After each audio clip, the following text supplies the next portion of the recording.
Asante sana bendi yetu ya Presidential Escort Band. Nitaomba hivi sasa turudi studio ili tuweze kuwapa nafasi muwe tayari kwa ajili ya wimbo wa taifa na wimbo wa Jumuiya ya Afrika Mashariki. Pindi tu Mheshimiwa Rais atajiunga nasi upande huu wa pili.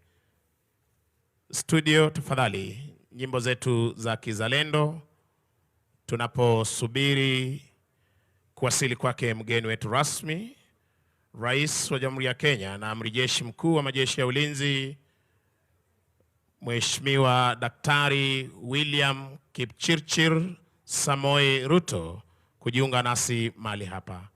Kwa hivyo naomba kwa heshima studio muweze kutupa burudani tunaposubiri mgeni wetu rasmi kujiunga nasi kwa hafla hii ya kumbukumbu ya Katiba miaka 16, kauli mbiu ikiwa Kenya yetu wajibu wetu tuwajibike. Na tutazidi kuwajibika kama Wakenya kuweza kuhakikisha kwamba tunalinda rasilimali zetu na hali kadhalika kuhakikisha kwamba tunazidi kuzalisha rasilimali za kujitoshelesha kama taifa. Studio, nafasi ni yenu.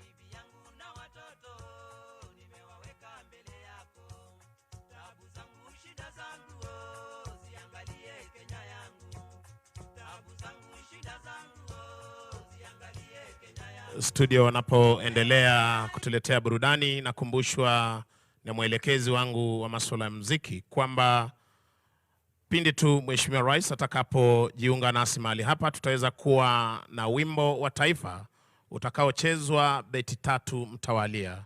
Na tunaomba Wakenya wazalendo tuweze kuimba wimbo wetu wa taifa beti hizo 3, kisha baada ya hapo tutaweza kupata ubeti wa kwanza wa wimbo wa Jumuiya ya Afrika Mashariki. Studio, tuendelee tafadhali.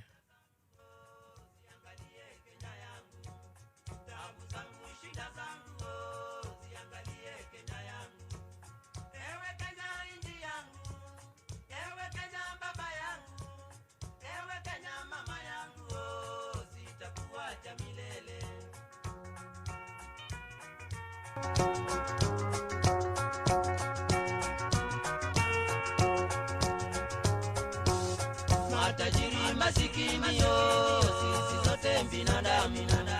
Matajiri masikini yo, sisi sote binadamu. Tusahau majivuno na tuache kupayuka. Tusahau majivuno na tuache kupayuka. Utajiri majivuno sio tikiti ya mbinguni. Utajiri majivuno sio tikiti ya mbinguni. Bahati yako ni ya leo, ile ya kesho ndiyo yangu. Bahati yako ni ya leo.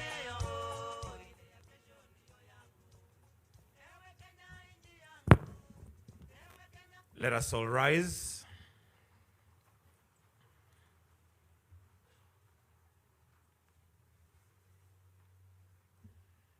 His Excellency the President.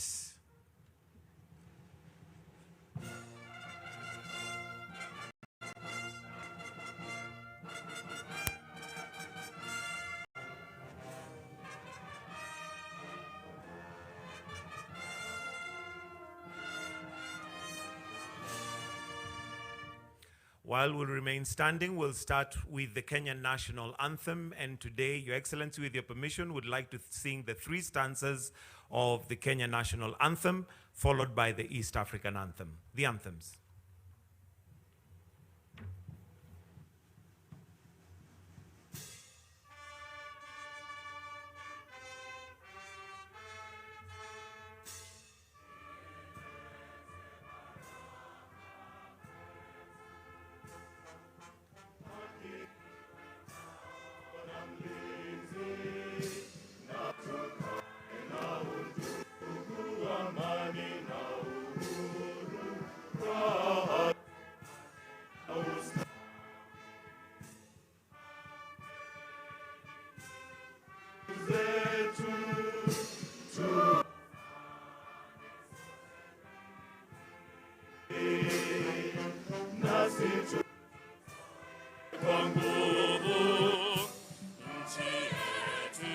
Kenya tunayoipenda, tuwe tayari kuilinda na tujenge taifa letu. Ndio wajibu wetu. Kenya istahili heshima, tuungane mikono pamoja kazini, kila siku tuwe na shukrani.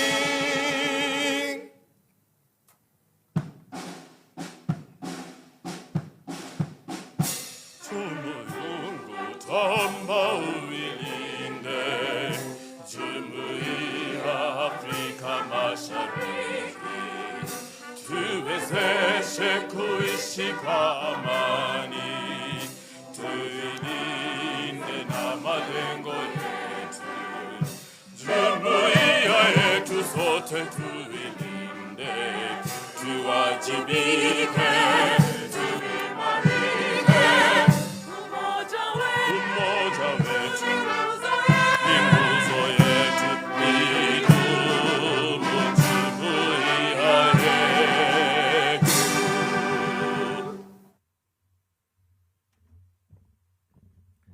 Let us kindly take our seats.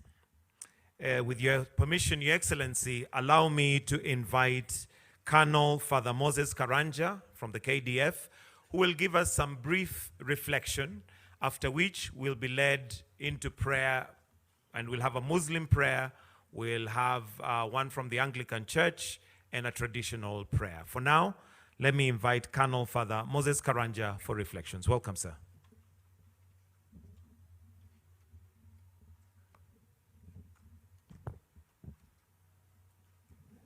Your Excellency, sir, distinguished guests, allow me to give a sermonette titled Healed There.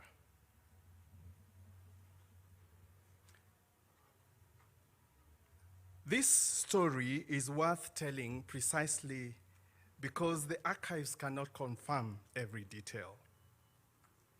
In 1898, the world's first urban conference was held in New York City. On the agenda was the problem of what could be done about all the horse manure building up in the cities of the world. New York City had 300,000 horses, making 1 ton of manure and 40 liters of urine every single day. There were entire city blocks dedicated to nothing but piles of horse manure, hills rising up to 100 meters, right next door to apartments. When it rained, it turned to mud that flowed through the city. The New York Times estimated that 3 billion flies were being hatched every single day. The stench was so horrific that New York published a stench map that showed where the stench would flow with every prevailing winds. A London paper is remembered to have warned that within 50 years, the streets would lie 9 feet deep. And at the conference, the assembled geniuses of the world, of the industrial world, adjourned early. The problem was declared unsolvable. It was unsolvable. Philosophically, that is the lesson. Some problems are not solved. They are simply outgrown. The answer was not better manure policy. It was already rattling in Detroit workshop where 2 years earlier, a young mechanic named Henry Ford had knocked together the quadricycle. And within 15 years, the automobile did not fix the manure, it simply obsoleted it. So here, the first proposition of this Katiba Day. The future rarely arrives wearing the clothes of policy. It arrives dressed in overalls in a garage. We should never be ashamed to dream through the manure. But philosophy without movement is memory. The dream must be walked. And listen to how the Gospel of Matthew puts it. It is the brevity that should unsettle us. It is Matthew chapter 19, verses 1 to 2. And I quote, "When Jesus had finished saying these things, he left Galilee and went into the region of Judea, beyond the Jordan. Large crowds followed him, and he healed them there." Here, 3 locational facts we must not ignore. The first one, the Greek does not say Jesus left. It says metoron. He struck camp, pulled up his tent pegs, and left the shore of his applause.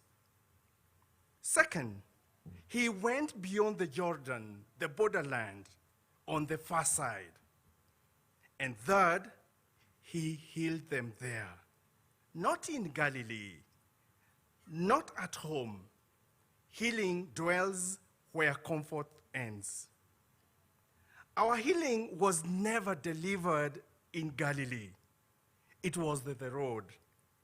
And the road and a summit that we climbed on the 27th of August 2010 at Uhuru Park. Promulgation was a summit. And every mountaineer knows a summit can be false. Implementation is the long ascent still before us. So the first questions are questions of location. Where are we standing? Which Galilee have we refused to strike camp from? And 3, are we a people who cross or well-wishers who waved from the far shore?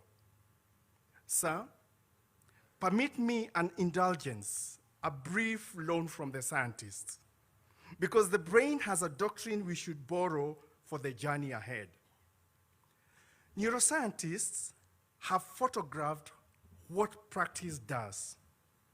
Uber drivers, after years of memorizing the city roads, show physically enlarged hippocampi.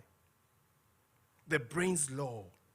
Cells that fire together, wire together. And its consequence is also ruthless. You use it or you lose it. The brain is not destiny. It's a habit of the flesh. But that neuroplasticity is morally blind. It wires what we repeat, including what we should not.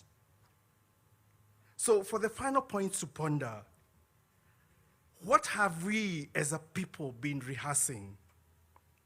Which synapses has Kenya fired most since 2010? And what are we wiring this very hour into our children? I submit there is constitutional neuroplasticity. The nation brain rewires by repetition. The executive that acts, the legislature that checks, the judiciary that reviews, the constitutional bodies that report, the counties that deliver, and the citizenry that questions. Each act a synapse of implementation. 16 years of this amount to constitutionalism becoming a muscle memory. Because when the history of this great nation is written, let it not be said that we were the generation which organized the manure. It must be written that we were the generation which dreamed of the automobile and followed through. We are the people who left Galilee in pursuit of healing beyond Judea and across the Jordan. Your Excellency, sir, I request that we be upstanding for a word of prayer.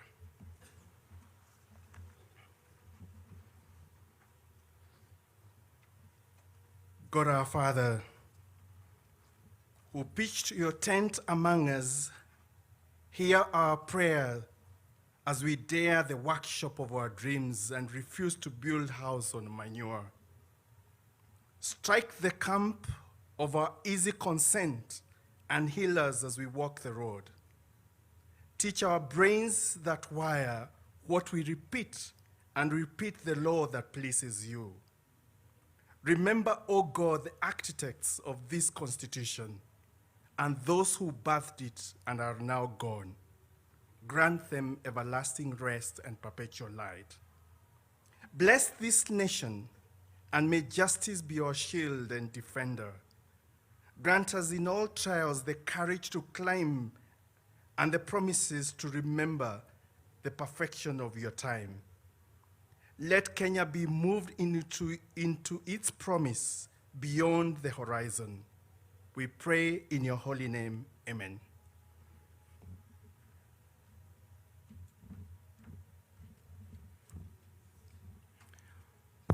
Almighty God, we thank you for the gifts of our nation, Kenya. We thank you for the constitution that guides and guards our people. We ask that you may renew in us the vision of justice, unity, and peace. Bless our citizens with the hearts to obey the law and love for one another. In your name we pray. Amen.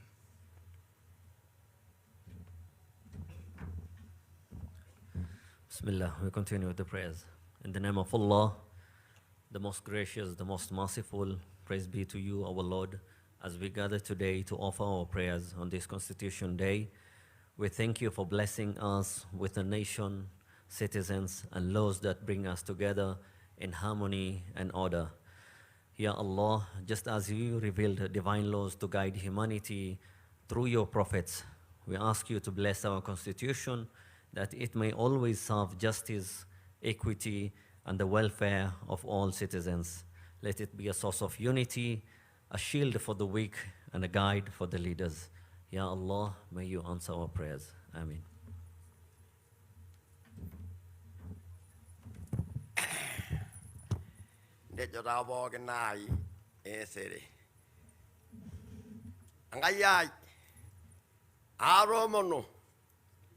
Kanaba olosho le Kenya awona rari ginidi gida moile na raba gwa Katiba na ni belegenye gwenye mo yanda Kenya dara ka samara do olosho no do dara wa do roni agwesotua mita shara elanya logonya maranaba lo shal lo kol rmada ngeni megara na reya raila Ruto ngena mayana angai mita do angai engishon agwanjan na ombesai na wasena ro barani ero lo sholom ololonga hobwa handa ba ngara ine handa ba lo shomosima handa ar ko lala wala ngai helagwa na ngolong emedo yo handa ba na do nyo na magilagla hando igilo idole maudo Kawaria dama, and Robilo no Loriale Morindar,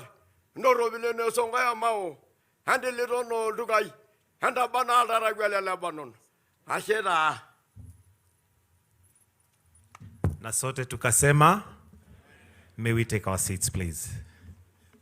Your Excellency, with your permission, allow me to now invite the Head of Public Service, the Chief of Staff and Head of Public Service, Honorable Felix Koskei, for the state invocation and establishment of the protocols. Welcome. Tumpigie makofi tafadhali.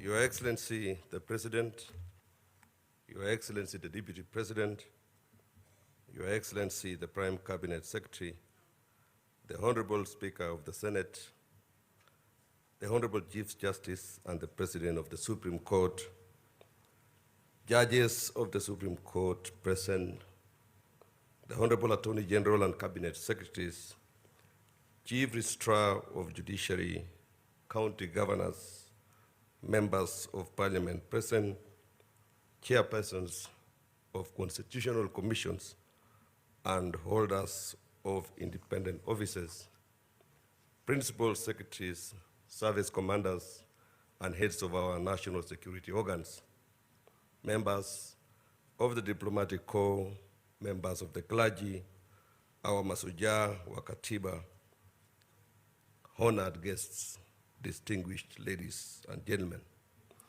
Last year, as the nation prepared to commemorate 15 years since the promulgation of the Constitution, His Excellency the President proclaimed the 27th day of August of every year as Katiba Day. The proclamation established Katiba Day as an annual occasion for the nation to reaffirm its commitment to the Constitution. Although it remains a working day, institutions across the three arms of government and the two levels of government, together with schools and other learning institutions, are called upon to organize and participate in activities that promote constitutional awareness, civic responsibility, and fidelity to our national values. It is in fulfillment of the national call that we gather today for the second observance of Katiba Day, honoring our 16 years journey since the promulgation of the Constitution. This symposium brings together institutions entrusted with public duty and the people in whose name that authority is exercised. Represented here are the executive, parliament and judiciary, the national and county governments, constitutional commissions, and independent offices, our masuja wa Katiba, the diplomatic community, faith leaders, civil society, professional bodies, the private sector, academia, young people, persons with disabilities, and community-based organizations from across the Republic. With the constituent parts of our constitutional order duly represented, it is my distinct honor and privilege to call the 2026 Katiba Day Symposium in order. Your Excellency, distinguished ladies and gentlemen, 16 years after the promulgation of the Constitution, this Katiba Day calls upon us to account for the responsibilities it entrusts to each institution of state. It calls upon public authority to serve the people and every office holder to answer for the authority entrusted to them. This responsibility is captured in the theme of this year's commemoration. And I quote, Katiba at 16, Kenya yetu, wajibu wetu, tuwajibike. The theme summons every institution and every office holder to account for how they have discharged the mandate entrusted to them. Ladies and gentlemen, our responsibility to the Constitution extends to honoring the symbols through which our nationhood is expressed. They carry our history, our national dream and prayer, proclaim our sovereignty, and affirm our common identity as one people, one nation. Accordingly, Article 9 of the Constitution identifies the national symbols of the Republic as the national flag, the national anthem, the coat of arms, and the public seal. The Constitution gives these symbols their place within our national order. As the supreme expression of the sovereign will of the Kenyan people, the Constitution is the foundation upon which every institution is established, every public office is held, and every authority of the state is exercised. It is therefore fitting that before the formal proceedings of this commemoration commence, the Constitution and our national symbols are ceremonially presented and installed at the center of this commemoration. Their presence at the heart of this ceremony affirms that the Republic its institutions, and all who exercise public authority are founded upon the will of the people and remain subject to the Constitution. The presentation will commence with the copy number 1 promulgated on 27th August 2010. The Constitution will be presented by the Honorable Attorney General, whose office is constitutionally entrusted with promoting the rule of law and defending the public interest. Thereafter, the national symbols will be presented within due honor by the Kenya Defense Forces, guardians of the sovereignty and territorial integrity of the Republic. Your Excellency, honored guests, may I now request that we all rise for the conveyance and ceremonial installation of the copy number 1 of the Constitution of Kenya and the other national emblems of the Republic. Kenya Defense Forces, you may proceed. Thank you.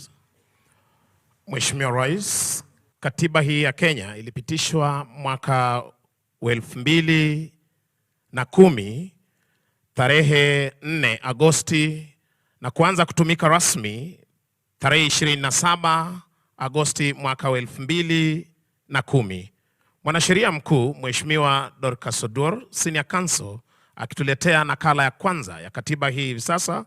Na katiba hii Mheshimiwa Rais ikiwa imeweka misingi ifuatayo: ukuu wa wananchi, ikipeana mamlaka kwa wananchi wenyewe ili waweze kujitawala; haki na uhuru wa msingi, haki ya kuishi kwa usawa, uhuru na kujieleza, elimu, afya na utu.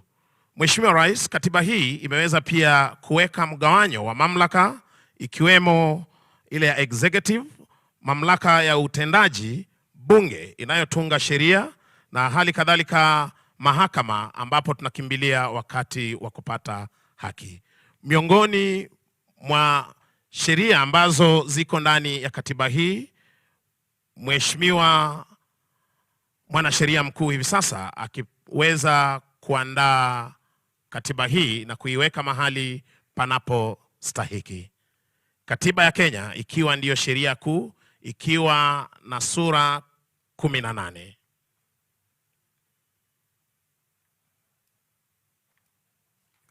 Mheshimiwa Rais, takayofuata hivi sasa ni bendera rasmi ya taifa la Kenya. Bendera ni ishara ya utaifa, umoja, uhuru na utambulisho wa Kenya. Bendera ya Kenya ina rangi 4 pamoja na alama ya ngao utakavyoshuhudia Mheshimiwa Rais, na mikuki katikati yake. Watakapoweza kuandaa bendera hii, nitaweza kukujuza rangi hizi zinaashiria nini. Wakija kwa ustadi Mheshimiwa Rais, bendera ikiwa ni fahari yetu kama Wakenya, wakija kwa umaridadi kama wanajeshi kuweza kuchukua nafasi yao kuandaa bendera hii.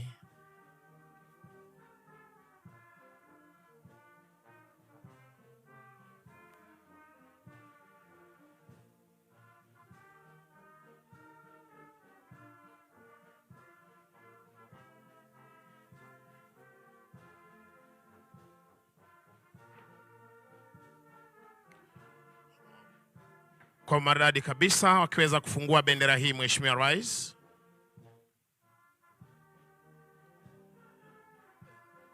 The jumbo flag.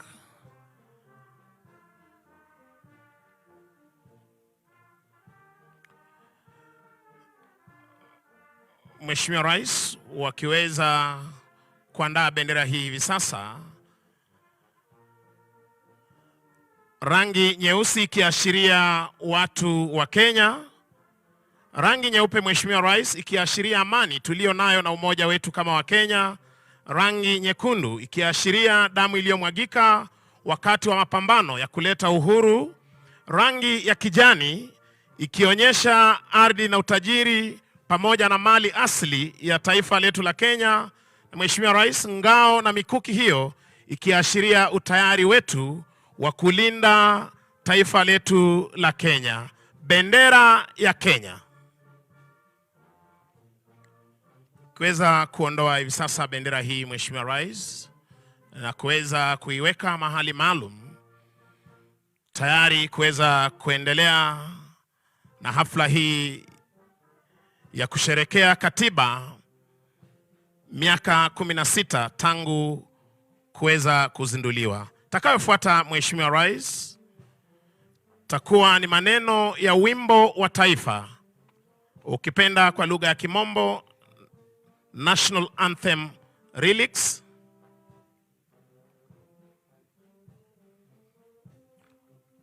Mheshimiwa Rais, maneno ya wimbo wa taifa ya Jamhuri ya Kenya ina uzito ikiweza kutuweka mbele zake Mwenyezi Mungu na kuomba dua.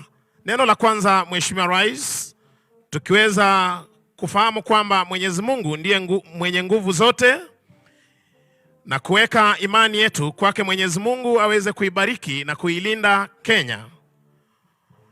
Pia inaweza kutueleza kwamba umoja wetu ndio nguzo yetu, tuweze kushikamana kila wakati tukiomba amani iweze kuwa katika taifa letu la Kenya na utulivu, uhuru wa kuweza kulinda taifa letu na hali kadhalika Kenya kuweza kustawi na maendeleo.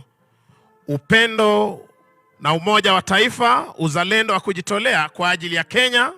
Na kwa ujumla Mheshimiwa Rais, wimbo wa taifa unaonyesha uzalendo, umoja, amani, uhuru na matumaini ya Kenya kustawi. Maneno ya wimbo wa taifa. Shukran. Mheshimiwa Rais, takayofuata ni nembo ya taifa la Kenya. Mheshimiwa Rais, nembo ya taifa la Kenya ni alama rasmi inayoonyesha ujumbe wa umoja, ulinzi, uhuru na utambulisho wa taifa la Kenya. Kwenye nembo hii Mheshimiwa Rais, utaweza kuona ngao. Ngao hii inaashiria ulinzi wa taifa letu la Kenya. Simba wawili Mheshimiwa Rais, wakiashiria nguvu tulio nayo kulinda taifa letu, tukiwa na ujasiri na imara kama simba, ardhini, angani na hata kwenye fuo za bahari zetu. Mikuki miwili Mheshimiwa Rais unayoiona ni ya kulinda mipaka yetu na hali kadhalika taifa letu la Kenya. Jogoo inaashiria mamlaka na hali kadhalika mwanzo mpya, kama vile Mheshimiwa Rais kila asubuhi jogoo anapowika wasaa wa majogoo alfajiri, wa Kenya huamka kujituma na kuanza kujenga taifa lao. Mimea unayoona Mheshimiwa Rais inaashiria kilimo na utajiri wa mali asili tulio nayo kama taifa la Kenya. Unavyotazama Mheshimiwa Rais, tuna pareto, nanasi, mahindi miongoni mwa mimea tunayoipanda na mazao yanayopatikana katika taifa letu la Kenya. Neno harambee Mheshimiwa Rais linatukumbusha tushirikiane, tusaidiane kwa pamoja, tuwe na mshikamano mmoja kama wa Kenya. Nembo ya taifa la Kenya. Thank you. Mheshimiwa Rais, kuhitimisha tafrija hizi za kijeshi ni muhuri wa umma, the public seal, Republic of Kenya. Mgeni wetu rasmi, kwa sababu ya uzito wa muhuri huu, wanajeshi hawa wataenda kuuzindua upande ule wa pili na utaweza kutazama, na nitawaalika sote tuweze kuelekeza macho yetu kwenye runinga zetu na hali kadhalika walioko hapa mbele kuweza kutazama wanajeshi hawa wakizindua muhuri huu wa umma, katika lugha ya Kimombo the public seal, Republic of Kenya.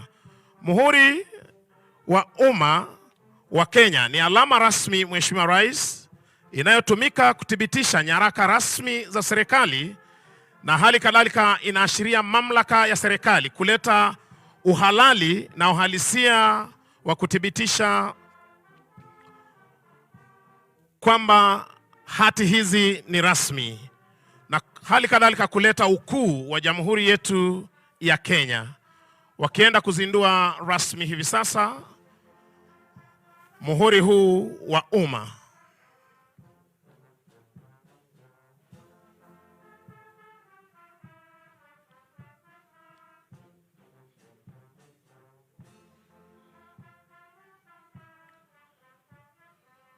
Mheshimiwa Rais, wakati wa kwanza mimi kujionea rasmi muhuri huu wa umma ni wakati ulipokuwa unapandisha mji wa Eldoret kuwa jiji, na tukaweza kuona rasmi muhuri huu wa umma. Tuwapigie makofi mazuri tafadhali wanapohitimisha tafrija hizi za kijeshi. Kwa heshima tarudisha kwake Hopes aweze kuendelea. Mheshimiwa Felix Kosgei. Thank you. Your Excellency, distinguished ladies and gentlemen, you may kindly take your seats. Your Excellency, the Constitution now installed before us opens with a preamble. This preamble is the soul upon which our constitutional order rests. In its words, the people of Kenya honor the generations whose struggle brought freedom and justice to our land, affirm the values by which we seek to live, and declare the nation we resolve to build. It is therefore befitting that these words should be voiced today by a new generation of Kenyans, the inheritors of the constitutional promise and the custodians of its future. Sir, permit me now to invite the 16 pupils selected to lead us in the recital of the preamble to the Constitution.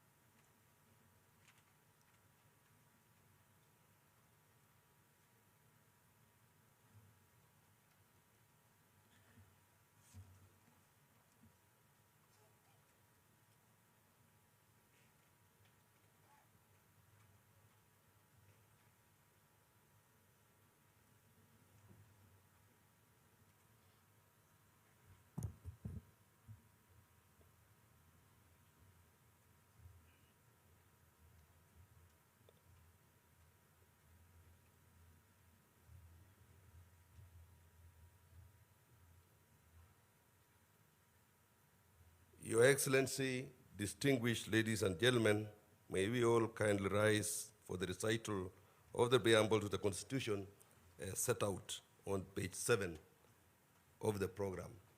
Page 7 of the program.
Morning, Your Excellency, honorable gentlemen and women. Before you is Jamhuri High School and Pangani High School, presenting to you the recital of the preamble of the 2010 Constitution of Kenya.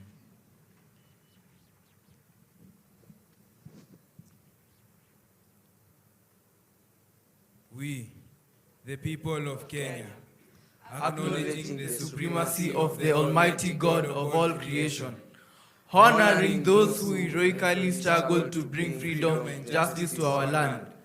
Proud of our ethnic, cultural, and religious diversity, and determined to live in peace and unity as one indivisible sovereign nation. Respectful of the environment, which is our heritage, and determined to sustain it for the benefit of future generations, committed to nurturing and protecting the well-being of the individual, the family, communities, and the nation. Recognizing the aspirations of all Kenyans for a government based on the essential values of human rights, equality, freedom, democracy, social justice, and the rule of law.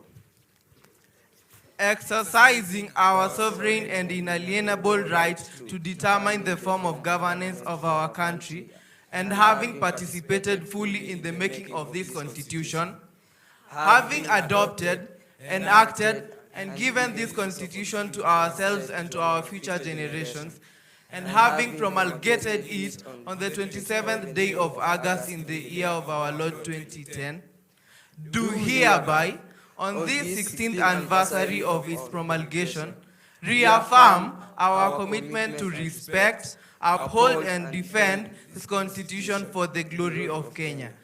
God bless Kenya.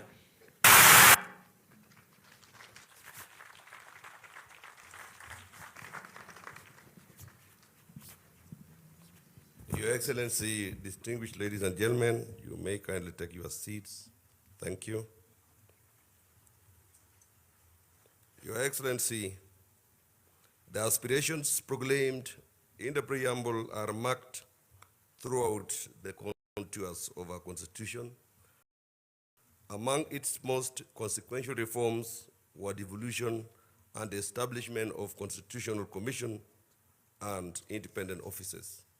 Devolution brought government resources and decision-making closer to the people. Constitutional commissions and independent offices were established to protect the sovereignty of the people, secure observance by all state organs of democratic values and principles, and promote constitutionalism. Through these institutions, the Constitution was intended to take root across the Republic and find expressions in the daily lives of Kenyans. 16 years on, this Katiba Day provides an occasion to account for how faithfully these institutions have discharged their mandates and how meaningfully their work has advanced the constitutional promise. Are our institutions protecting rights and serving citizens? Are they strengthening accountability? Are their constitutional mandates producing measurable improvements in the lives of the people? These questions lie at the heart of today's symposium. They guide this national examination of the progress made, the obligations that remain, and the work required to give full effect to the Constitution. That work calls for sustained coordination amongst the institutions established under our constitutional order. Within the organization of the national government, the office of the Deputy President is responsible for coordinating relations between the two levels of government and facilitating engagement with constitutional commissions and independent offices. It is pursuant to that mandate that His Excellency, the Deputy President, has provided leadership in convening the 2026 Katiba Day Symposium and shaping its constitutional accountability agenda. To set the context for the proceedings and frame the constitutional responsibilities that will guide our deliberations, it is now my singular honor and privilege to invite the Deputy President to address this symposium and thereafter invite His Excellency the President to make his remarks. Sir, distinguished ladies and gentlemen, His Excellency the Deputy President.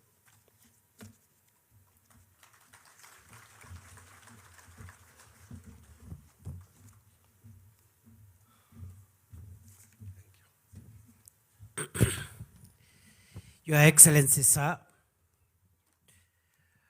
I ride on all the protocols that have been established already and would like to say the following before I invite you, Your Excellency. That on a moment like this one, 5 things, at least for me, ran through my mind. The first is on the 16th anniversary of celebrating the constitution that we established for ourselves to guide the creation of a modern Kenya. It is an occasion to look at how far we have traveled in the journey of living up to the aspirations of our Constitution as captured in the preamble, which has just been recited for us, but also in the foundational articles of the Constitution that form the bedrock upon which our constitutional architecture is raised. These foundational articles define Kenya as a democratic multi-party state. It defines the territory of Kenya in Article 5, where it stretches from, and the subnational units that constitute Kenya, the 47 counties of our republic. It defines us as a multicultural, multi-ethnic, multiracial, multi-religious society determined to live together as one sovereign, indivisible nation. Your Excellency, it is a good time for us to reflect on how far we have advanced our sovereignty and the sovereignty of the people of Kenya, how far we have kept the unity of our nation, and how far we've traveled in forging tolerance and finding strength as a nation in our diversity.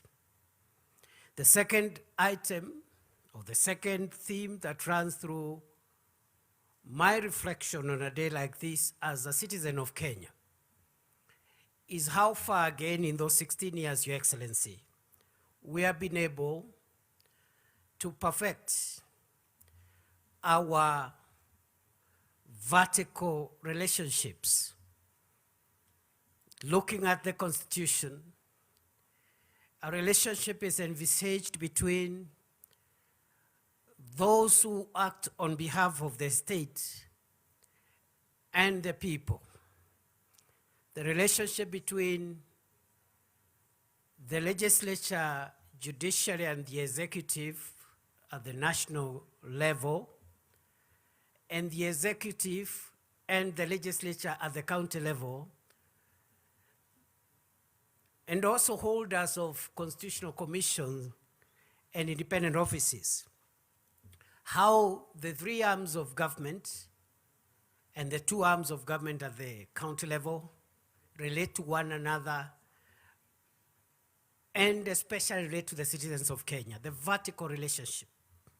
Number 3 is the horizontal relationship among the arms of government themselves and the levels of government, and how we have come to perfect devolution, to respect the independence of the judiciary, to respect the independence of the legislature, how far the legislature has been a check on the executive, and how far the judiciary has helped us to interpret the laws of our land.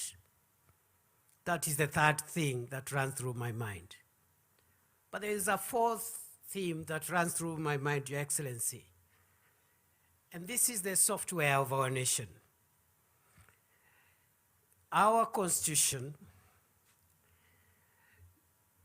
envisages that this nation, other than the development we do for ourselves,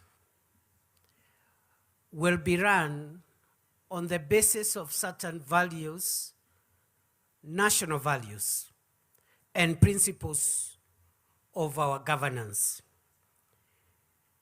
Article 10, read together with Article 232 of the Constitution, provides the software of our nation. And the question is, to what extent have we been patriotic? To what extent have we advanced the rule of law, human rights, democracy, environmental sustainability, accountability, the values of the public service in Article 232, etc., etc. And I think on a day like this one, we will be listening to one another to find out what journey we have covered and where the gaps are, so that we can perfect our nation's software as we also strengthen its hardware. Finally, Your Excellency, on a day like this one, I and perhaps a few others in this room are curious to reflect on the 16 years that we have taken to advance the requirements of the two legs on which our country and our democracy is founded. These two legs are found in the Bill of Rights, but they are also scattered everywhere else, including the preamble. The first limb is the limb of democracy and the need to advance a nation founded on human dignity and human rights and democratic ideals. But there is a second limb, Your Excellency. And this is the limb that you invited us to begin a conversation on as we look towards a Kenya beyond 2030. And this is the limb of prosperity. I dare say, Your Excellency, before I invite you, that as you reminded us when you were launching this conversation, that the aspiration of our constitutional order is very much about democracy, but it's also very much about creating wealth for the citizens of Kenya, empowering the citizens, and realizing the aspects of the Bill of Rights that give dignity and empowerment to the citizen, creating a wealthy, healthy Kenya. Rights that have been ignored for some time now around decent housing, their right to health, the right to access the things that make life convenient and comfortable.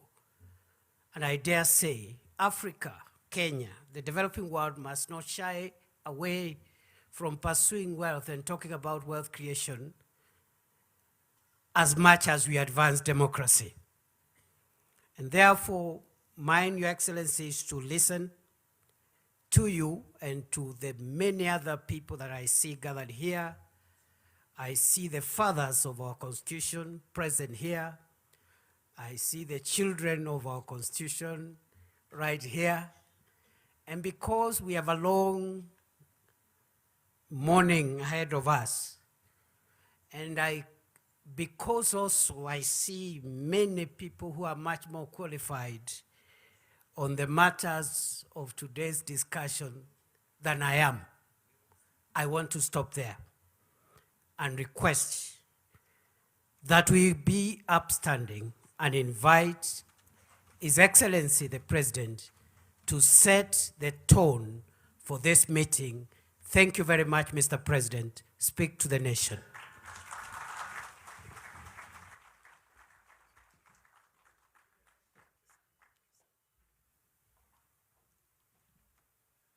Thank you very much. Please, let's take our seats. Asante sana.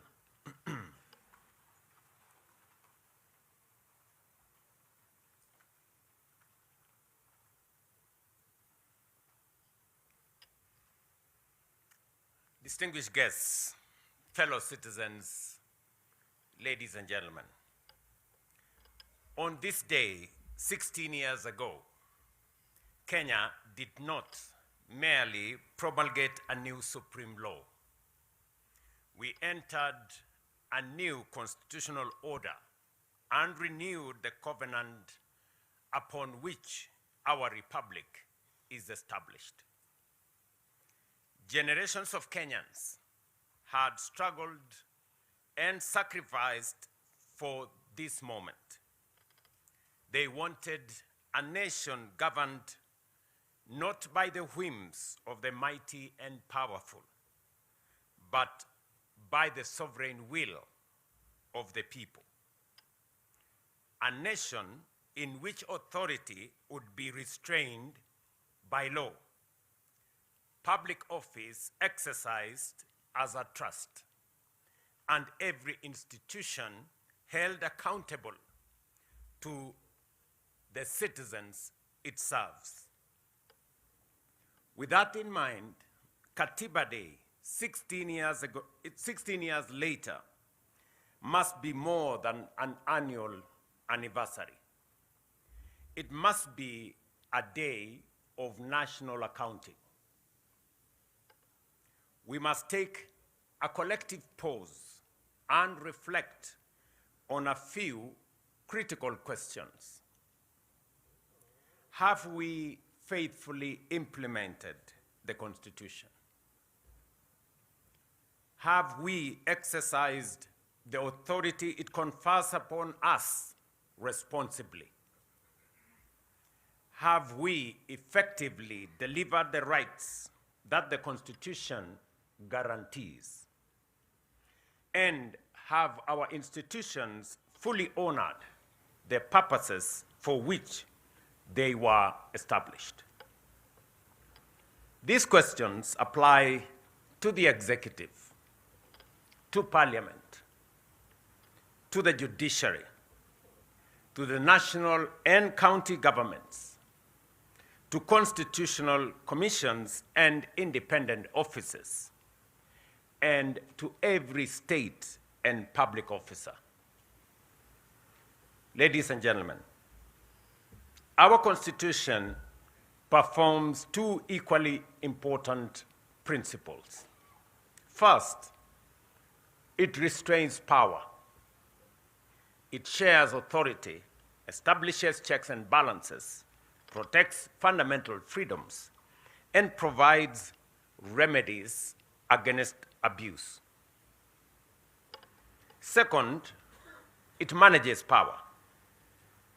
It commands the state to govern, protect, and provide, and progressively realize the social and economic rights of the people. Our responsibility is to uphold both obligations. Power must be managed and rights must be assured. That is why Article 43 is central to any honest assessment of constitutional implementation. It guarantees every person the right to the highest attainable standards of health, accessible and adequate housing, and reasonable standards of sanitation, freedom from hunger, and adequate food of acceptable quality, clean and safe water in adequate quantities, social security, and education. It further declares that no person shall be denied emergency medical treatment and requires the state to provide appropriate social security to persons unable to support themselves and their dependents. These are not ornamental provisions placed in our Constitution. They are fundamental rights. Article 21 requires the state to take legislative, policy, and other measures, including the setting of standards, to achieve the progressive realization of what I have stated. But progressive realization does not mean indefinite postponement. It recognizes that resources are finite, but requires every government to take reasonable, deliberate, concrete, and measurable steps towards fulfilling these rights.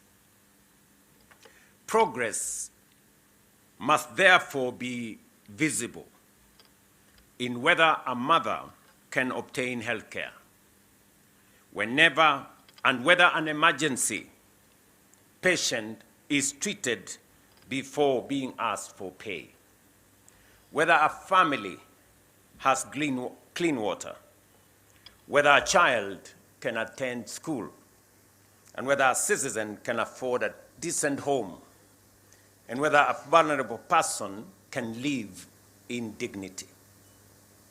To my mind, therefore, the ultimate test of the constitutional implementation is not how often we quote the Constitution or invoke constitutionalism. It is how closely the daily experience of the citizens reflect the promise of the Constitution.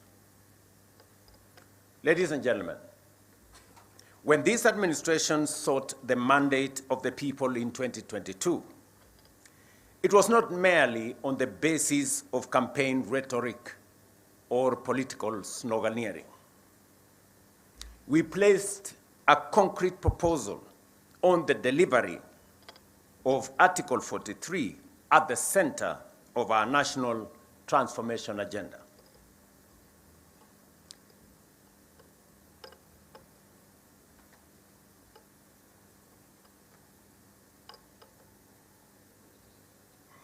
Universal health care, affordable housing, food security, education, and social protection became central pillars of our national transformation plan.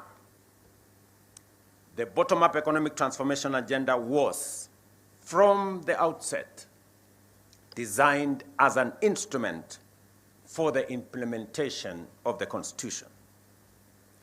That is why, over the last 4 years, we have been translating constitutional obligations into practical benefits across healthcare, housing, education, agriculture, and devolution. More than 32 million Kenyan citizens are now registered, with 8 million being treated by social health authority. Over 100,000 community health promoters are servicing households, and the 922 Lifeline is strengthening access to emergency care. More than 274,000 affordable homes are under construction, creating 1.1 million jobs.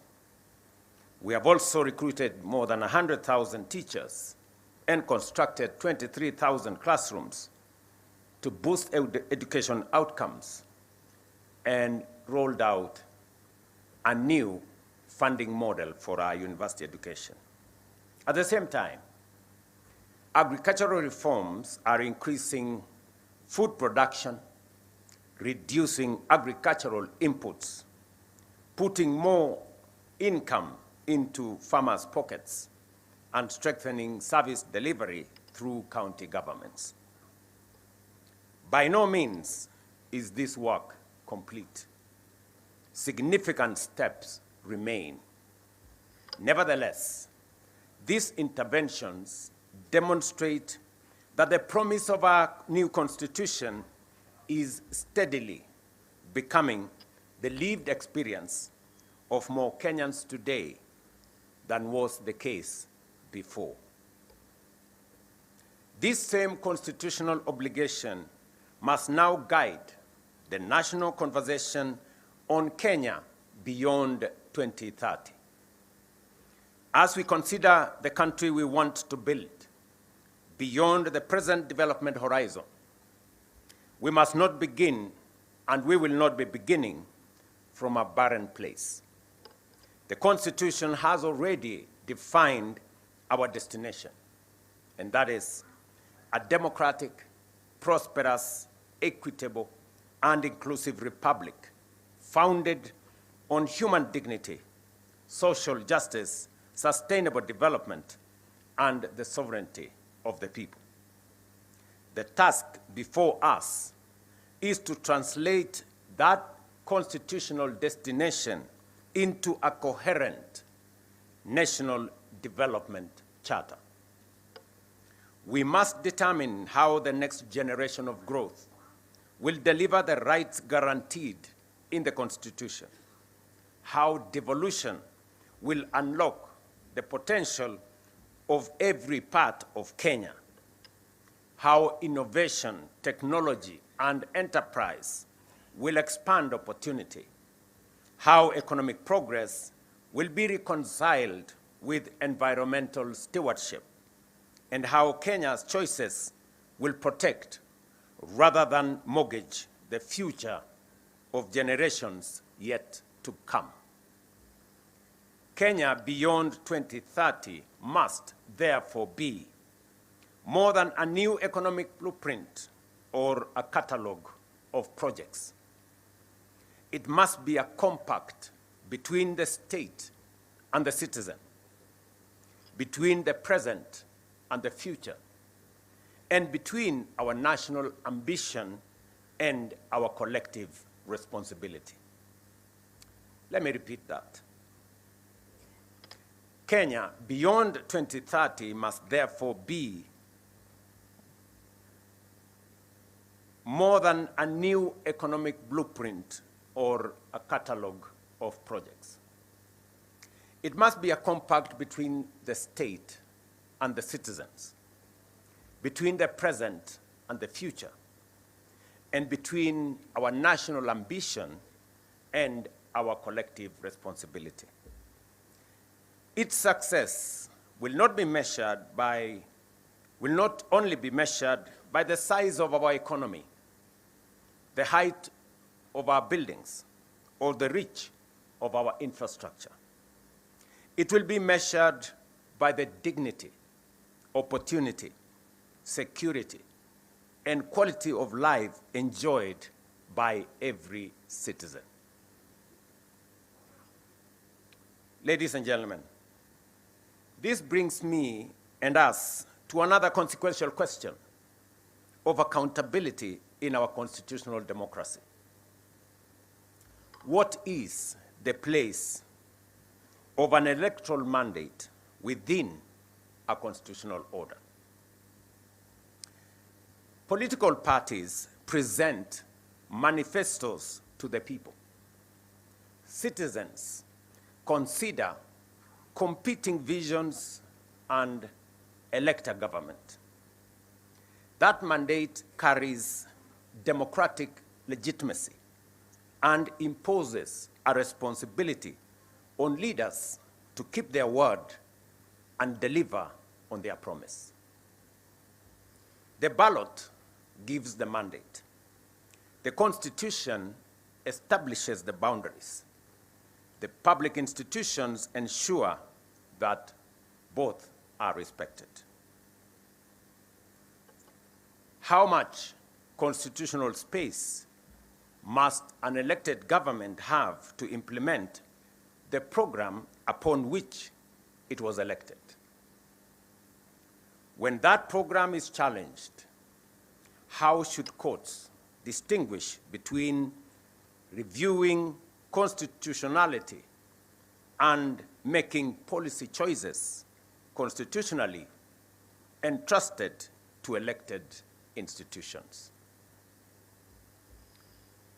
When a court finds that a policy violates the Constitution, how should the executive and parliament respond promptly and constructively? How should courts protect rights while remaining attentive to institutional roles, public resources, and practical consequences of their decisions? How do we preserve constitutional review without unnecessarily paralyzing legitimate government action? How do we ensure that checks and balances remain instruments of accountability and holding government to account rather than pathways to institutional gridlock? These questions do not constitute any attack on any institution or infringement on any institution. Judicial independence is non-negotiable. Courts must remain free to interpret the Constitution, protect rights, and invalidate unlawful action. Equally, executive, legislative, and judicial authority all derive legitimacy from the people and must be exercised in their service. Where a government acts unlawfully, it must obey the courts and correct its course. Where lawful policy choices fall within the constitutional authority of elected institutions, that democratic space must also be respected. Ladies and gentlemen, accountability also requires us to confront difficult moments in our recent national life. During the protests of 2024 and those that followed, young Kenyans and other citizens exercised their constitutional freedoms to speak, assemble, demonstrate, picket, and petition public authorities. Their message was clear. They wanted to be heard. They demanded greater accountability, better government, and a meaningful place in shaping the future of their nation. Those demands were not an assault on democracy. Peaceful protest, criticism, and dissent are essential to democracy. Yet, those protests also presented our republic with a profound constitutional question. How do we protect the citizens' right to protest while at the same time fulfilling the state's obligation to preserve constitutional order? The Constitution itself provides the starting point. Article 37 protects the right of every person peaceably and unarmed to assemble, demonstrate, picket, and present petitions to public authorities. That protection must be real. No Kenyan should lose their life, liberty, or dignity merely for criticizing government, expressing an unpopular opinion, or participating in peaceful demonstration. I recognize the pain that remains from the events of that period. Some families lost loved ones. Serious allegations were made concerning unlawful arrests, enforced disappearances, and the excessive use of lethal force. We cannot honor the Constitution by looking away from such allegations. Every credible allegation of a human rights violation must be investigated independently, thoroughly, and transparently. Where wrongdoing is established, those responsible must be held accountable in accordance with the law. At the same time, defending the rights of peaceful protesters does not require us to excuse crime committed under the cover of protest. The Constitution protects peaceful and unarmed assembly. It does not protect arson, looting, lawlessness, violence, intimidation, attacks on citizens, or the destruction of public and private property.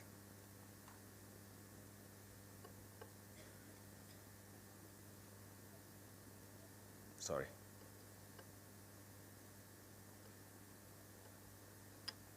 We must therefore distinguish carefully between a citizen exercising a constitutional right and an individual committing criminal offenses.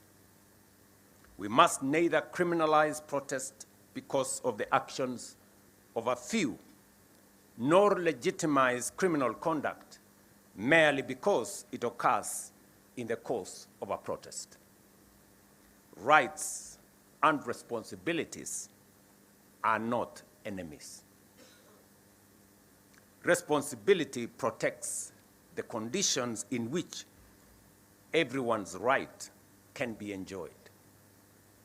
The right to protest carries a responsibility to remain peaceful and unarmed. The duty to maintain order carries an obligation to respect life, dignity, and the law. The authority to govern carries a responsibility to listen. The authority and the freedom to disagree carries a responsibility to preserve the democratic institutions through which disagreement can be expressed and resolved. Government belongs to the people. Parliament belongs to the people. The courts belong to the people. The institutions of the republic belongs to the people. They may be criticized, challenged, and required to account, but they must not be destroyed because they are the instruments through which the people govern themselves. Our national task, therefore, is not to choose between liberty and order. It is to build an order founded on liberty and to exercise liberty in a manner that preserves the constitutional order. Let me repeat that. Our national task, therefore, is not to choose between liberty and order. It is to build an order founded on liberty and to exercise liberty in a manner that preserves the constitutional order. Ladies and gentlemen, the Constitution belongs to all of us. Its authority binds all of us. Its rights protects all of us. Its responsibilities call on all of us to account. Accountability cannot end with defending institutional territory, observing procedures, or publishing reports. Ultimately, we must account for outcomes, whether we have protected the sovereignty of the people, upheld human dignity, preserved constitutional order, used public resources responsibly, and brought the rights guaranteed by our Constitution within the reach of more citizens.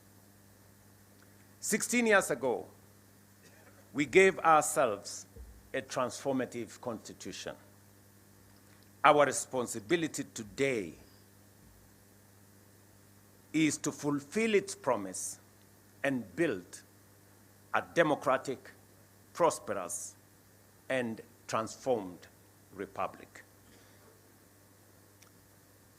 That is the meaning of Katiba at 16. What we now say, Kenya yetu, wajibu wetu. I know there will be a robust conversation after this. I just thought of provoking us to have a conversation in this context as we celebrate our Constitution. And it is a moment for us to reflect collectively as a nation, not pointing fingers, not avoiding responsibility, not trying to excuse what is not right, but to honestly talk not at, but with each other. Thank you very much, and God bless you.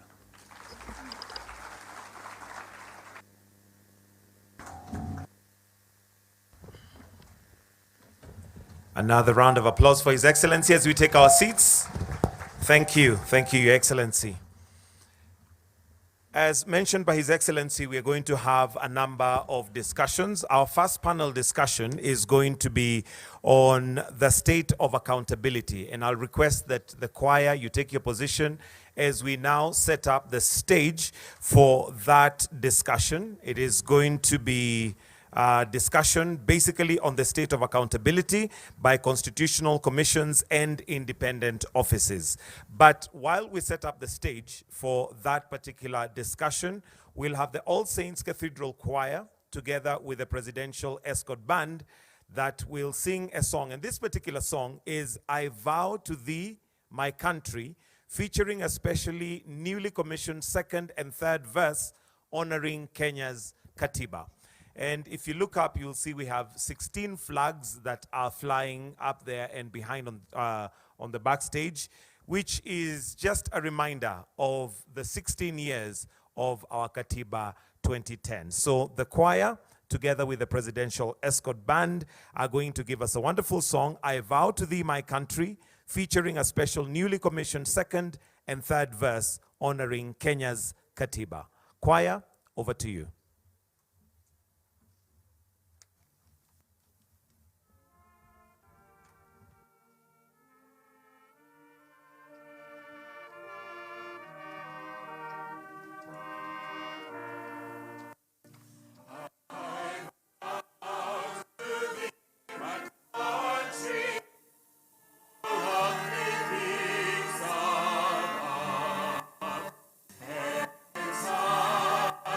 And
in common bond united, with justice as our light. I vow to give Kenya our heritage and pride, with freedom, law, and justice forever as our right. Our sacred Constitution protects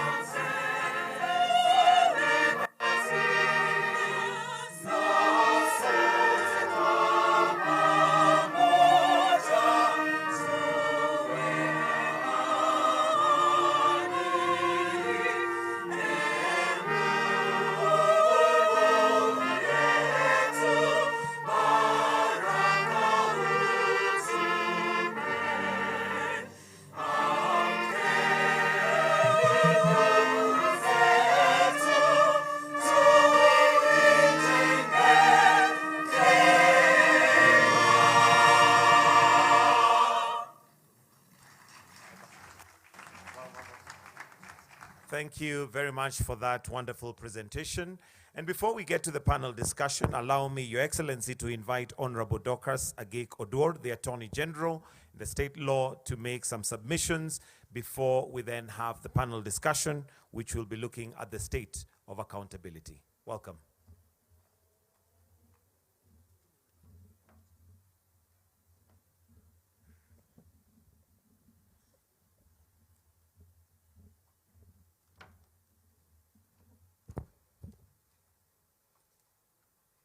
Your Excellency, the President of the Republic of Kenya, Your Excellency, the Deputy President, Your Excellency, the Prime Cabinet Secretary, the Chief Justice and the President of the Supreme Court of Kenya, the Speakers of the National Assembly and the Senate, distinguished ladies and gentlemen.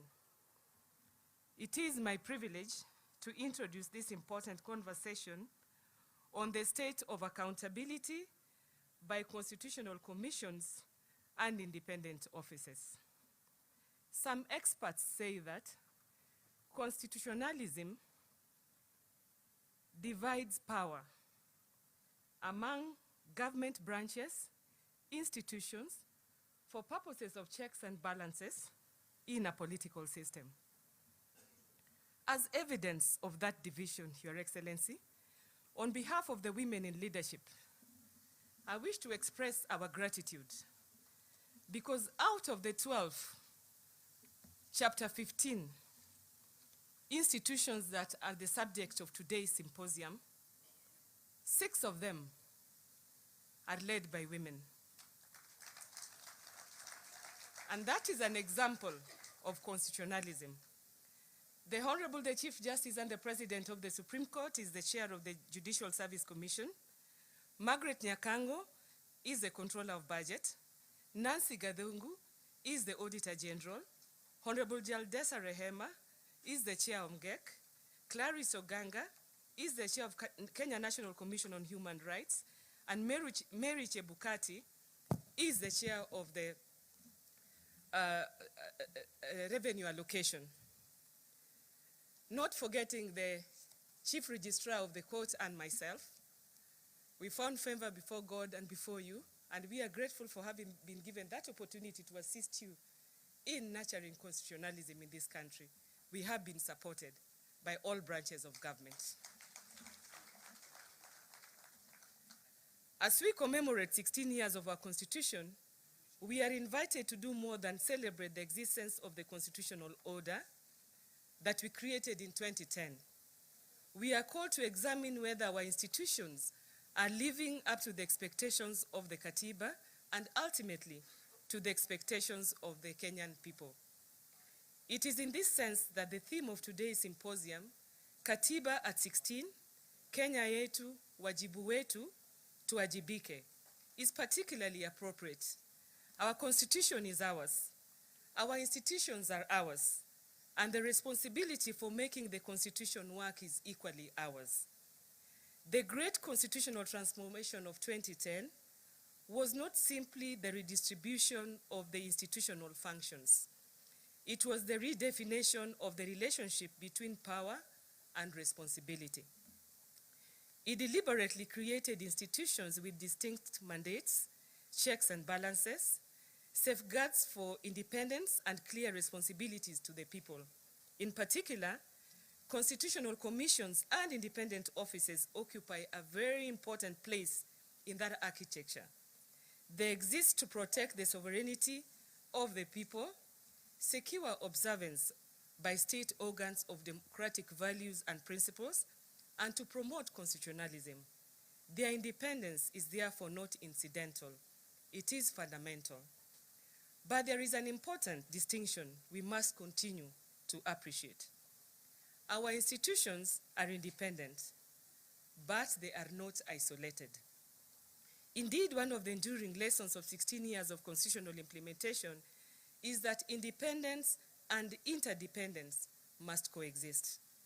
The Constitution does not contemplate institutions operating as a separate island or separate islands. It gives institutions distinct mandates, but places all of them within one constitutional operative framework, serving one sovereign, the people of Kenya. A commission may be independent in the exercise of its mandate, but the fulfillment of that mandate will often require engagement with Parliament, the executive, the judiciary, other commissions and independent officers, county governments, and citizens. The Auditor General may identify questions concerning the use of public resources. The Ethics and Anti-Corruption Commission may confront questions of integrity and corruption. The Commission Administrative of Justice may address maladministration. The Kenya National Commission on Human Rights may raise questions touching on the protection of rights and freedoms. The Salaries and Remuneration Commission has its own constitutional responsibilities within the management of public resources. In fact, sometimes Kenyans wonder that if all these things are well spelled in the Constitution, how come some institutions are still going to the judiciary to interpret their mandate? How come some independent officers and constitutional commissions still think that their powers are not properly being exercised when the Constitution has given them the power and the legislations that create them give them the operative atmosphere? These mandates are distinct, but the constitutional objectives they serve are interconnected. The challenge, therefore, is not to weaken institutional independence in the name of cooperation. Neither should we use independence as a reason for institutional isolation. We must always endeavor to build a culture in which institutions are sufficiently independent to dispense and discharge their mandates fearlessly, while being sufficiently interconnected to make the constitutional system work effectively. That requires mutual respect. It requires consultation. It requires information sharing where the law permits. It requires coordination action where mandates intersect. And importantly, it requires each institution to recognize that constitutional effectiveness is ultimately measured not by institutional visibility, but by outcomes for citizens. Your Excellency, sir, distinguished ladies and gentlemen, this brings us to another important question for Katiba 16. Are our institutions as strong as the Constitution requires them to be? Institution building is not an event. It is a continuous constitutional responsibility. 16 years after promulgation, we must continue to strengthen the institutions entrusted with safeguarding our democracy. That includes strengthening their legal frameworks. It means ensuring they have the institutional capacity, professional competence, and resources necessary to discharge their mandates. It means safeguarding their independence. It also means strengthening their internal systems of governance, accountability, transparency, and performance. Strong institutions are not simply institutions that possess power.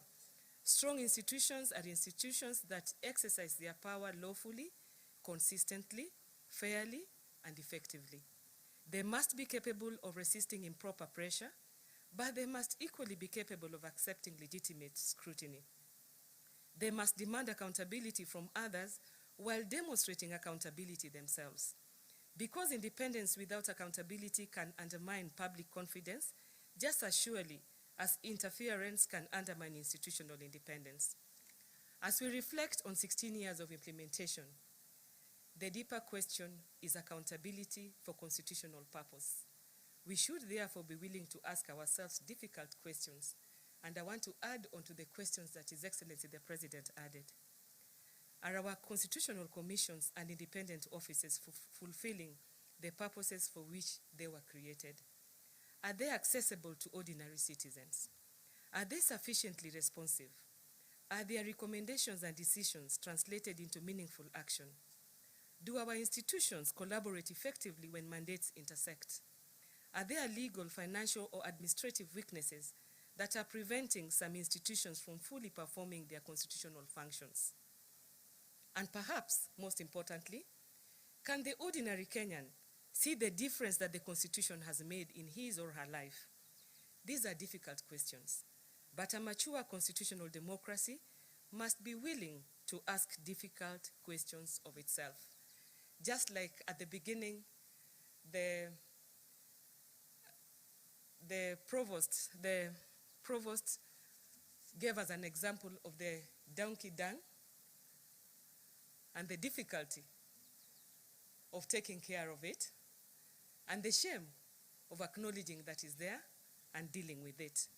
And I think that is a reflection, or we can juxtapose the questions that we are asking today to that. Because constitutionalism must ultimately be felt. It must be felt by a citizen who seeks accountability for the misuse of public resources. It must be felt by a Kenyan who encounters maladministration. It must be felt by a person whose rights have been violated, and it must be felt by communities seeking fairness, equality, and justice. It must be felt in the integrity of a public service and in the responsible management of public resources. If the Constitution remains impressive on paper but does not translate into the lived experience of citizens, then our constitutional project remains incomplete. At 16, therefore, perhaps the most useful question is no longer simply whether the architecture created in 2010 was sound. The question is whether we are making the architecture work.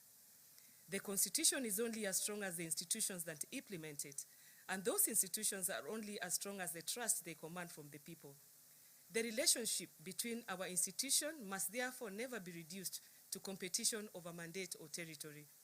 There will naturally be points of tension within our constitutional democracy. Indeed, institutional checks and balances sometimes require tension, but constitutional tension should be productive and not destructive. Our institutions may disagree, they may scrutinize one another, they may challenge each other's decisions through constitutionally established processes, but they must always remain anchored in the recognition that they are components of the same constitutional republic. Independent, yes, but interdependent. Different mandates, but one constitutional mission. Different institution, but one people, and ultimately one constitution. As Attorney General, I approach this conversation conscious of the distinctive place of the Office of the Attorney General within our constitutional architecture.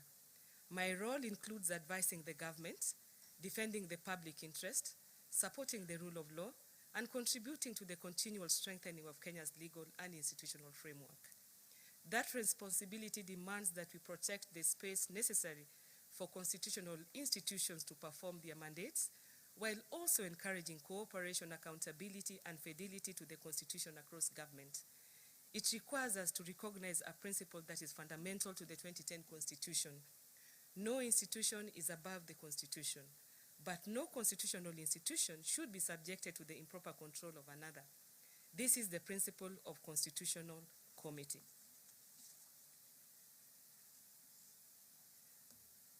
The session, therefore, provides an important opportunity for honest institutional reflection.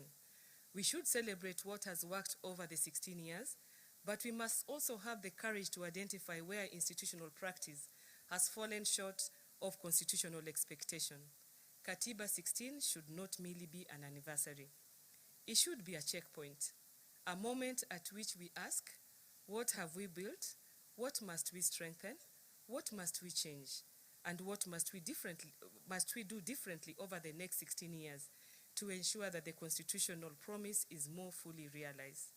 This morning, We are privileged to hear from the institutions that occupy some of the most consequential spaces in this constitutional accountability and architecture. And as the Office of the Attorney General, I want to confirm that we have gotten the greatest cooperation and coordination with all the branches of government, all the independent offices, and all the constitutional offices under Chapter 15. We are honored this morning to have with us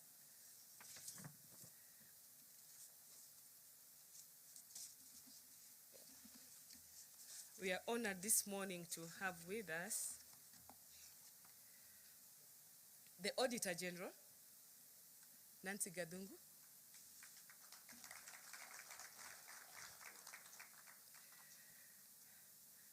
Bishop Oginde of the Ethics and Anti-Corruption Commission, Charles Orinda, Commissioner on Administrative of Justice, Clarissa Woro Ganga of the Kenya National Commission on Human Rights, Sami Chepkoin, Salaries and Remuneration Commission,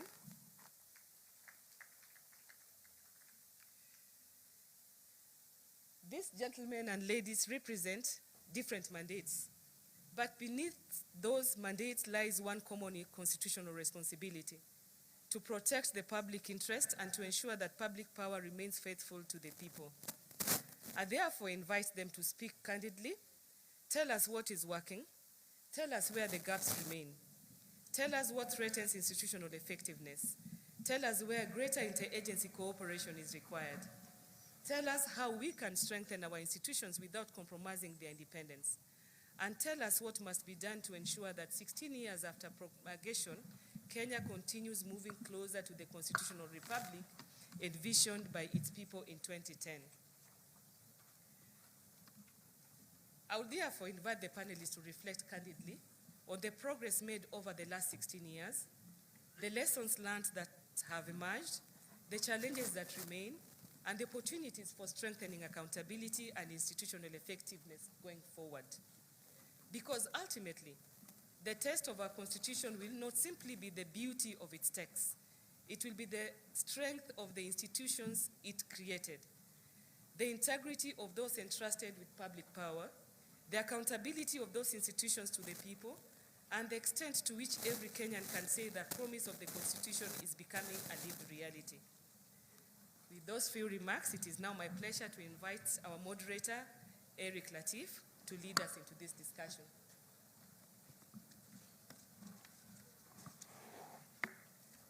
Thank you, and may God bless us all. Thank you.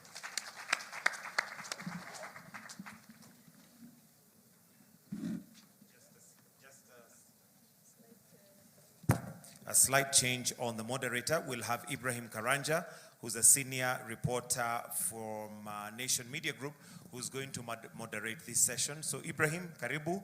Please, let's go straight to the Q&A. And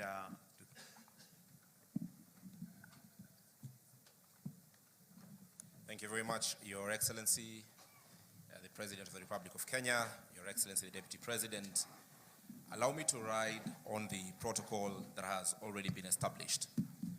And in this particular session, ladies and gentlemen, we're going to honestly have a conversation about your role, the role of constitutional commissions and independent officers, not only limited to the 5 that are represented here, but all the commissions and independent officers in the country.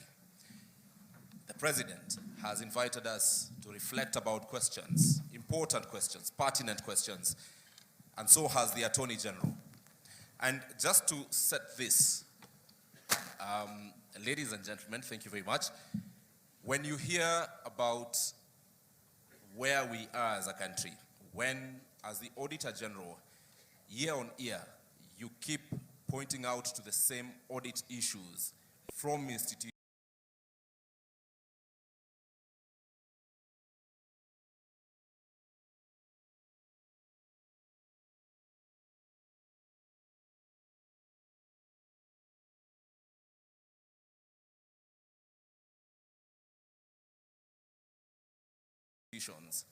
When, as the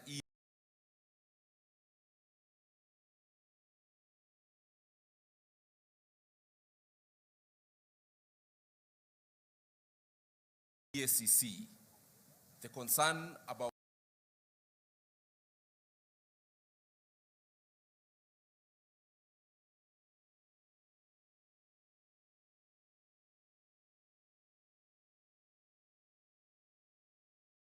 your own report states that 72% of complaints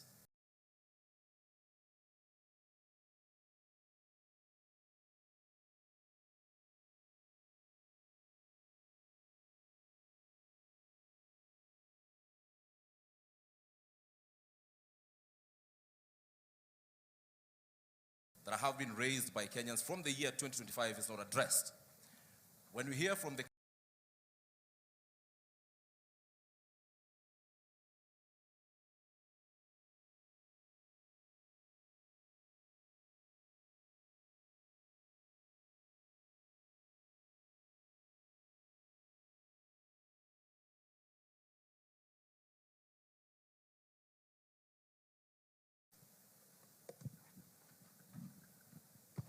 Thank you very much, Your Excellency, distinguished ladies and gentlemen, a very good morning to you.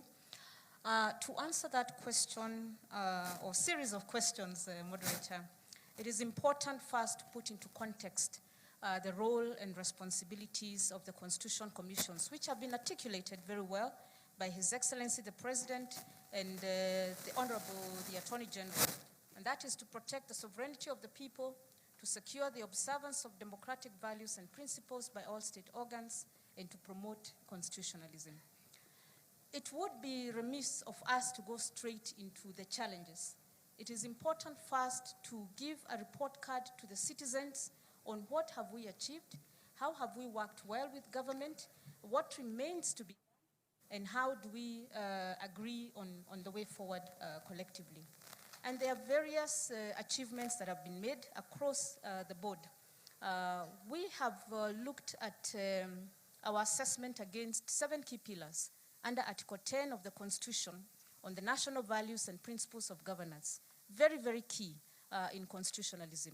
One is anchoring constitutionalism and the rule of law, strengthening public finance and fiscal discipline, advancing democratic electoral and security sector governance, combating corruption and enforcing integrity, promoting equity, cohesion and land justice, and equitable access to essential public services. And these have been addressed by His Excellency the President. They've also been addressed as the roles and responsibilities of constitutional commissions and independent offices. And there are achievements that have been made in this country. And we must, of course, recognize that achievements have been made. 16 years down the line, we are not at the same place that we were 16 years in 2010 when Kenyans made the decision that we needed another roadmap in terms of constitutionalism. Now, to the questions you've asked, what affects us in terms of delivery? Despite the progress that we've made, despite the outcomes on citizens, because under those pillars, there are real felt outcomes on citizens. And citizens measure performance and productivity, because now we've moved from performance to productivity. They measure it on their own living, felt experiences, not on what they hear has happened in other areas, or for other people, or in other towns. They ask themselves, yes, we have had these statistics, we have had these issues being raised at national level. How has it translated into an outcome, into a result in my life? So we've seen issues when we raise audit reports in terms of improvements. We've seen changes in policies. We've seen amendments to laws. We've seen directives even from the National Treasury on accountability. And that is progress, because it means whereas previously funds may have been misused or misallocated, or there was outright theft, then the Constitution Commissions, based on their mandate, whether to audit, whether to control the budget, whether to go after the criminal elements who are, where there is corruption or who are stealing, or whether to adjudicate cases of mismanagement of public resources. We have seen results. You have seen results. Nancy, my question to you is, when the person controlling the purse is a person you are required or have mandate over constitutionally, leave alone the allocation of monies by parliament, there is the disbursement of funds which you keep citing in your reports is delayed. When this happens, how does it affect your independence? Indeed, that is one of the key issues that constitutional commissions are facing, lack of adequate resourcing. But for the Auditor General, the Constitution says that Parliament has the responsibility to allocate adequate funds for all constitutional commissions and independent offices under Article 249. But that's not always the case. And of course, we are alive to the fact that we are still growing as an economy, that we cannot always get the resources that we need, that cash flow is affected by revenue collections, and this affects entities across the board. Right. But we must ask ourselves, which entities need to actually do the work on the ground so that they provide the advice on how we can grow, have economic growth, economic empowerment, and ensure that cash flows are predictable and the targets are met. Thank That you. is the Constitutional Commissions. Bishop Oginde, and thank you, Nancy, because you're also speaking as the chairperson of the caucus of chairpersons of independent officers and holders of independent officers and constitutional commissions. Bishop Oginde, the issue of corruption continues to frustrate many Kenyans. You give us reports every year that we've done so much. We have recovered this much asset. However, we are still talking about corruption. We are still seeing the Auditor General flag what are corrupt activities from various entities. What exactly needs to be done to finally, 16 years down the line, slay this dragon of corruption? Thank you very much. The Constitution provides different various safeguards against the use of public resources. I think the greatest and most important thing we need to do as a nation, in line with the Constitution that we have given to ourselves, is for all of us to appreciate that the resources that have been allocated and given sacrificially by Kenyans need to be used for the purposes for which it has been allocated. That when any of us takes any of that and uses it for their own private gain, it affects every individual. So there's a need for a change of mindset. All of us who have been given responsibilities in any public office, that office is held in trust for Kenyans. And the resources that come to us are not for us to use. Unless and until we have that change of mind, we will continue to talk about corruption. And I can say authoritatively, laws alone will not give us the results that we are looking for. It will take our personal responsibility as individuals in every office where we find ourselves to recognize that the money that I have is not for me to use for myself. It is for the public good. When that is done, then our work will be more of a monitor. You know, a few people who may be making noise in class, we will try and help them not to make that noise. But when that responsibility is not there, then we'll continue chasing each other around the compound. We always talk about the ideal situation, Bishop Oginde. Today, it's 16 years after the 2010 Constitution. Let us be real. Yes. Let me ask you a very uncomfortable question. Yes. Which category of leaders do you find easy as EACC to investigate, and which category of leaders do you find very difficult to investigate? I don't think there is any category that is easy or difficult, because corruption is a very personal thing. Now, to answer your question more directly, any person who is in office and is being investigated within the same office where they are leaders, it becomes very difficult, because those people can interfere with the evidence that we need. Those people can make sure that we don't get the documents that we need. That person can deal with any person who wants to be a witness to what has happened. So any person who is in office that we are at the same time investigating, it becomes very difficult, whether they are at the lower level or at the highest level. At that point, those persons holding office are seated here today. Yes. His Excellency the President, the Deputy President, Cabinet Secretaries, Governors are seated here today. Right. What would you tell them that we need or they need to stop doing so that it's easy for you? Very simple question. Speak to them directly. I think I have already said. The first thing to each and every one of us sitting here, including those who are here on the platform, we must recognize that the resources in our hands are not ours to use for personal gain. That's where it starts. If each one of us were to do that, our work will be very easy. All right. Now, secondly, our constitutional commissions are not just EACC. Our constitutional commissions are mandated by the Constitution to do the work that they're supposed to do.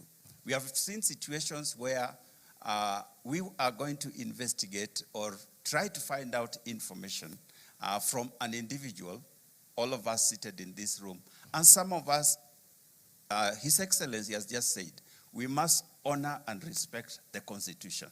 So if we are called upon to respond to any constitutional commission or independent office, let's take it that the Constitution is the one inviting you. It's not Oginde. It's not Gadungu.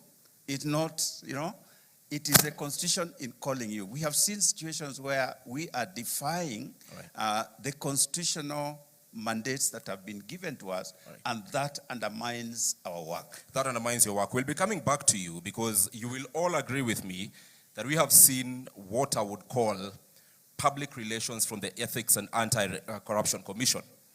Very grand arrests, media presence.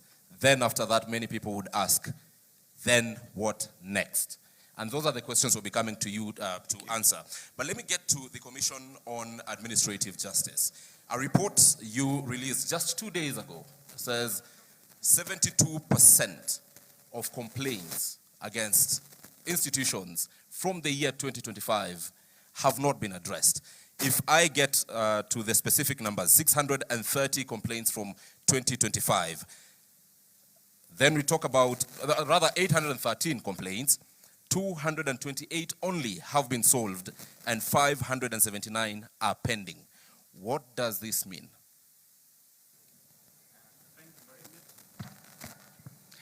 Thank you very much for that question. I think before I answer your question, perhaps what we need to do is to ask the people who we try to ask these questions, whether they really understand, one, what our mandates are.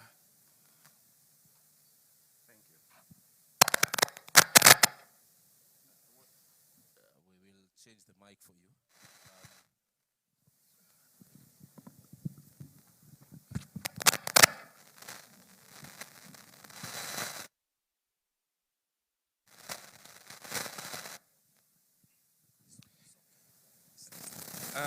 Yes, as I was saying, whether the people that we really are supposed to make accountable understands what it is that they are supposed to do. A simple question like that is that, do the people sitting in front of us here understand Article 73 of the Constitution, which talks about public trust? Where I sit, I deal mainly with government officials, and there are certain things that are there in these constitutions called public values of public service, and this is captured in Article 232. Accountability, responsiveness, prompt and effective service, provision to the people of Kenya. When we write to ask for this information, they will tell you that we are paper pushers. They don't respond in time, and that explains why those complaints remain unresolved. So what have we done? I've been able to engage with the various MDAs. This week, I've been meeting the principal secretaries and MDAs that we had identified has many complaints not being resolved. And we realized that part of the reason is that they don't have a way of understanding what, when we write a letter to them, what does that mean? So we have been meeting at the Safari Park from the chief, the principal secretaries, the head of parastatals, the DGs, the chairperson, so that we explain to them why it is important when we ask the things that we ask, it means that there's a Kenyan somewhere needing the answers. Another thing is that there's the issue of government operating in silos. We all need to be able to respond to that question quickly, but you find that if you address, say, the pensions department, they will tell you, we have not gotten the information from TAC because maybe that's a delayed pension, or we have not gotten the information from Department X. Now, they don't have a referral mechanism where if you make an inquiry and somebody sitting there should be able to refer to the relevant department to be able to act on it. And so this is why we are starting by training them, and we want to start at the top level. Very soon we are going to ask the permanent secretaries, the heads of various parastatals to come down so that we take them through what it means to resolve a complaint within the time that we require. Secondly, we also want to have a coordinating mechanism where if the question is cross-cutting, for example, most of the time you'll get the issue of resources. Treasury should be at the center of all these discussions, because if pension has not been paid, these people will say we have not received exchequer. If National Land Commission has acquired land, they will tell you that the money has not been given to, say, Ministry of Roads to pay. And that person, that Kenyan, has come to us to complain that his land was acquired when we were building Thika Road. How many years was Thika Road built? More than 10 years ago. But you find that there is that problem that the ministry and the treasury and the authority are not speaking together.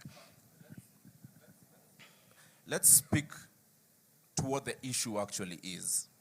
Again, lots of ideal situation, but the reality today. 579 complaints brought to your office for the year 2025 have not been addressed. Your mandate surely cannot just end at communicating to the respective entities. What happens to these 579 cases today? We are almost starting September of 2026. By end of this year, more complaints will be coming to you. So actionable things done or that you can do beyond telling this crowd what the ideal situation ought to be. Well, as I said, we have decided to engage the people concerned to tell them that this is what you need to do when you receive the the matter. Some of the things are actually just bureaucratic red tapes, which we need to cut down. So what we want is that a person resolving the complaint should be sitting in those ministries and be reporting. All right. Yeah. All right. Let's move to another issue that still touches on you, an increase in requests for access to information. 2016, 2017, 32 requests. 2025, 2026, 654 requests. What does this speak to? What does it say of the institutions that are mandated to serve?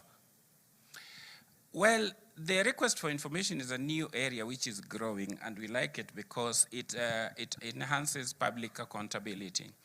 Unfortunately, people still, again, don't understand that when you request the information, you should not come to CAJ as the first point of call.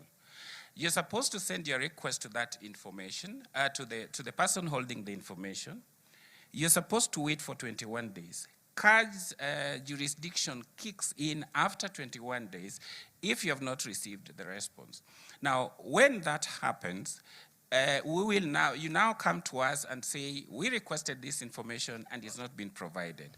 And we will look at the information that you request. But first of all, not every information can be given. And so we'll look at it according to the law and see whether it falls under Section 6 of the Act, which are exempted. If it is information that should be given, then we will ask the institution why they're not giving that information and that they should be able to provide that information. All right. Yes. Clarice, where are we 16 years later in terms of human rights and the rule of law? Let's speak to human rights. Let's speak about the very basic right to life.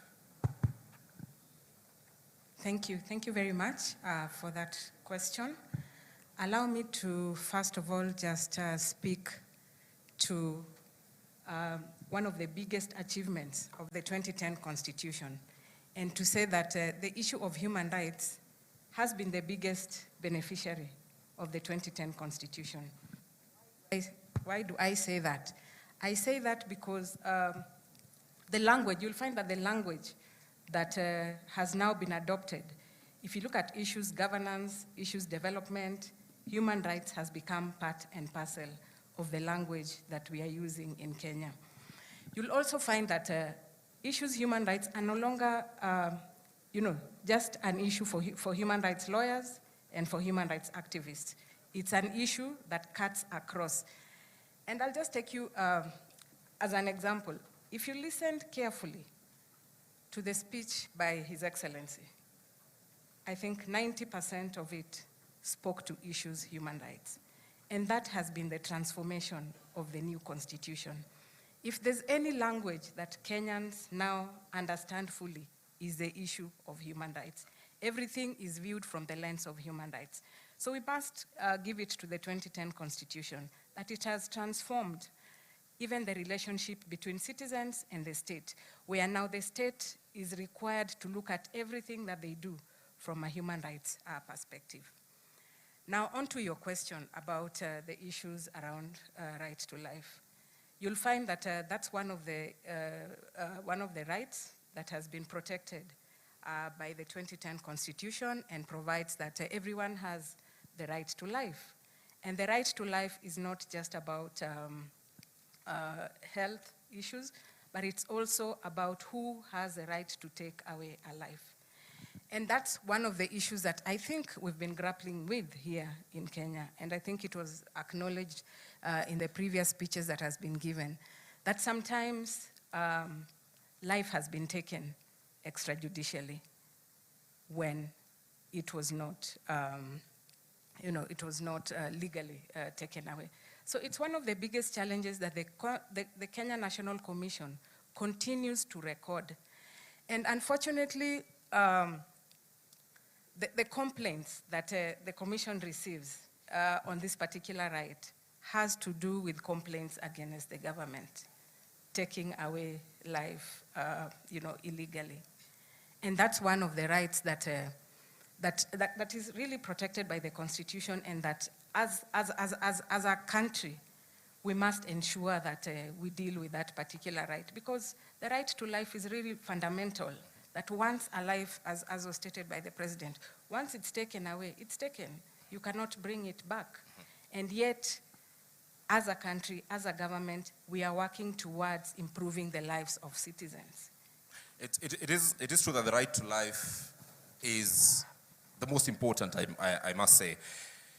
However, the question, and you have pointed out, that most of the times when KNCHR receives complaints about violation of this particular right, the blame falls squarely on the government. And we have seen actions by the government, for instance, on those people who were injured and those who died from previous protests. Compensation is currently ongoing. However, there is a question about not just compensation, but justice. If it touches on police officers, there is an officer who pulled the trigger.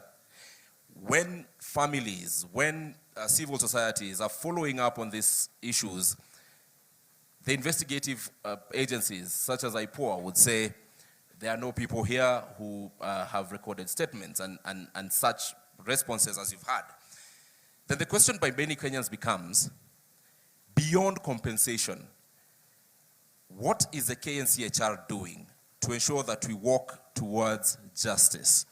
Because the many killings that we've seen, a very negligible number is currently being prosecuted in court.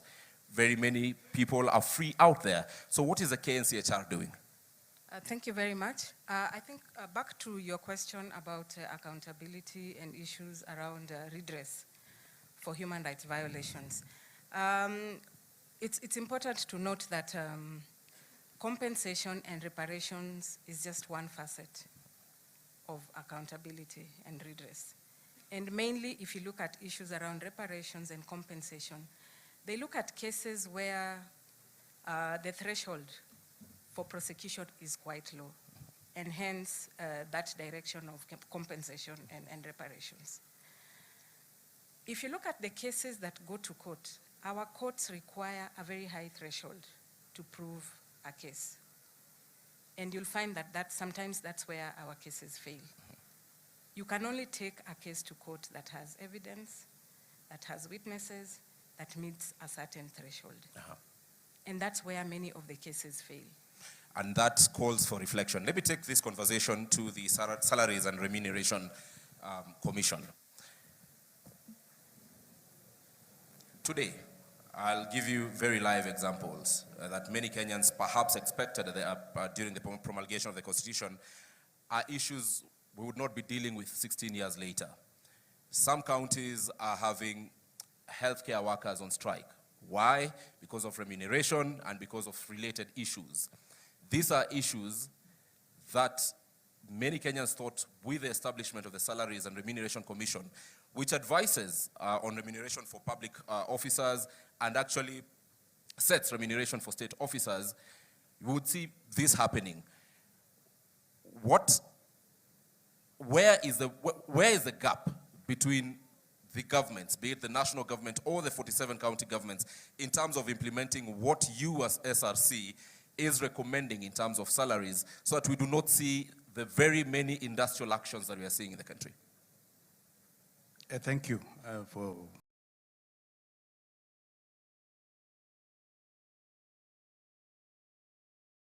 that question. First of all, I think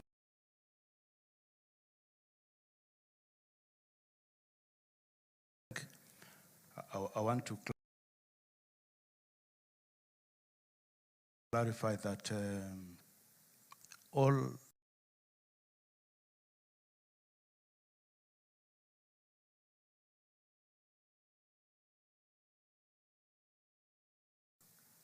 the policy advisories that SRC have issued, both at national, county levels, judicial. Small gap you see that is still causing a bit of industrial issues is there are some policy and legislative gaps around remuneration, especially around collective bargaining. And we think arising from the resolutions of the productivity conference that was concluded in June.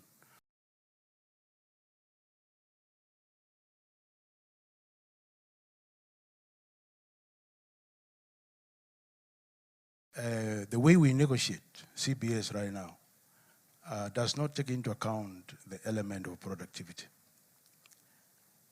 It is people, but sometimes the physical space is tight. But we have already promised people that we are going to pay you like this, and like the industrial action that you are seeing now in the nurses, it dates way back to 2017. You see? Once we tighten the policy and legislative framework around collective bargaining and generally how we compensate public officers and state officers, I think that will be a thing of the past, I assure you. All right, let me take this to the Attorney General, Dorcas Oduor, before I do another round of questions. Then I'll come to you for very few questions, perhaps 4 of them maximum from any of you. touching on constitutional commissions and independent offices. But AG, let me talk to you about encroachment. Last year at a forum like this, when the then chairperson of the caucus of chairpersons of constitutional commissions and holders of independent offices spoke here, he mentioned of the various challenges they were undergoing. One was funding, which we've already addressed, and the second one was encroachment. This encroachment most of the times comes from the other arms of government, and particularly the executive. I will invite you to respectfully look at claims made in public just a couple of days ago about employment of teachers and it being done by political players, members of parliament. And these are allegations that came from a very high office, the office of the Speaker of the National Assembly. As Attorney General, where does this place constitutionalism in a government you advise? As far as I'm concerned, all people employed by government, state officers and public officers are bound by law. And when we talk about the rule of law, it means that when you are exercising your power, you must identify the source of that power. Have we ever asked ourselves that how come sometimes there is no problem at all, but when there is change of leadership of an institution or an agency, all of a sudden there is a problem? Is it the problem of the people who are leading those institutions? When they come to us for advice, we go back to the Constitution because our client is actually the government, not an individual. And we protect policies and the laws, and we advise. Just as you saw it in the paper, we also saw it. Nobody has come to us, has complained to us, or has come to us for interpretation. Kenya is a country that is over-legislated. The problem is, how are we implementing the laws? Where does policy and law meet the ground? And when it meets the ground, it meets individuals with perspectives and attitudes. And it is how they exercise that power that causes confusion. Otherwise, at the top level, we are very clear. Our mandates are very clear. And we are always being asked, how does your core mandate meet the ordinary life? And everybody has been given an opportunity and a space to exercise their core mandate. So when individuals have their perspective and they want to be a bottleneck, that is a different story. So we wait for them when they come officially, and then we advise. All right, Nancy, as chair of this... And let me tell you, you will wonder that at the Office of the Attorney General, we are registering almost 60 churches a month. 60. Tell us about it. You will also wonder that out of those churches, every time they have elections, they disagree. And elections in churches are more brutal, sometimes fatal. They are very violent, and they still come to us to advise. And these are the same people you meet in offices. Until now, we were asking ourselves if the Office of the Attorney General is now litigating between churches when it comes to elections. What about civic election where all these churches come together? Even among the Muslims now, they are fighting about offices and money. Some churches, not all of them. So this is to show the character of the people that we are leading. It is not only in civic elections. Thanks. All right, Nancy, how bad is this issue of encroachment by whatever power to the roles that are under your caucus? Thank you. I think we are all aware that there is encroachment and there is a bit of discomfort in people letting go of functions and authorities they had previously under old constitutions that have now been put in the, under the responsibility of different entities. When we were talking about the institutions, we have the three arms of government. We have the constitution commissions and independent offices, very critical for checks and balances. Now, the constitution commissions and independent offices have been given some critical roles and responsibilities and mandates by the constitution. However, because there is almost a similar or parallel structure within either the executive or the state, there is a bit of disagreements in who is responsible.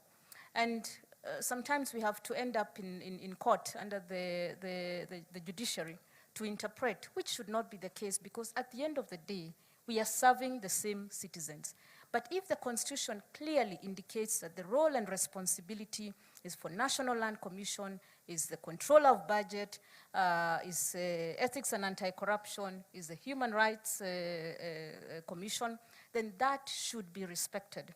And then we can have under the coordination of His Excellency, the Deputy President, on how do we resolve this with mutual respect and with mutual understanding of what the Constitution set up. So that has been one of the issues that have been affecting delivery of services, delivery of development to the citizens. Again, there's a competition on who is accountable or who takes the credit. That now derails the focus that it's about a service that should be delivered to the citizen, and people are fighting over who is responsible and who takes the credit for delivering. So it is about interpreting the Constitution without personal initiatives or responsibilities, or trying to, we call it one-man upship. Yes. It's about us working together. And where there has been that mediation or meetings between constitution commissions and maybe State Department's leadership, under, if not the Deputy President, sometimes under His Excellency the President, then we have seen some change and some breakthrough in delivering to the citizens. Tell us how glaring this, I'll list for you what I think are forms of encroachment, and tell me how glaring they are for the constitutional commissions and independent offices. There is the point where the executive would expressly tell a commission what decision to make, all right? Then there are other forms which I list as encroachment, either through appointments, political appointments, funding, legislation, administrative directives, public attacks. We've seen constitutional commissions at times being subjected to public attacks by those who have the platform.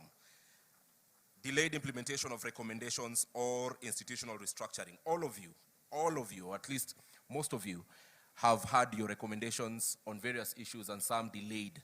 So how glaring are the issues I've listed in terms of encroachment? Which would you say is the most serious bottleneck? Thank you. I think as we progress 16 years down the line, it is not as bad as it used to be in 2011, 2012. There was still a bit of storming and norming. Again, we also have to understand that there's an electoral cycle. So when there's new leadership, they have to take stock of what are they responsible for, what can they do within the Constitution, and what are the Constitution commissions and independent offices responsible for. All right. Legislation, you did give me a yes. list. And I think for this would depend on Constitution Commission and independent offices, lived experiences and interactions with the state in terms of the arms of government. Whether you are engaging with the executive, because of course, and the president didn't say that he has a mandate that he was given by the people to deliver on the visions of and the aspirations that gave him the leadership role. However, within that mandate, there's a constitution that guides and the laws of Kenya that guides on how that mandate should be delivered. Then you have the constitution commissions that are oversighting to ensure there are no excesses by the state in the delivery of that mandate. There is equality in delivery of that mandate. There is equity and there is inclusiveness, so to speak. So this depends on Constitution Commission by Constitution Commission and the relationship building, which now having a place where we can send our issues and hope, of course, they're escalated and solved, has sort of brought down this kind of disagreements. But they're still there. And sometimes we choose to handle them diplomatically. All right. Thank you. All right, Bishop Oginde, when we speak about EACC and its mandate, we seem to be having an over-focus on corruption. There is a software of the country which His Excellency, the Deputy President, invited us to speak to. Integrity, ethics, which is a very fast E in EACC. We do not see you doing much about this. we've seen people act in conduct that brings disrepute to offices they hold, be it members of parliament, be it governors, be it public principal secretaries, various people. Yet the EACC is increasingly silent about such. Is this no longer your mandate? Thank you very much. Ethics is one of our mandates, and we have a whole department, directorate that is dealing with matters of ethics. Under that mandate, we ensure the adherence to Chapter 6 of the Constitution. So there are several activities, programs that we undertake in that. One of them is education, to ensure that members of the public and various individuals are aware of what these concerns and our mandate concerns. So we are quite active in this, but the reason that the enforcement seems to get more publicity because many Kenyans view EACC's mandate primarily as enforcement. So they want to see arrests and so on. But we do issue advisories, we do issue cautions to various government entities or individuals who are acting outside of their of what is expected of them. And many times this sometimes does not get into the news. And so it may appear like this is an area that we are not quite engaged in. The other thing that we do in that particular area, we help various institutions in terms of helping them to adhere to the ethical practices within the institution themselves. We carry out systems reviews of different entities to find out if there are areas that are potentially liable to breaches of ethics or even corruption. This again would come out in our reports, but as you know, the media picks more on the other side of enforcement. So if you look at the work that we do, especially in the area of prevention, in the area of ethics, we are acting in helping particularly the younger people. We are focused now in helping the younger people in schools, in colleges, in various institutions to instill this issue of ethical conduct and behavior. Now, when it comes to leaders, there's, you talked about, I wouldn't call it encroachment, but sometimes there are overlapping mandates. Say, for example, and a leader conducts themselves or says something that we consider that is unethical. There's NCIC that is supposed to deal with that situation, but on the other hand, EACC also has that mandate. So we work collaboratively to see where does this really fall, and we allow the relevant institution to pursue that.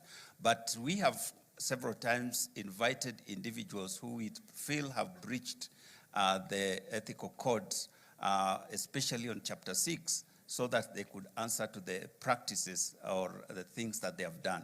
The other thing that we also are mandated under that is the whole issue of declaration of wealth and so on. And we pursue this if there is a breach again in that particular area. And if there are any undeclared or unexplained wealth, we go after them because we believe that this is a way in which they may have crossed the bar. And so these are things that do happen, but many times they don't come to the front, as I said, because of the people expecting us more to arrest people than to enforce ethical conduct. But it surely must go beyond what media picks. It must be what really happens. Forget about what media picks. Yes. Because your mandate is not for the media. It is for the Republic of Kenya. But let me move to the SRC. And when I come back to all of you, because for closing comments, in the interest of time, you'll tell me about when your recommendations are not implemented. The EACC has previously written to the IEBC and given a list of shame of some sorts, but of people who the EACC thought ought not to be on the ballot. Yes. That was never followed. However, let me go to the SRC. You have spoken about the fiscal realities of the country and the always ever-rising demand by the various workers, especially employees of government, be it public officers, mostly public officers, to be fairly remunerated, at times not aligning with the fiscal realities the country is in. Then at that particular point, how do we make Kenyans appreciate that, look, this is the situation we are in, these are the fiscal realities that we are in currently, and not to dismiss the demands that you're having or the requests that you're having, but we have to strike a balance? First of all, I wanted to clarify one thing. I don't know whether the mic is working. Wanted to clarify that, you know, that first question you asked me, Kenyans might think SRC just helps public sector employers to resolve strikes. We do more than that. Actually, under Article 230 of the Constitution, that gives us the mandate to do what we do.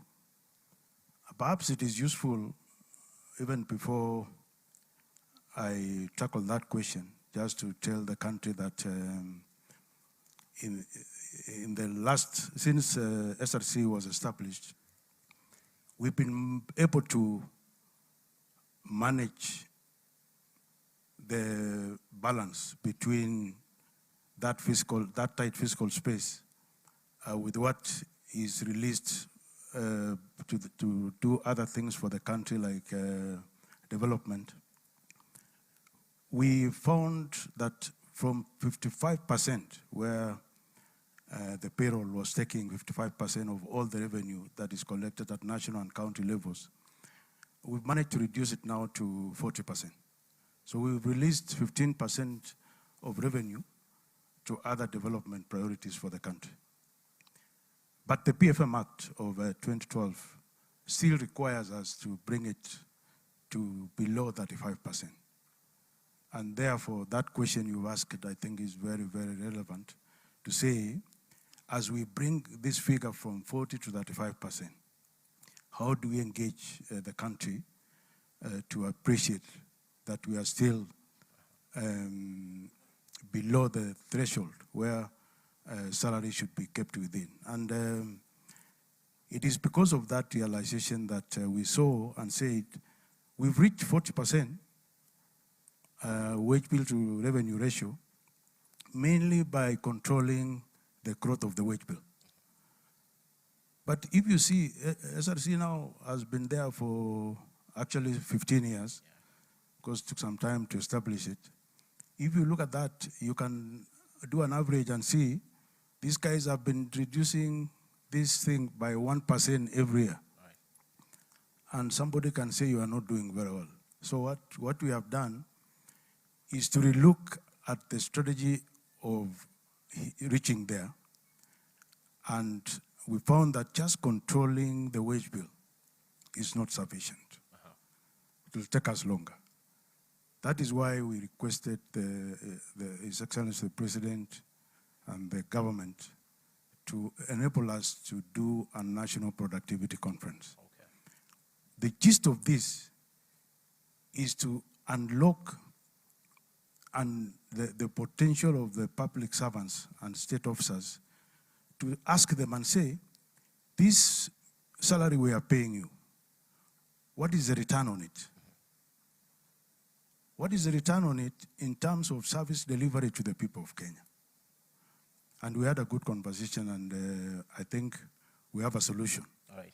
That we are going to engage at all levels of, actually we are calling it a whole of the nation rollout, okay, which not only includes government officers, but also the public, because as employees of government are doing their work, doing service delivery, improving revenue collection, making sure the citizen experience good service from productivity of public servants. We're also saying the people of Kenya will need to reciprocate by paying their taxes, All right. by paying more taxes. And therefore, when we have that conversation around productivity, not just controlling the wage bill, I think we will not only nail that threshold by the year 2028, I think we are anticipating that it will be achieved by June 2028. But the spin-off will be improved service delivery to the people of Kenya that might lead to more citizen satisfaction and trust of the people of Kenya and their government. Thank you. Thank you. We really need to wind up and keep our thoughts short. I'll come to you, Clarice.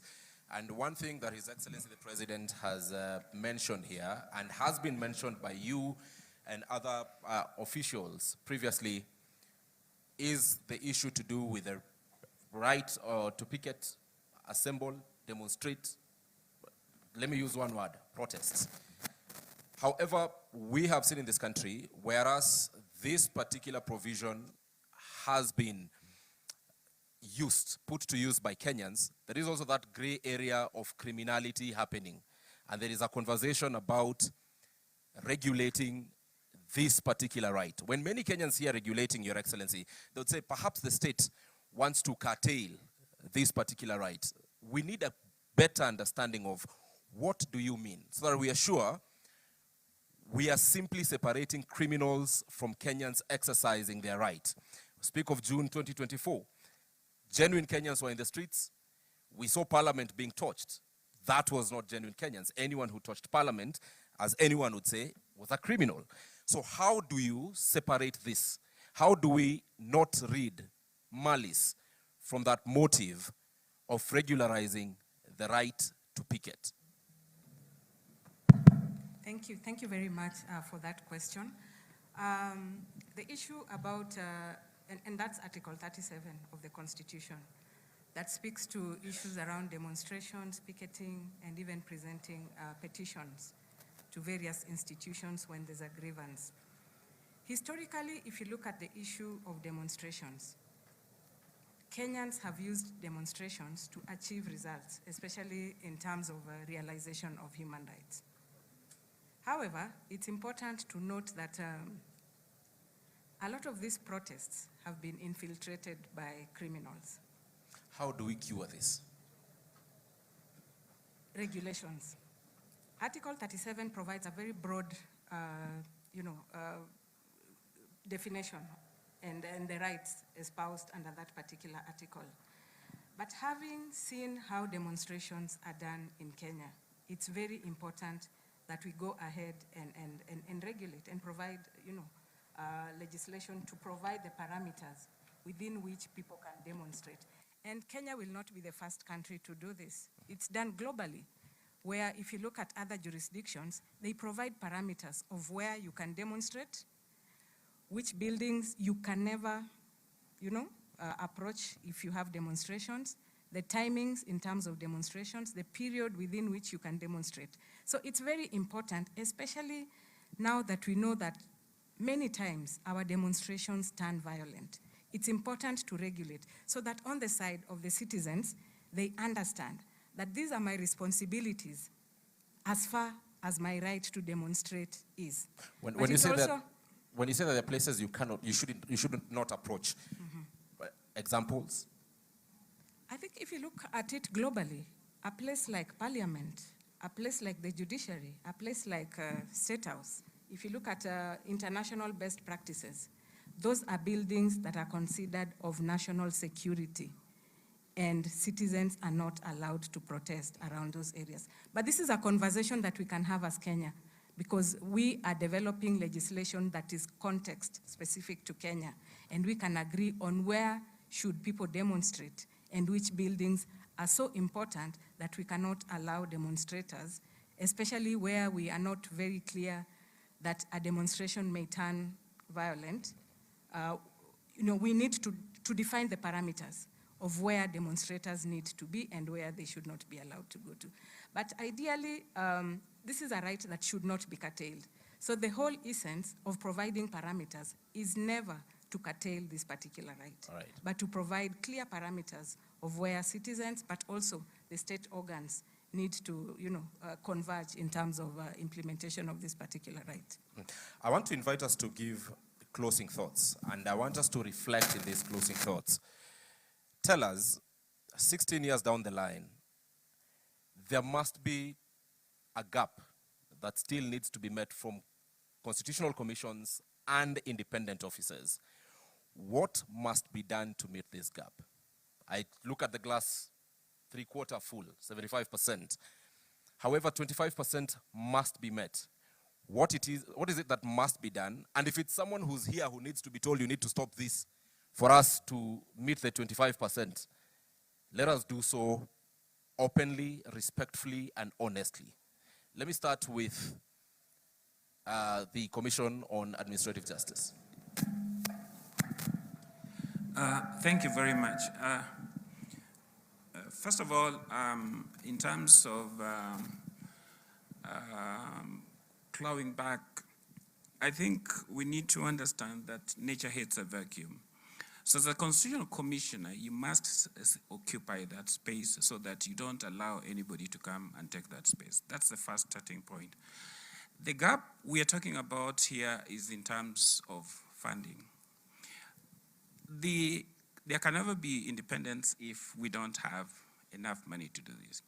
And if we are able to give a certain percentage of the revenue to the counties, I think it is important that we also give a certain percentage of that revenue to constitutional commissions.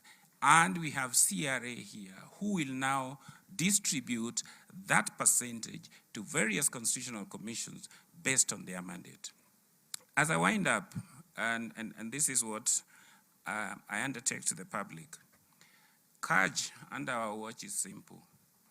We say what we mean, and we mean what we say. And that is what we will give to the people of Kenya. If there's anything that we need to investigate, we will investigate it. If there's something that we need to do to improve the lived experience for the people of Kenya, we will be able to do it firmly, fairly, and without fear. Again, we will also give you your right of Article 47, which means we will hear you before we take any action. We will make sure that we use the diplomatic means that are provided for in our act, like mediation, arbitration. But where you are obstinate and you're not doing what you need to do, then if it calls for summoning and fining, we will not be afraid to do so. Thank you. All right, let's go to the SRC. Any gap that needs to be filled, what needs to be done for that gap to be filled, and if there is any party, be it here or watching us from home, that needs to act on something for these gaps to be filled, please name them, respectfully so. I think we are all agreed, I think in my view, that there are actually two gaps. One is we need to exercise this issue of independence very responsibly. Because you cannot be independent there as CCIOs and the people you serve are on this side. I think we need to manage that better so that we provide better service to the country. That's my honest opinion. Without the country feeling that now your independence has been compromised. The second... Do you want to cite any CCIO that you are describing this particular situation? We are being honest with each other. In the interest of time, let me go to the second one. Which is for CCIOs to function effectively, I think we need to find a way of resourcing them better than we are doing at the moment. All right. Thank you. All right, Bishop Oginde. Thank you very much.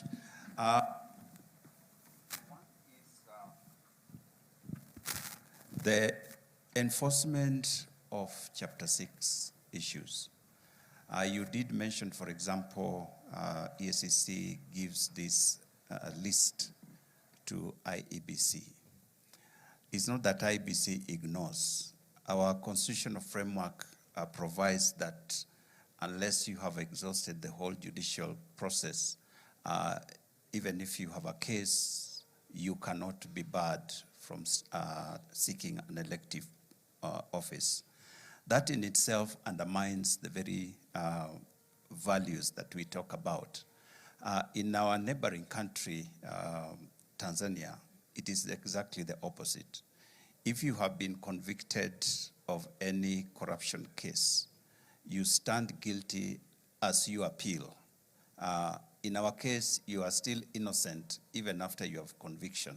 So we need to look at, if we are serious about enforcing the values that are given to us under Chapter 6, how do we legislate that so that those people who violate this ethical conduct that is provided for us are actually kept out? In the same line, we find, for example, we are investigating an individual. Like I said, the most difficult people to investigate are people who are in office. And we recommend that this person should step aside as the investigations are going on. In many cases, they are reinstalled in the office, and it becomes very difficult to do any investigations, to get documents, to get people to witness, rather to testify according to what is required. Right. The other area is the pace of prosecution. The process from investigation all the way to conviction, if there is, can take a very long period of time. That is because of the many stages that this has to go through. It is important that we look at that whole process. There are areas that we could reduce the amount of time that is required, or the number of steps that one needs to go through before a prosecution takes place. All right, at that particular point, allow me to interject, because it reminds me, and very briefly, of this incessant complaint that has been coming from the EACC about prosecution. In fact, you are on record asking members of parliament here to grant the EACC, and I think it also goes by extension to also the police, prosecutorial powers. You have done that, because we have seen blame being shifted from EACC to DPP and eventually to the judiciary. Now that today we are here with the political goodwill of the country, is this something that the EACC is still actively pursuing? And what are the possibilities of this happening? Thank you very much.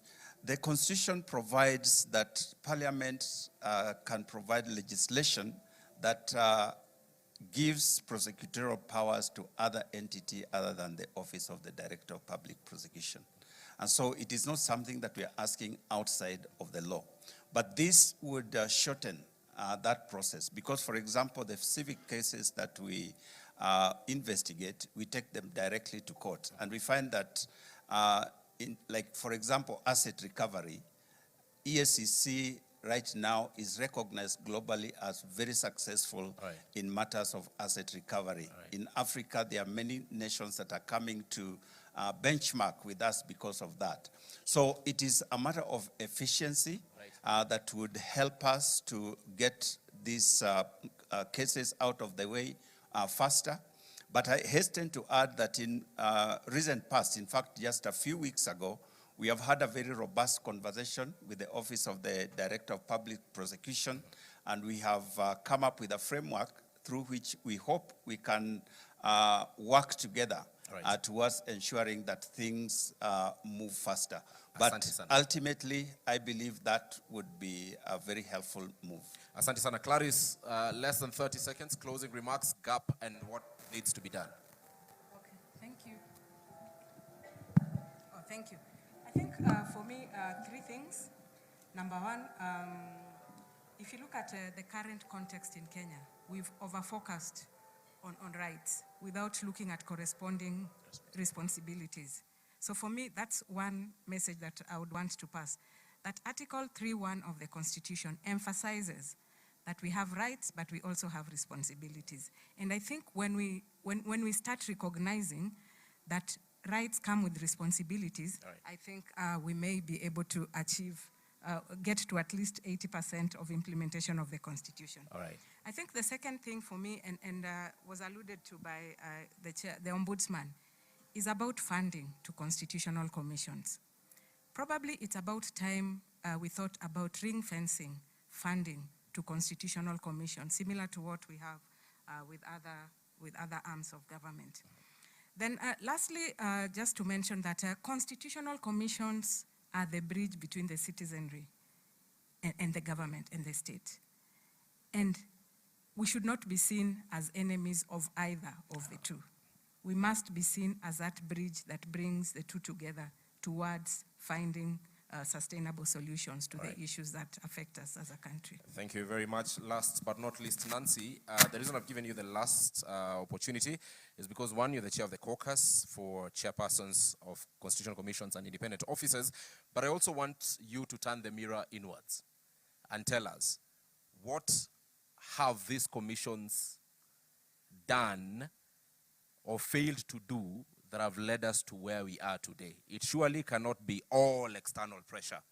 Internally, what needs to be done? Thank you. And I'll respond to that in the context of the gaps. The thread of your questioning has been on what needs to be done, what is remaining, and this speaks directly to the citizens. It is important that we really do self-reflection because the Constitution established an accountability architecture that is designed as an ecosystem, that whether you are this arm of government, whether it's the executive, whether it's the judiciary, whether it's parliament, whether it's the two arms of government at county level, the county assemblies and the county executives, and the constitution commissions and independent offices, we all have a role to play in the accountability architecture. And we must look at 16 years down the line, because we are saying Katiba at 16, what remains to be done? Because there were expectations. What promises are pending? Real promises that speak to human lives and livelihoods in this country. What has been eroded and what has been outrightly denied of the citizens in terms of development or in terms of service delivery. And every player in that architecture has a role to play, because Kenya stands to lose if we don't close the gap or significantly ensure that the promises in the Constitution are met. And speaking to each one of them, the executive must implement accountability recommendations. I have had conversations that these constitution commissions only report. But the Constitution established the constitutional commissions as the key advisors and consultants to the other arms of government. So the reports that they do are the advisories that the other arms of government and other players in the ecosystem need to take note of and need to implement, so that the promises in the Constitution are delivered to the people and the gaps are closed systematically. It is a journey, but it's a journey that must be taken. All right. The executive must implement accountability recommendations, strengthen financial controls, accelerate digitization, and that is one thing we are all very, very proud of. Your Excellency, you took the bull by the horns. You said we digitize. Of course, we have to digitize by ensuring that there is also security of the systems and security of the data, and that the services are enhanced through the digitization. Thank you. And Parliament, every player has a role to play. Parliament must ensure that accountability findings attract consequences and sanctions. And here I am a proponent for personal responsibility. Some time back we had a conversation with the head of public service. And the question I asked is, the CS Treasury is the one who appoints the accounting officers. Accounting officers are PSs or CEOs of state corporations. But before they are appointed as accounting officer, they have been appointed by the presidency to play a role in delivering for the people of Kenya. So the ultimate responsibility, first and foremost, is on the authority that appointed them. Right. And hence we move to the zero fault audit. Everyone has a role. Judiciary must guarantee timely and predictable justice. County governments must strengthen budgeting and planning. Constitutional commissions must deepen And this is now, the onus is on us. Collaboration, strengthen follow-up mechanisms, push accountability scorecards based on citizens' personal experiences. It's not about us. It's not about the three arms of government. It's how does the citizen on the ground perceive the services they're receiving and the trajectory of development in terms of their future livelihoods. All right. And of course, the citizens have a very role. briefly, 10 The seconds. citizens must continue to demand accountability and from all public institutions. Thank you very much, Nancy Thank you. Gathungu, Auditor General. Asante sana. Dorcas, 10 seconds maximum. We are living in a country where people like going to court. The government has this project, person A has gone to court. The president wants to do affordable housing. Someone goes to court to stop it. And there is a lot of what the political players have termed as, even on the side of the judiciary, judicial activism. We have had that term, that particular term, and I wish we had representatives of the judiciary in this particular panel. However, that move by Kenyans to challenge literally everything, for whatever reason, as Attorney General, what are your thoughts about this? I'm calling upon Kenyans that now we have outside there the law on public participation. The rule of law requires that we rule by the law, which includes the constitution, legislation, policies, regulations. Kenya is the only country where, through our representatives, parliament and senate, we pass a law, we do public participation. Then an individual goes to court to say that that law is unconstitutional. And sometimes they have their way. We have an opportunity now, the public participation bill is out. Tell us how you want to participate in constitutionalism, how you want to participate in decision-making, how you want to participate in law-making, so that once you have told us how you want to participate, and we adhere to that process of public participation, the issue of you not being included in public participation will not appear, and therefore judiciary will have to know that the laws that are made by the people. Thank you. So one of the gaps that we must bridge is the law on public participation. Please speak, let us have a law. Secondly, the law on picketing. It is also out for public participation. Immediately we finish with it, somebody will go to court, it will be found unconstitutional. Yet it is your representatives. Sometimes it is your MP who passed it, and it is the constituent again who goes to court to say that it is unconstitutional. Kenya is a beautiful country, we have beautiful leaders. Right. Let us just support our leaders and support ourselves. Each one of us must start leadership from our houses. Asante sana. Let's appreciate all of them. Dorcas Oduor, the Attorney General of the Republic of Kenya, the Auditor General, Nancy Gathungu, from the Ethics and Anti-Corruption Commission, Bishop Dr. David Oginde, from the Commission on Administrative Justice, Charles Orinda Dulo, from the Kenya National Commission on Human Rights, Clarice Oganga, and from the Salaries and Remuneration Commission, Mr. Sami Chepkwonyi. Ladies and gentlemen, thank you very much for this conversation. Let's appreciate them as you take your seats. Asanteni sana. Mike.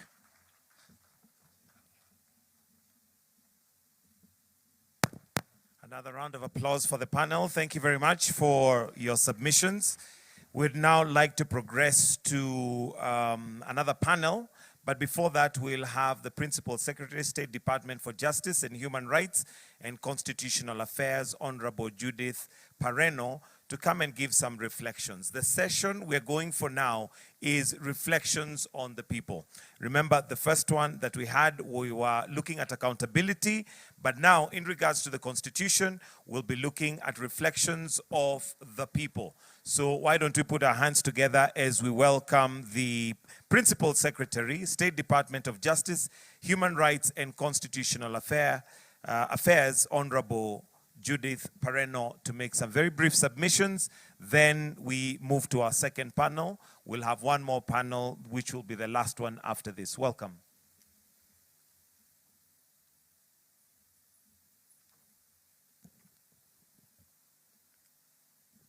Your Excellency, the President of the Republic of Kenya, Your Excellency, the Deputy President, all protocols observed. This session is about reflection of the people of Kenya. Our people, the Kenyan people, in our ethnic, religious, and cultural diversity. I am greatly honored to join you this morning to commemorate the 16 years since the promulgation of the Constitution of 2010. The occasion is not merely a celebration of our constitutional journey. It is a moment to reflect on the milestone we have achieved, acknowledge the unfinished business of implementation, and renew our collective commitment to the Constitution and the people of Kenya. The theme, Kenya yetu wajibu wetu tuwajibike, is both timely and compelling. It reminds us that the Kenya belongs to all of us, that the responsibility of implementing and protecting the Constitution is shared, and that every person entrusted with public authority must be accountable. Your Excellency, ladies and gentlemen, 16 years ago, Kenyans overwhelmingly endorsed a transformative constitutional vision founded on human dignity, democracy, the rule of law, human rights, equality, inclusion, equity, accountability, and good governance. Since its promulgation, Kenya has made significant strides in giving effect to this vision. Among the most notable milestones in the establishment of devolved governments, strengthening of the Bill of Rights, strengthening independence of the judiciary, strengthening electoral and political governance framework, established public participation, advanced gender equality, inclusion and affirmative action, improved access to legal aid, alternative dispute resolution, human rights, protection, and people-centered justice. These milestones demonstrate that the Constitution has not remained merely a legal document. It has progressively shaped our institution, governance systems, and relationship with the people. Distinguished guests, as you celebrate this milestone, allow me to express our sincere appreciation to the Excellency, the President, for finding it fit to restore and strengthen the Office of the Attorney General by introducing a new State Department, the State Department for Justice, Human Rights, and Constitutional Affairs. This is an important step to provide a stronger platform through which government can coordinate constitutional implementation, promote human rights, strengthen access to justice, advance government reforms, and uphold the rule of law. On behalf of His Excellency the President, we shall continue to discharge this mandate with fidelity, the Constitution, professionalism, accountability, and unwavering commitment to the public service. Your Excellency, ladies and gentlemen, the Constitution has translated into tangible benefits for Kenyans. Through the government is closer to the people, through devolution and improved local services. We have greater access to justice through legal aid and alternative dispute resolutions.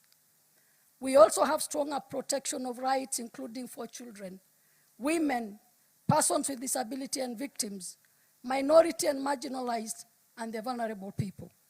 We have greater citizen participation in governance and public decision, more accountability in the exercise of public power and use of public resources. We also have greater equality, inclusion, and dignity, the access to opportunities and public service. Ultimately, the Constitution must be felt in the daily lives of every Kenyan, in access to justice, quality public service, protection of rights, participation, and accountable governance. While we celebrate the progress made, we must also acknowledge that the constitutional implementation remains a continuing journey. For many Kenyans, the full promise of the Constitution is yet to be lived. Challenges remains. Our task, therefore, is to bridge the gap between constitutional promise and the lived realities. The true measure of constitutional implementation is not just in the number of laws enacted or institutions established. It is whether a victim can access justice, whether a child is protected, whether a person with disability can access public services, whether public resources are used responsibly, whether citizens are can participate meaningfully in the decisions affecting them, and whether those entrusted with public power can be accountable. As we begin the next chapter of our constitutional journey, our focus must be deepening implementation. We must strengthen devolution, deepen public participation, improve access to justice, protect human rights, strengthen accountability and integrity, promote inclusion, and ensure that constitutional institutions have the capacity and independence required to discharge their mandates. We must also ensure that emerging challenges, including digital governance, artificial intelligence, data protection, and digital rights, are addressed within the framework of our constitutional values. Above all, we must cultivate a culture where the Constitution is lived, respected, and implemented in practice. In conclusion, I conclude by saying that the responsibility therefore belongs to all of us. To you, our young people, your voice matters and your participation matters. To our public officers, public office is a trust. To our leaders, leadership is service, not a privilege. To our institutions, exercise your mandate with independence, integrity, and accountability. To our citizens, know your constitution, ensure your rights, exercise your rights responsibly, and demand accountability. To our citizens, know your constitution. To all of us as Kenyans, let us defend the constitutional order that generations before us struggled to establish. Your Excellency, ladies and gentlemen, 16 years ago, Kenya made a historic promise to itself, a promise of democracy, a promise of human rights, a promise of equality, a promise of justice, a promise of accountable government, a promise that sovereignty belongs to the people. 16 years later, we have traveled a considerable journey. We have built institutions, we have enacted laws, we have devolved powers, we have expanded rights, we have strengthened access to justice, we have deepened democratic participation. But the journey is not complete. The Constitution must remain a living national project, one that requires every generation to protect it, implement it, and improves its realization. As we commemorate Katiba Day, let us therefore renew our collective commitment to Constitution. Let us make constitutionalism the culture of our institutions. Let us make accountability the standards of public service. Let us make justice accessible to every Kenyan. Let us make human rights real in the every lives of our people. And let us remember that the Kenya we desire cannot be built by government alone, by parliament alone, by the judiciary alone, or by the constitutional commissions alone. It must be built by us. Kenya yetu ni wajibu wetu, tuwajibike. May God bless our constitution, may God bless the people of Kenya, and may God bless our great Republic of Kenya. Happy 16th Katiba Day. Thank you.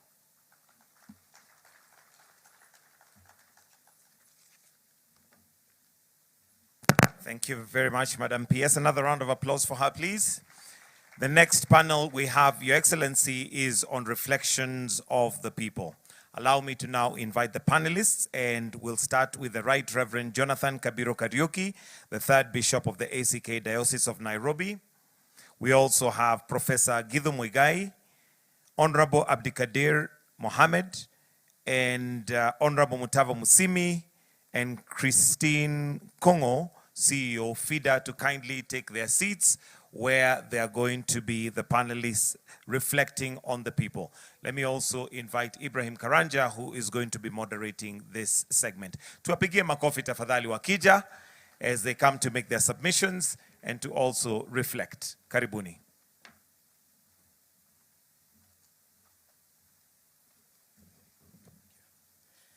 Thank you very much. This is going to be a very short session, short but very deep. Short but very deep. Ladies and gentlemen, through your hands, the 2010 Constitution was bequeathed upon us as a country. Today, I want us to reflect, and this one question will go to all of us.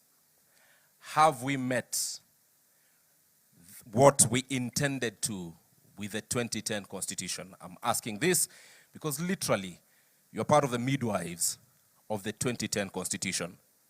What are the successes and how much have we met the target? I will start with Mutava Musimi. Thank you very much, Bwana Moderator, Your Excellency, and all of us. Have we met our goals? Is that what you're asking? Yes, sure. And you're asking me. As an observer, I think what I can say is we've come a long way. We are the better for it, for having a new constitution. I cannot imagine where we would be without a new constitution today. But we could do better. Number one, the poverty levels are worrying. The poverty levels are worrying. Number two, I am not sure, and I speak as former chair of the Budget and Appropriations Committee, I asked the question, can we afford the government we give ourselves? If you look at the public wage bill and all the public institutions we have to fund, can we honestly afford the government we give ourselves? Number three,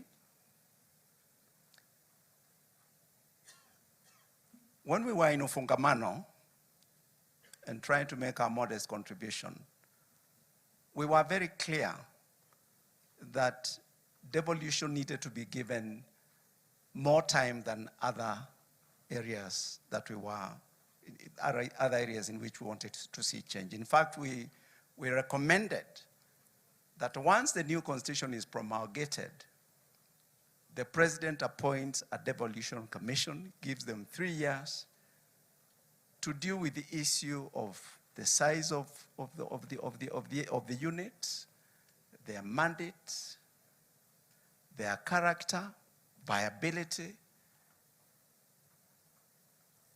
I was in Parliament when this constitution was when it was being promulgated. And I remember Abdikadir, who is here with us, who was our chair, took us to Kabete School of Government to deal with the issue of the number of units we needed. I think we had a day or two at the very best, and we knew it was just musical chairs. It was not really a serious meeting because the decisions had been made. Today, I asked the question, listening to Professor Anyang' Nyong'o and his team and Professor Hino, a lot of the issues that are coming up are actually issues that should be addressed by the county government.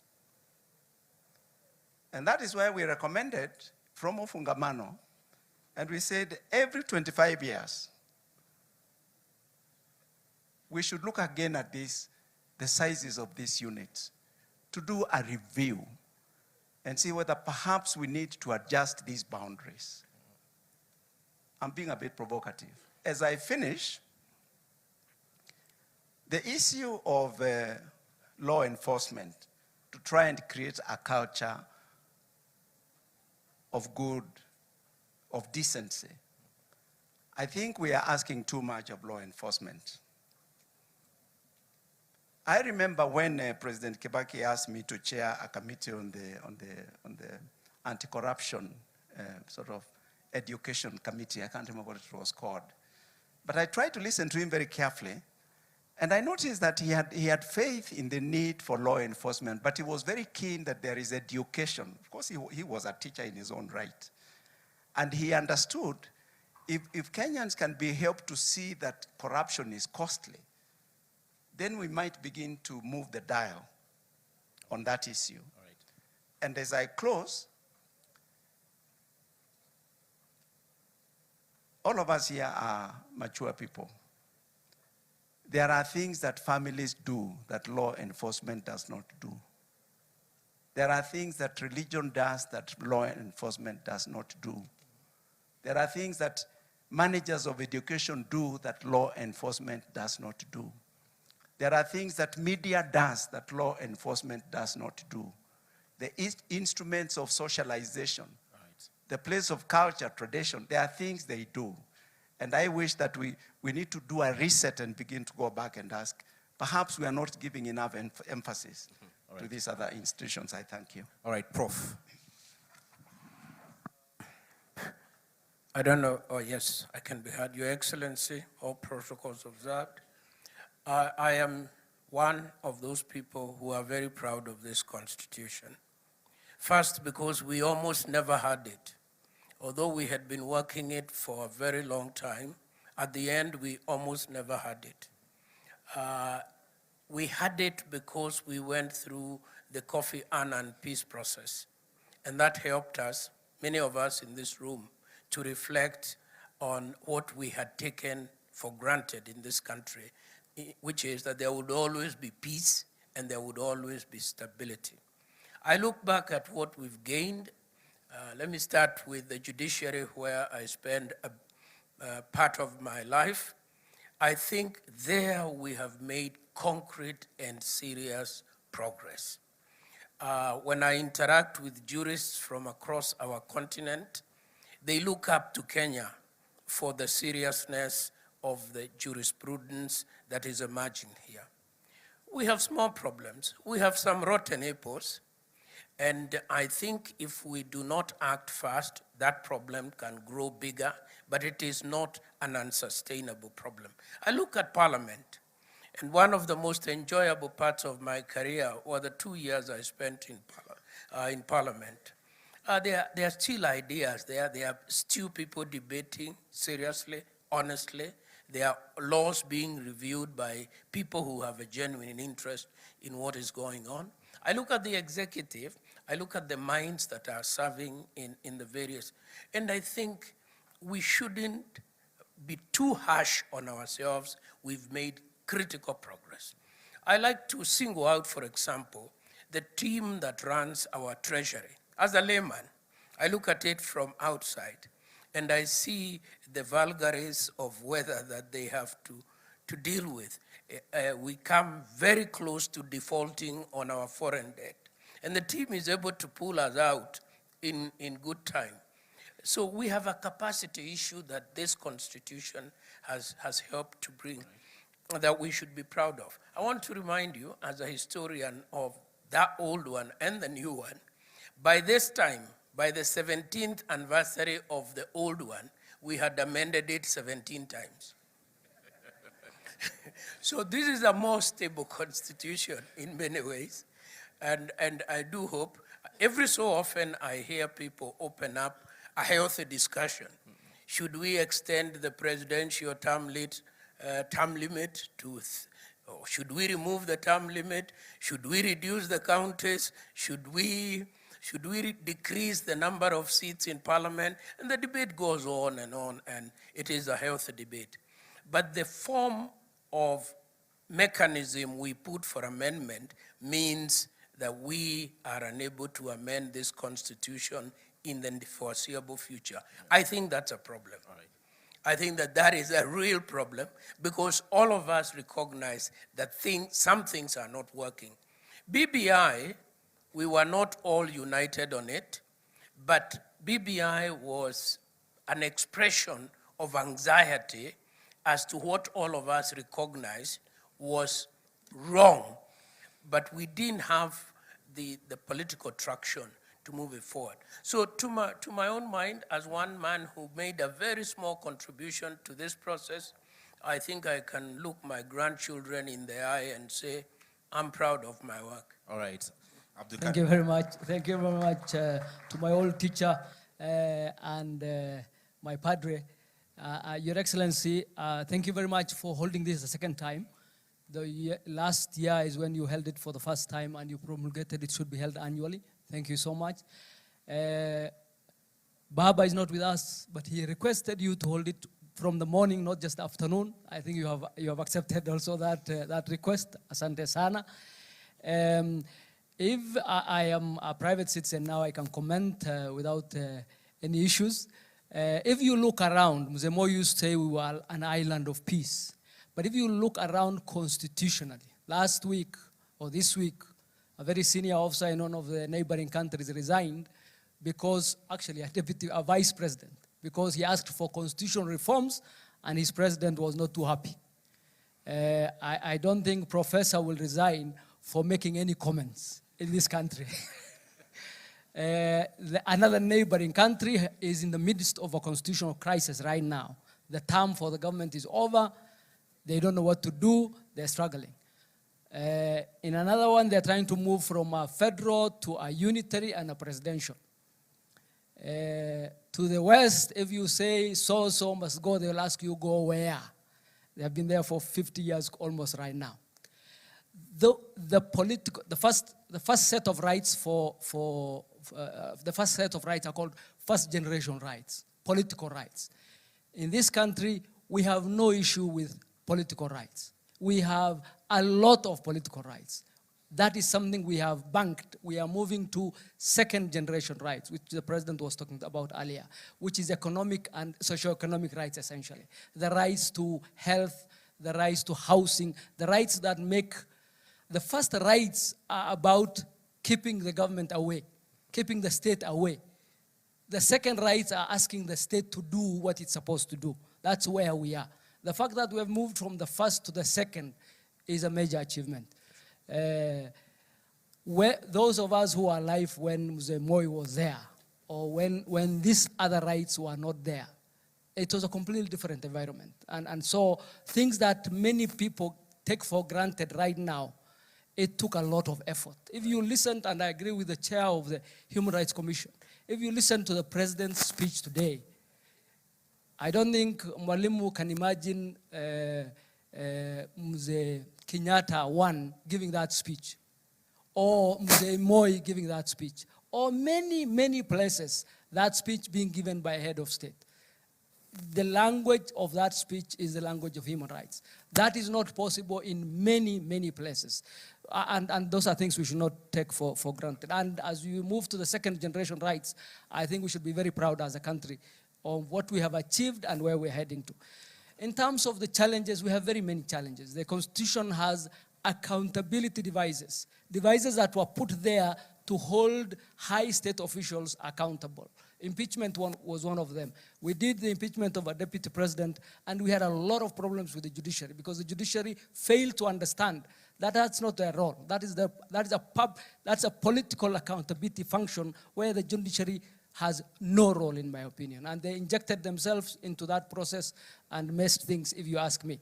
The second is recall of MPs. Recall of MPs. MPs, the public has a right to call the MPs. Not one MP has been recalled because Parliament made it so difficult for members of Parliament to be recalled that it's not happened in 16 years. Sure. It's highly unlikely to happen with the setup that act has given. In terms of the JSC, I don't think the JSC has worked because our judiciary is supposed to be accountable. The executive can't hold it accountable. Parliament can't hold it accountable. There's a mechanism that was set to allow the JSC to hold it accountable. The JSC has abdicated that role. And the JSC needs to come back to that function because they have made it very easy for a judicial officer to say, we're putting an injunction, you're not going to do your work. That really is not how the Katiba is supposed to work. Right. And in terms of vetting, I said, we hold vetting every time there's a new state officer, but rarely do we see that vetting being useful. So there are quite a number of challenges, but I'm very proud of where we are, and I'm very proud on the second generation journey that the president has put us on, and I think it's not a finished project. It is a project we should be proud of. When we were doing this Katiba, the last bit, we were coming from a very difficult place as a country. And just delivering it as a national project alone was very important. And the difficulty with which all the surrounding countries are finding delivering a constitutional foundation like we did should really tell us that we should be very proud as a country. Thank you very much. Thank you very much, Honorable Abdikadir. Reverend Kabiru. Thank you, Your Excellency, and all protocols observed. We must appreciate that indeed, as a country, we have come a long way. The 16 years from where I sit as a church leader, of course, we must appreciate the effect of devolution within our country and how that has really changed the local appearance within our counties. The public participation is a great thing that must be celebrated and basically strengthened. How do you ensure that the public feel each one of them is part and parcel of the progress and basically the decisions that are made at whatever level, that becomes critical. Now, when we come to the establishment of the commissions that are actually established by the Constitution 2010, again, we see there is a lot of connection where the public are able to connect depending with the needs that probably are coming up.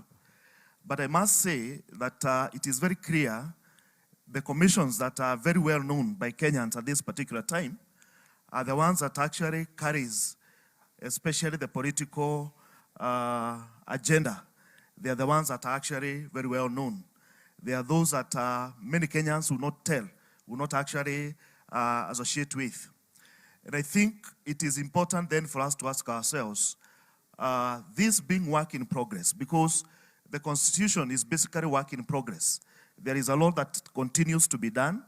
There are commissions that continues to be formed as to help in terms of implementation. We also need then to go further and say the much the Constitution is work in progress, the civic education about that Constitution also need to be a continuous work so that the Kenyans can be able to build that trust. They can also be able to relate. We are talking of 16 years, so a person who was born can now be able to relate with that actual Constitution 16 years. So that becomes critical, basically for us even going forward to think how do we move towards that direction. Thank you. Thank you very much. And Christine. Thank you very much, Your Excellency, all protocol observed. I must say, I want to say thank you for giving civil society a space in this conversation today, and particularly Federation of Women Lawyers, FIDA. Speaking as an advocate, I want to say this constitution, for me, I can describe it in 3 ways. It's progressive, it's transformative, and it's pro-people. The women and girls in Kenya, I must say we've achieved notable milestones under the last 16 years in the constitution, under 3 areas which I want to just discuss very briefly. One under leadership, the second one under social rights, and the third one under legal protection. Under legal protection, I want to say there have been very many statutes that have been developed and eventually have been passed by Parliament under the Article 27 of the Constitution. One of them is the prohibition of Female Genital Mutilation Act. Christine, allow us to check your mic, please. Thank you.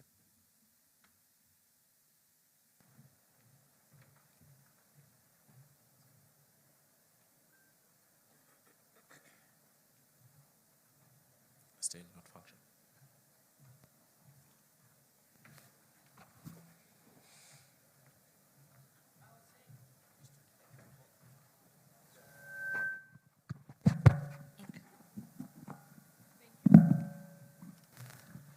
The point I was trying to make was the issue of legal. I was trying to bring out the number of statutes that have been passed in the last 16 years in terms of women and girls in Kenya. And there have been many: the Prohibition of Female Genital Mutilation Act, the Matrimonial Property Act, the Marriage Act, the Protection Against Domestic Violence Act. Those are achieved notable milestones in terms of legal protection for women and girls. However, there have been various challenges in terms of legal protection. One of them, Your Excellency, is the issue of femicide. No woman or girl in this country feels safe anymore.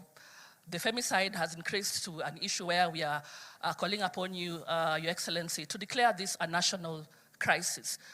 We have seen there was the presidential task force that addressed it. A report was presented to you. We haven't seen any implementation being done, so we're kind of requesting if implementation can be done. In terms of celebrating Katiba at 16, we know that there have been the issue of two-thirds gender rule, whereby we're saying that the lack of implementation of the not more than two-thirds gender rule in elective and appointive bodies has not yet been implemented, despite Article 27.8 being very clear on it. Because I may not get any more time, I want to just give my suggestions on way forward in terms of what perhaps we feel as advocates ought to be done. We feel that IEBC needs to come out strong and empower itself in terms of strict enforcement during party nominations. We are 1 year to elections. IEBC is empowered and directed by the courts to reject any political party that has not complied with the two-thirds gender rule. This alone will send a very loud message to political parties who are also here. We also want to say that political party funding needs to be restructured, and the Office of the Registrar of Political Parties also needs to make sure that these political parties also are very deliberate on the two-thirds gender rule and can constrict the funding, because this has to happen. So I want to say, in terms of Katiba 16, a lot has been done, but there's a lot of unfinished business and gaps. We want to say that there has been a lot of resource constraints addressing issues of gender-based violence, and then inadequate funding towards this thematic area. That also needs to be looked into thoroughly. We want to say that in terms of the three arms of government that are here, I'm very happy the judiciary is the only arm of government that has complied with the two-thirds gender rule in terms of the issues. And I'm very happy that Chief Justice herself has been very deliberate in terms of appointing magistrates and judges. So I want to ask the other two arms of government, kindly do your part. Right. Thank you very much. All right, Christine, and you have preempted the direction I was to head next, which are recommendations from the panelists. So thank you very much for doing your part. But what Christine has given as part of the things that need to be done, let's honestly look at, without putting aside our political affiliations, look at this document that is guiding us and honestly tell each other this part needs to be either corrected through an amendment or whichever other way. For instance, Christine has spoken about the two-thirds gender rule. The practicability of it, especially in elective positions, is something that may need to be discussed. But let me start with you, Reverend Kabiru. What part of this constitution, if you were given a chance to relook at, would you relook at? Well, I think looking at the constitution as it were, as I mentioned, it is a work in progress. And I think we must see it as such, that there is what must be done to further the work that was done. But further to that, what we have at the moment, when we look at the implementation, when we talk about the respect for the Constitution, then that carries the whole weight. The respect of it as it is, whether good or how good it is, whatever percentage, the taking it and implementing it as it were, that becomes critical for the entire country, and each one of us with the responsibility, whichever that actually we take. When we look at the issue to do with the Bill of Rights, that actually His Excellency the President talked about, the effort towards that, I think these are the areas that we must look at. How do we ensure that there is the basic, that at this level, this must actually be taken at a very high level at the end of the day. Right. The issue to do with the ethics, the leadership and all that, I think this needs even further strengthening and ensuring that at the end of the day, what the Constitution has actually provided, it is actually followed all the way through to the very end. Remember, this is where we have the national values. And the Constitution must be embraced by the entire country, so that it is not about looking at the leadership, looking at the parliament, looking at the executive as the implementers. All right. It is our value, all of us across the country. Thank you. So in that, we need to employ and ensure that we follow towards that direction. Abdikadir, what part of this constitution, 16 years later, do you genuinely feel needs to be relooked at so that we better achieve the objective we had at the start?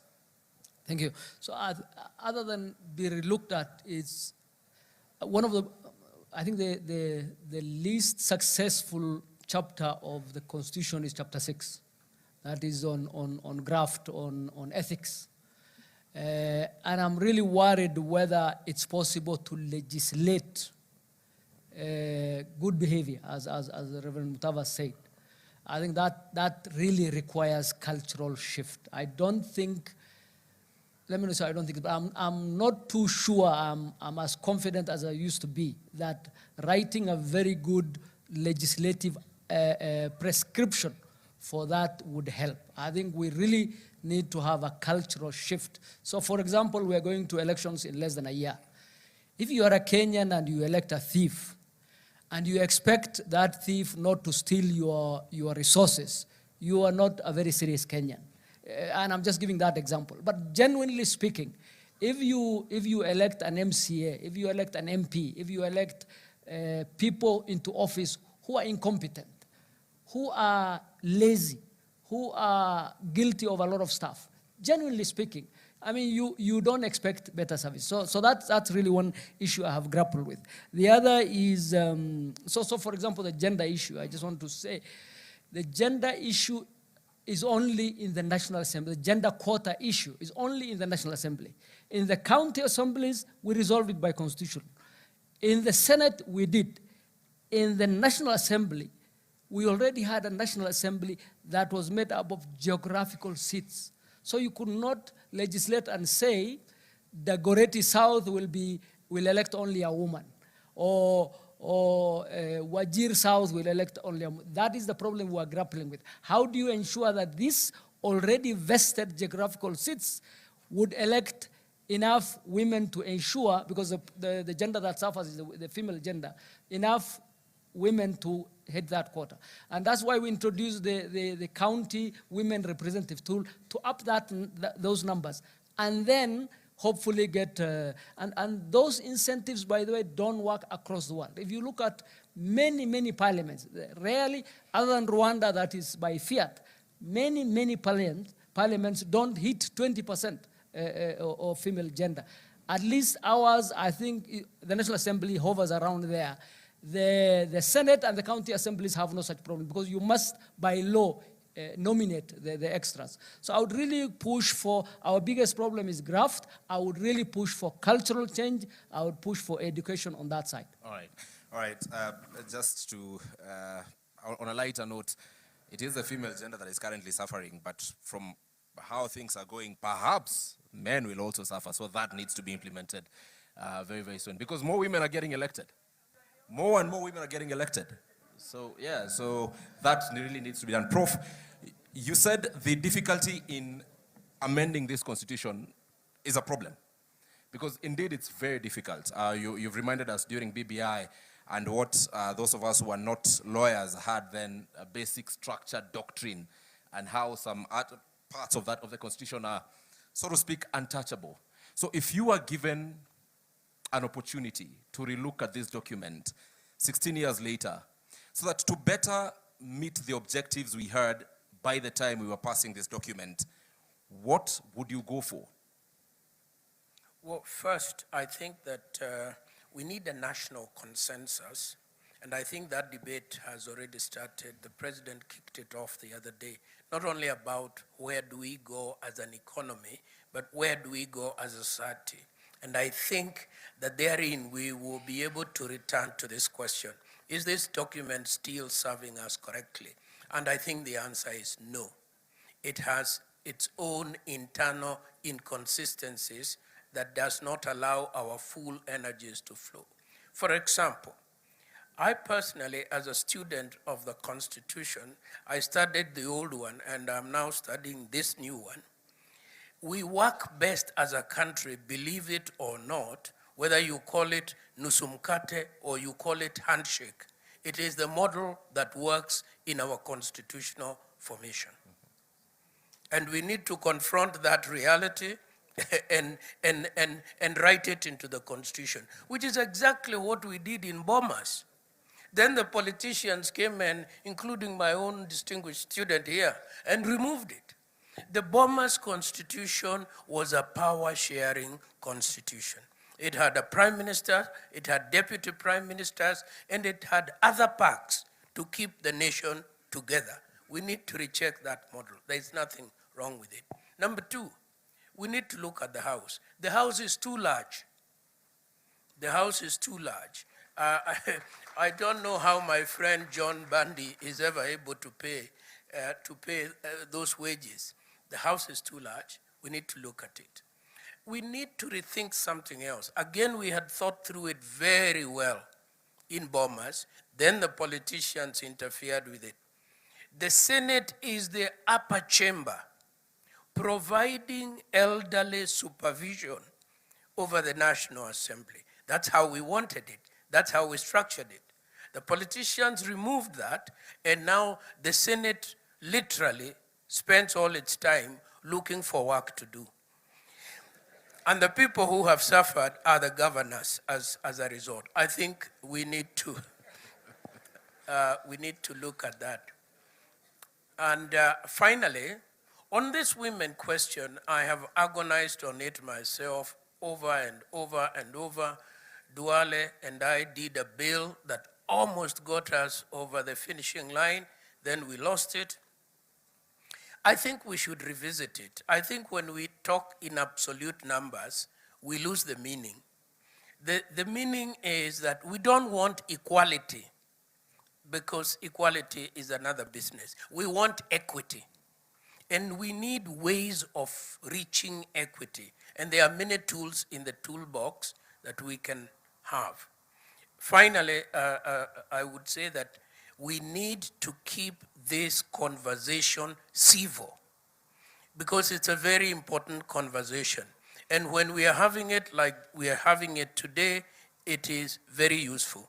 When it is hijacked by radical elements on both sides of the divide, then we lose it. We lose the conversation. The name calling begins, and so on. And that's not good for our country. Thank you very much, Prof. And finally, the Honorable Mutava Musimi, please speak it from where Prof has left, that we need to have a very sober conversation. We live in a country where everything is politicized. A very noble recommendation will come on amending the Constitution, for instance. Then political players will take the extremes. One side in support, the other side not in support. Not looking at the value that this particular proposal would bring to the country. So how, again, even as you tell us what needs to be relooked at, how do we navigate it and shield it from political interference in case we ever get to have that conversation as a country? So that as a country, we can soberly say, look, this needs to be done, it's good for all of us, and political posturing should not be allowed. First of all, I want to thank the President. I think you're a very brave man. And you are also very humble. It takes both to bring us here today. Courage and humility. And I say that because I followed the conversations. And there was a lot of kite flying. We were all over the place. And I think that's how you wanted it. Now we are where we should be. We are finally dealing with the Constitution, the mother law. Many, many congratulations, Your Excellency. Now, you ask what are the areas that need to be changed? Justice Chesoni made a remark before he left us many years ago that I've never forgotten. He said, I did the best with what I had. That was Justice Chesoni. If we want to do our work as public servants, there is a lot of latitude to do good for the Kenyan people. With this constitution as it is, I remember when I became chairman of the budget committee, I was in the first lot with the new constitution. It was very clear that the responsibilities of that committee are heavy. And we looked at the budget policy statement soon after you and your former boss came into power. And the numbers were not adding up. The public debt was crazy.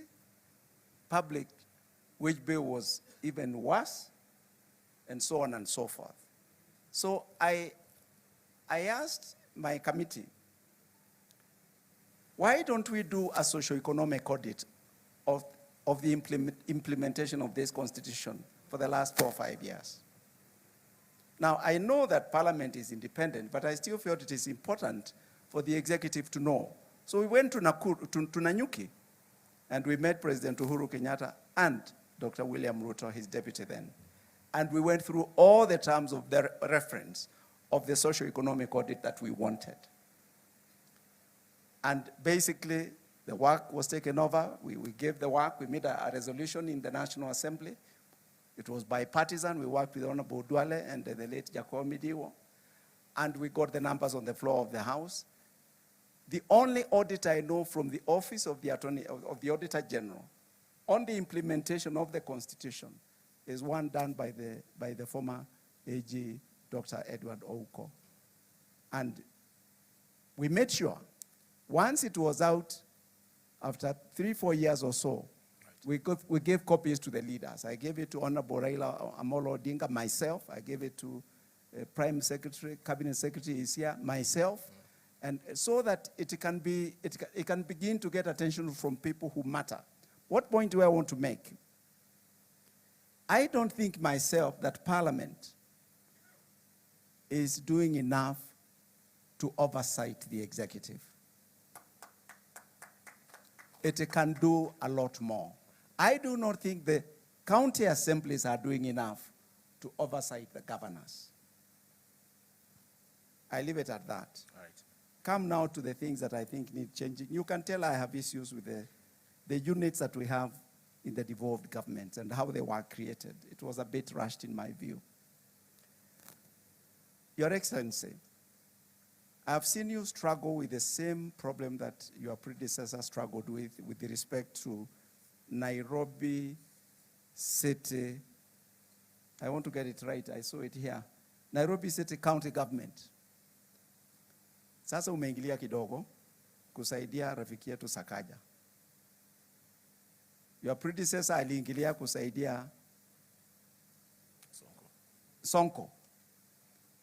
You know, as observers we are saying, he barabara tulijenga, now today we want bumps, maybe we need to redesign, maybe we need your carriageway. There may be a problem with the design of this road.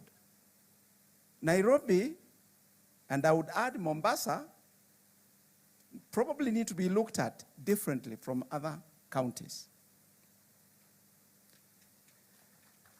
With respect to the other county governments, I think I've said enough. All right. 30 seconds, sir. Hiyo nitakurudishia. What were you asking me? What was that other question?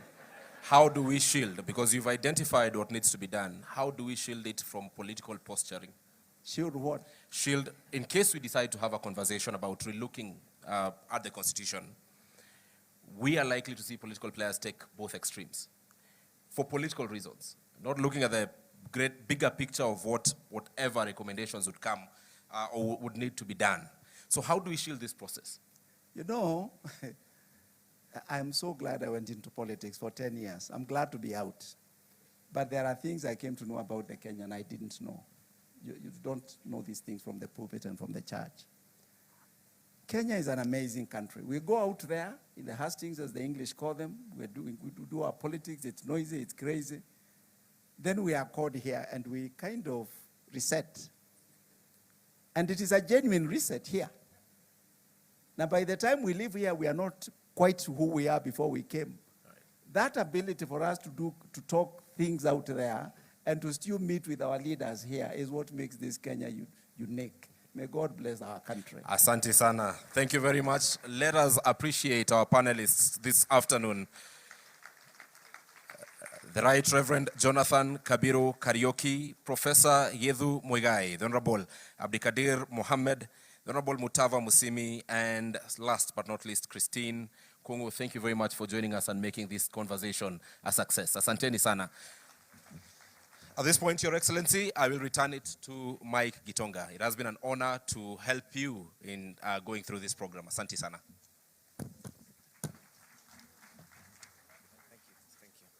All right, thank you very much to our panelists and also to our moderator, Ibrahim Karanja, and we are moving on swiftly. We have one more panel, which is going to be looking and reflecting on the state of the Republic. But as we change also just a few things on the setup here, I'd want us to watch a montage that gives us an overview of where we have come from, and it is titled, My Land is Kenya. Let's have the montage, please.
Doesn't that just provoke some emotion within you to be a Kenyan?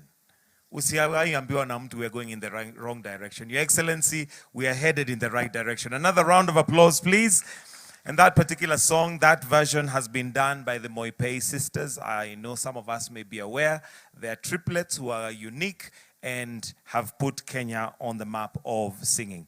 Your Excellency, sir, with your permission, allow me to now invite Professor Makau Mutua, who is going to give a brief reflection of the session and the panel that we are finally going to have as our last panel.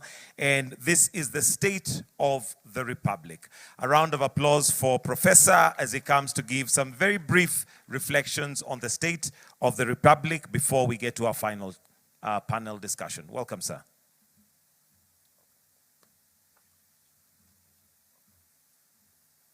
Thank you so much.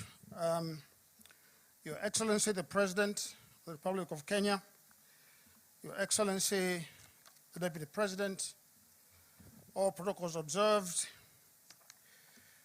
I just want to say, first of all, that this has been a very illuminating conversation. It's a reflection and also a celebration of our Constitution. But the discussion has also been very somber and very solemn. And it is on the second limb of that statement that I want to say that last year, Your Excellency, you fulcrumed this event with your partner, the late Honorable Raila Odinga. And of course, Mr. Odinga is not here today because he left us.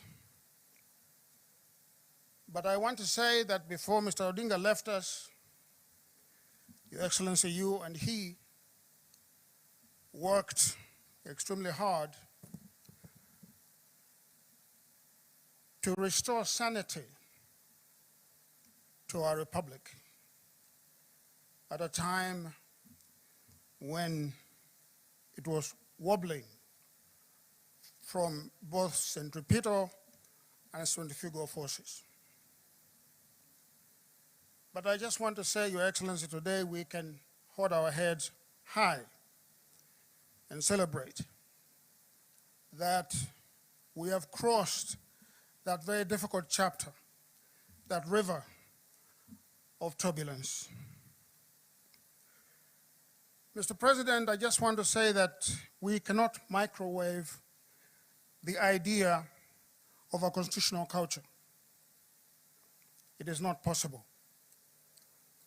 Building a lasting and a rotund constitution is a very difficult process.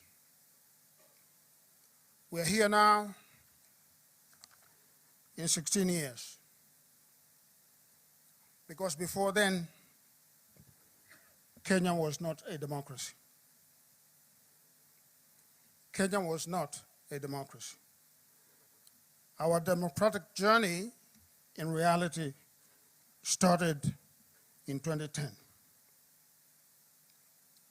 And so today, we gather here on this historic day to perform one of the most important rituals of an open society. And that ritual is the reconsecration of the temple of democracy.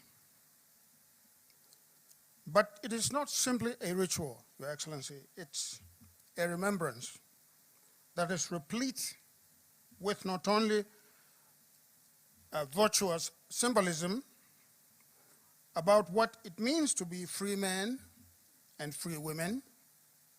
It's a call to the fidelity of the norms, the processes, and the institutions that require the Kenyan state to give the most happiness to the largest majority of its people. But we meet here today not to express naive optimism about human nature. We do so knowing that freedom and liberty are not possible where large demographics of the people who are necessitous and live in a penurious existence are not free. No. The basic command of the Republican state, the condition sine qua non of democracy, is to protect people and their property and to lay the foundation for economic prosperity and social and cultural renaissance. Your Excellency, next year, we are going to perform another ritual of democracy, where every single eligible citizen will cast a ballot of conscience to elect those who will lead this great country. And let me remind Kenyans, especially the naysayers, that political competition among elites to determine who will govern Kenyans must never be a life and death or an existential contest. It must never. And I want to warn those who beat the drums of war because of an election that, and I think this may be true, perhaps there are these students in their history classes, but I want to note that to be given an opportunity to lead a nation as great as Kenya is a solemn and sacred obligation.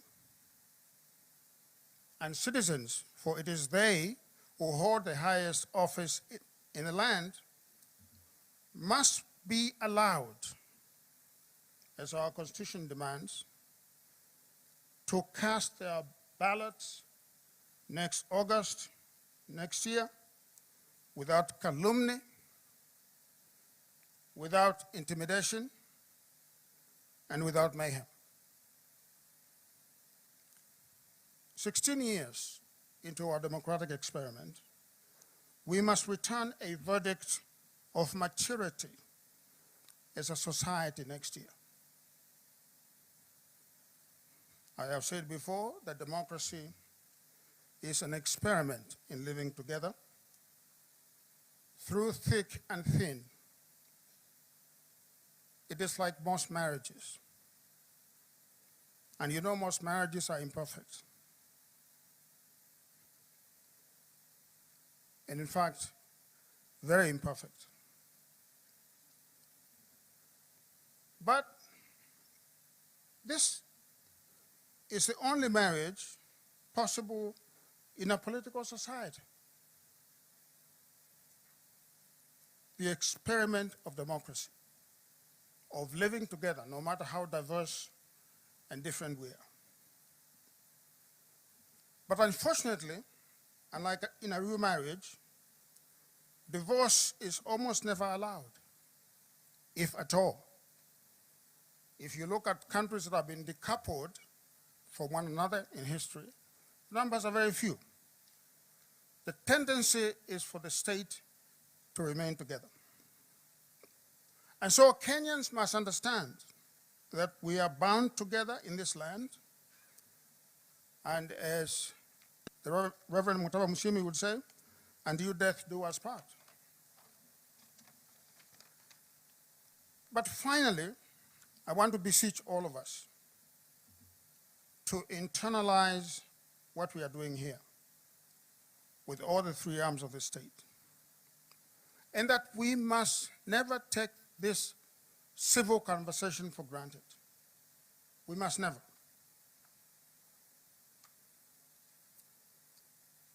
And we must lower the political temperatures. Let me finish by lauding the presidency, the President, His Excellency the President, because, Mr. President, you took an economy that, as we all know, was in free fall, an economy that was expected to default, and a society that was at each other's throats. And you not only stabilized the economy, you sewed together the fibers of our republic. Today, if you travel as much as I do, both in Africa and outside Africa, you know that the star of Kenya is shining brightly again internationally.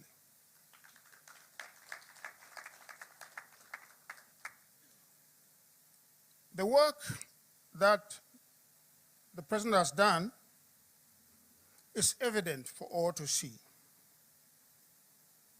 And let those who have eyes see, and those who have ears hear. Your Excellency, you took the call of the people and you have delivered. Our country and our democracy today are stronger and better than they were 4 years ago.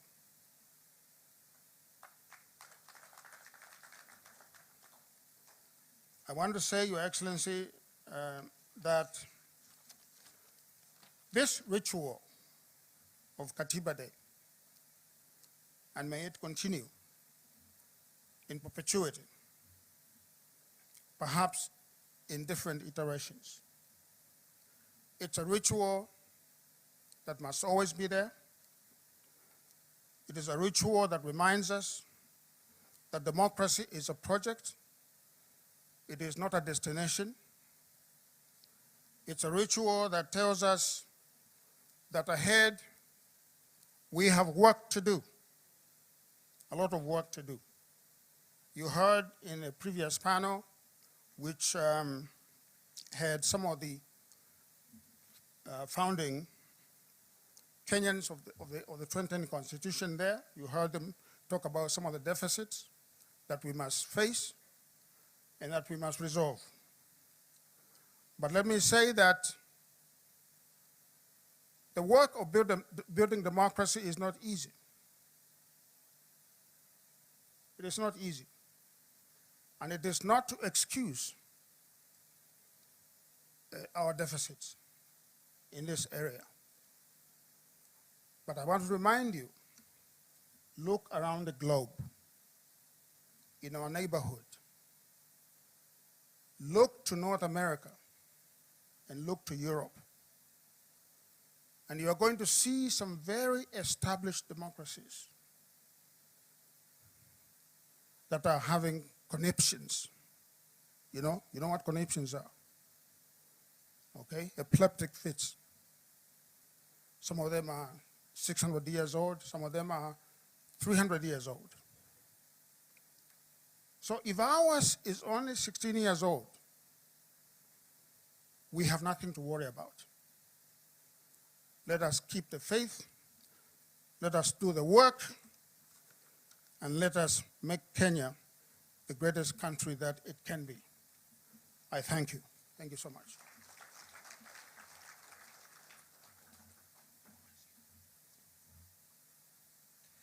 Thank you very much, Professor. Your Excellency, with your permission, allow me to now invite the Honorable Dr. Musalia Mudavadi, Prime Cabinet Secretary, and also Cabinet Secretary for Foreign and Diaspora Affairs, to make his submissions. Tumpatie makofi tafadhali akija. Welcome, sir.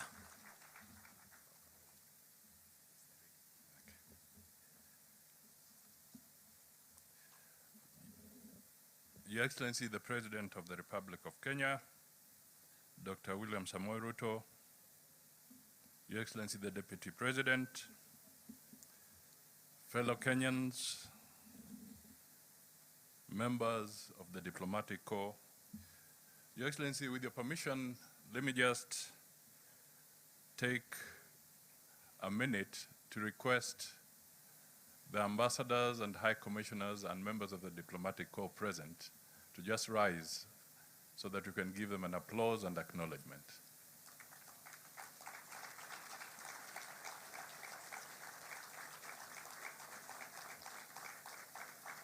Thank you so much for joining us on this very, very important occasion. And as Professor Makau was speaking, He did mention that this was an item, a program that you sat with the late Raila Odinga so that you can actualize it. Let me, in that spirit, then acknowledge Mama Ida Odinga.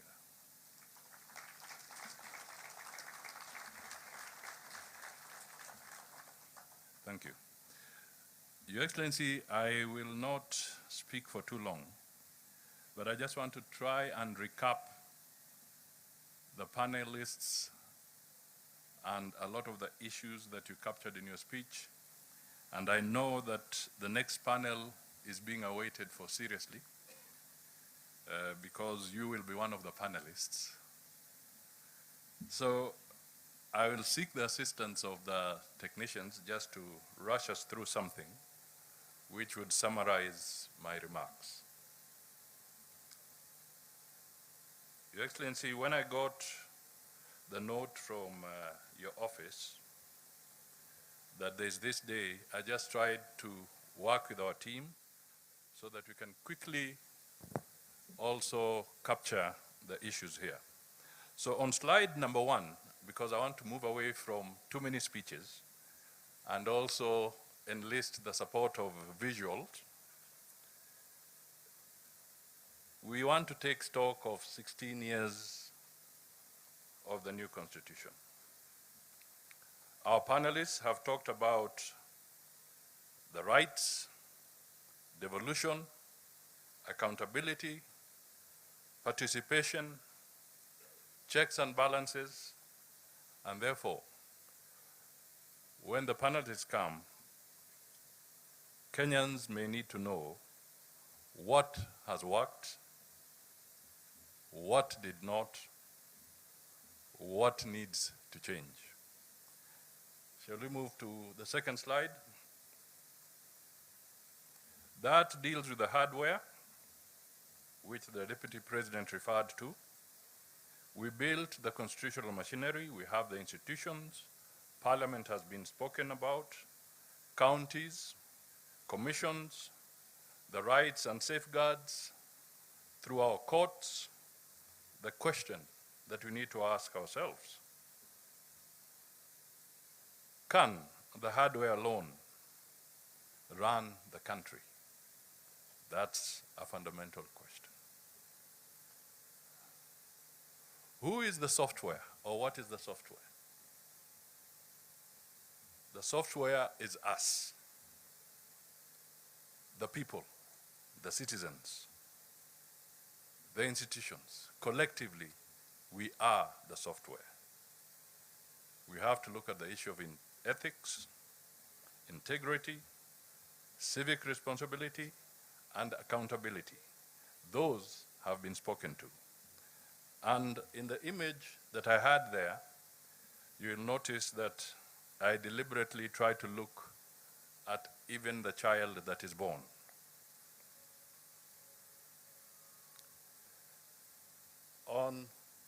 Now we can move to the next one. Values. Rules matter, but values make them work. What does the law require? What is the law trying to protect? What value is it trying to preserve? Ladies and gentlemen, constitutionalism is more than compliance. Let me move to the 5th slide. At the corner, you will notice something about litigation. These are the constitutional safeguards. We want to protect citizens. We want to restrain power. We want to strengthen accountability. But process must serve purpose. We need to ask ourselves, the processes that we have inbuilt, do they serve purpose? Let's move to the next one, participation. This is a fundamental principle. We must keep the principle. However, we must improve the mechanism of achieving this principle. When we engage, do we engage meaningfully? Is it representative enough? Is it proportionate? Is it technology enabled?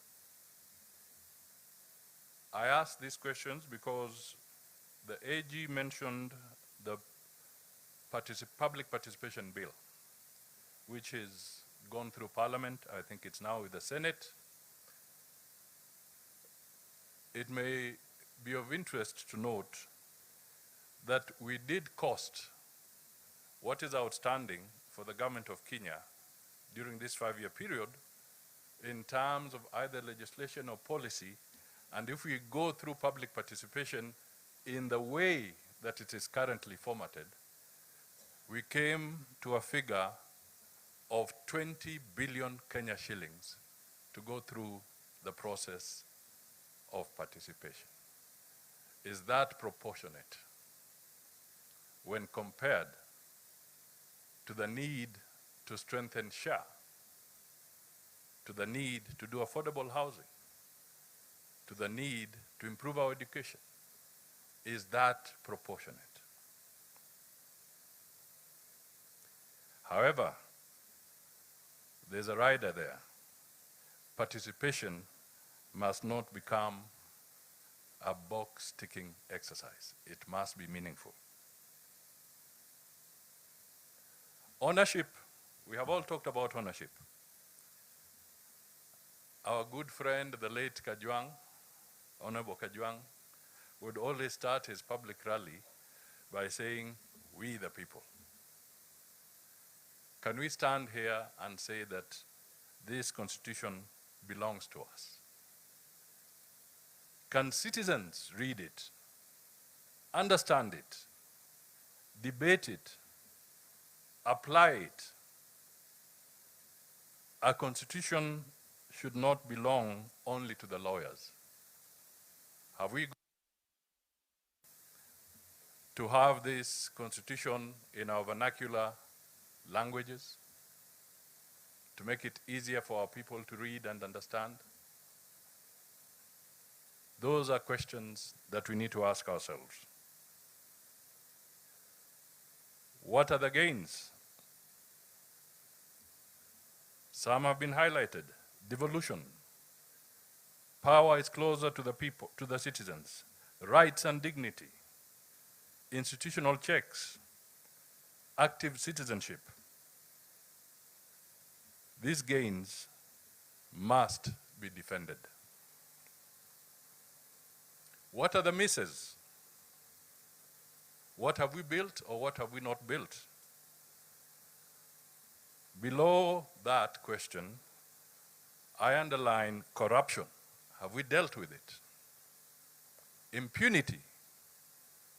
Has it diminished or has it scaled? Weak institutional culture. Procedure over public interest. Is it enough to say, is it legal? And is legal the issue that should be the only benchmark? Or should we ask ourselves, is it right for Kenya? Whatever we do, is it right for Kenya? Slide number 10. We are now talking 16 years later. Kenya has changed. 2010 to 2026. There's a new creature, AI. It is now with us. Technology, the economy, demographics, work, information, all now in this new environment of AI. Ladies and gentlemen, the Constitution must keep speaking to a changing Kenya. Let's just for a moment conceptualize the word sovereignty. How do we define sovereignty in this context? It's not just about the traditional borders. We have to look at sovereignty afresh. Reform. We should not be afraid to improve it, and I think the panelists came out very strongly on this. Let us refine what needs to be refined. Let us strengthen what needs to be strengthened, and let us simplify what needs to be simplified. Not for personalities, not for parties, but for Kenya. The law must serve people. We make laws to create safer communities, fairer institutions, better government, more prosperous citizens. Process must serve purpose. Let's move to the 13th slide. Is this constitution perfect? It may not be perfect, it is not. Is it defective? Some aspects of it may be. Is it capable of improvement? Yes.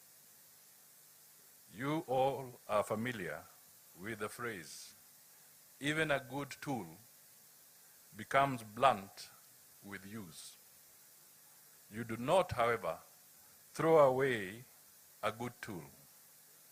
You sharpen it. So we have an opportunity in this debate to sharpen our tool. The 14th slide. Have we built the hardware?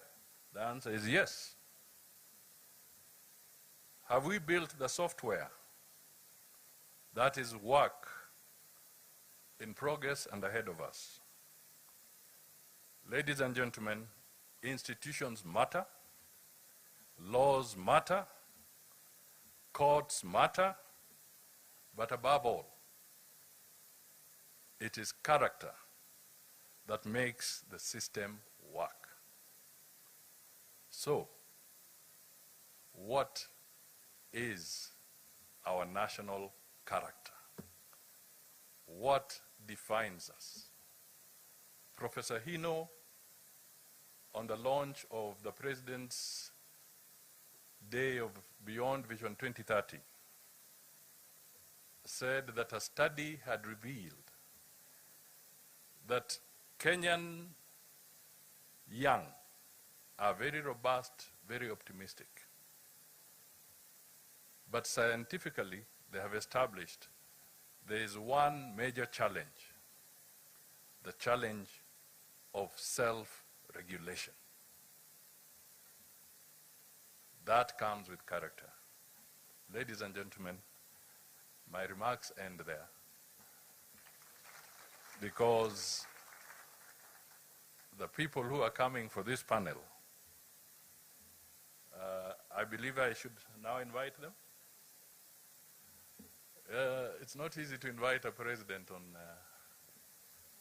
a panel. Mr. President, you are the first panelist.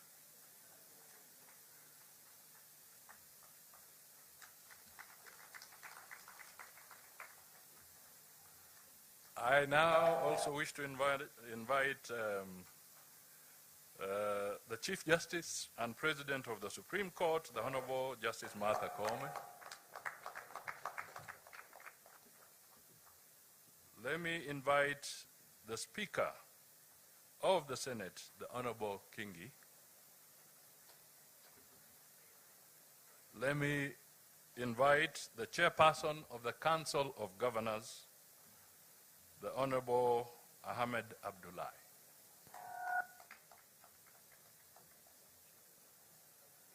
And to represent the National Assembly, the Honorable Gladys Cholet Boss.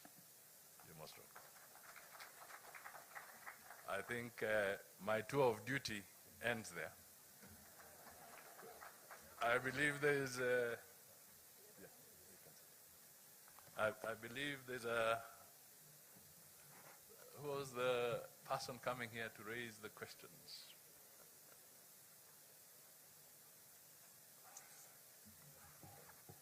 Our moderator, please. Ah, Latif. This man harasses us when he gets hold of us.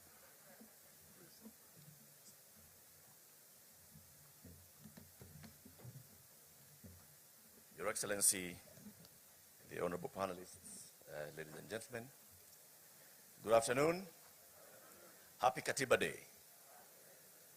I want to start on that note because it has to be a happy Katiba Day.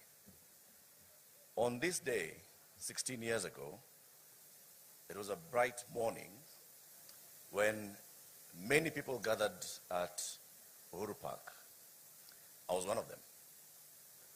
And there was renewed hope in this republic that we, the people, were giving ourselves a new constitution. And on that day, we witnessed the birth of the Second Republic. On that day, we hoisted a national flag at Uhuru Park. It's there to date.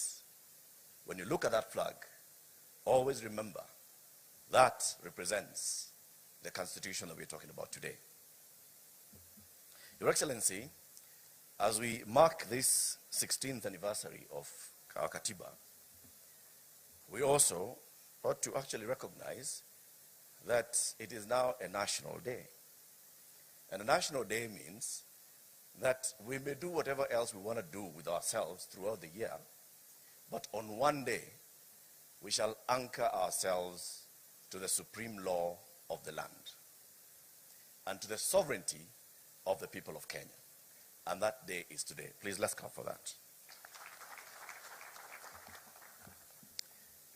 When we say we the people give ourselves a new constitution, many people may take that for granted.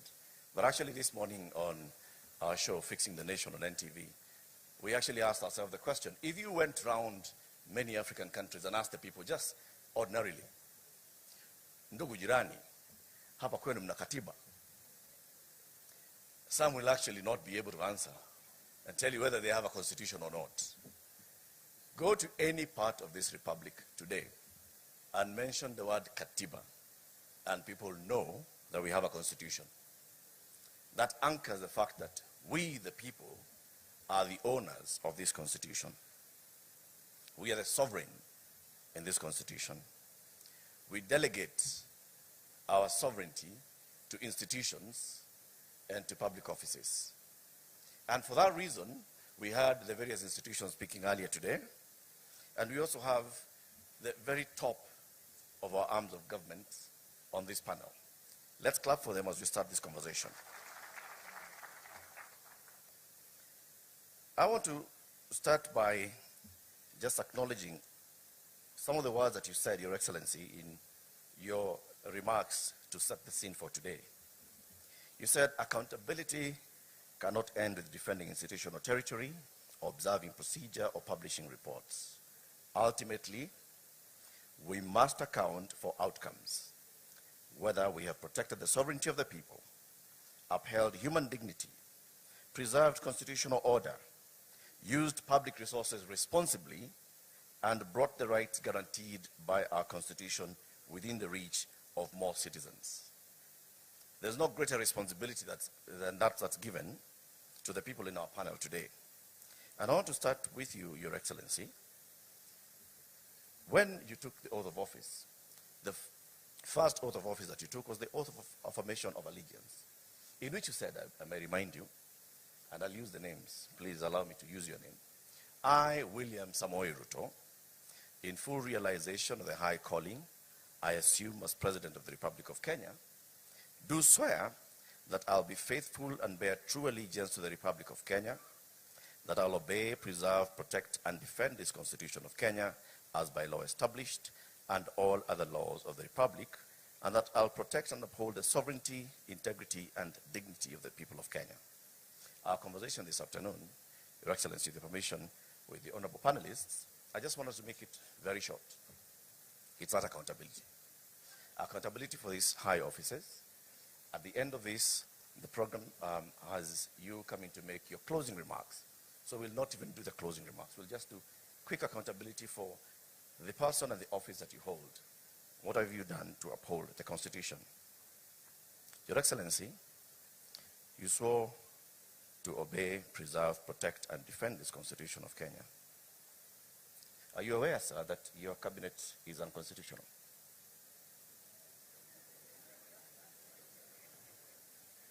Thank you very much, Eric. I am fully aware that the court has made a determination and given me time to realizing that that is work in progress to be able to do what I need to do. But in that context, let me speak to my oath of office in a broader context, and to speak to this day, Katiba Day. And as I have said in my earlier statement, this is not just a ritual. This is a time for us to reflect and account for what we have done in 16 years with respect to the tenets, the principles, the mandate, and the requirement of our Constitution. And putting that in the context of my oath of office and being accountable for that oath of office, and putting it in the context of what, again, I said earlier in terms of how do we account for the authority that we exercise and whether that is making impact on the people of Kenya, especially on what you said, whether more and more citizens are closer to the rights that the Constitution envisaged. And I will say the following, that by way of accountability, when we seek a mandate like the way I did, I made commitments to the people of Kenya. And those commitments were not just statements. They were not just slogans. They were commitments that ultimately I must be held account, because that is what the Constitution demands of me as president. And I would want to put it in this context. Number one, I made commitments about how to transform the nation and what I need to do. And I made proposals to the people of Kenya that this is how I intend to stabilize the economy. This is how I intend to make sure that we have access to health getting to the majority of citizens. This is how I intend to work on making sure that there is decent housing as it's required by the Constitution. This is how education that is provided for as an obligation to government in the Constitution, this is what we are going to do. This is how we are going to work on access to water and all the other requirements of the Constitution. And I can confidently tell the nation today that subsequent to my election and my commitment that I will be faithful to the Constitution, we have done whatever we needed to do difficult as it may have been to stabilize our economy. Today, our economy is the 6th largest economy in Africa. Our interest rates have come down. Our exchange rates have come down and stabilized. Our inflation has come down and stabilized. And our sovereign debt position is way different from what it was. We did not only,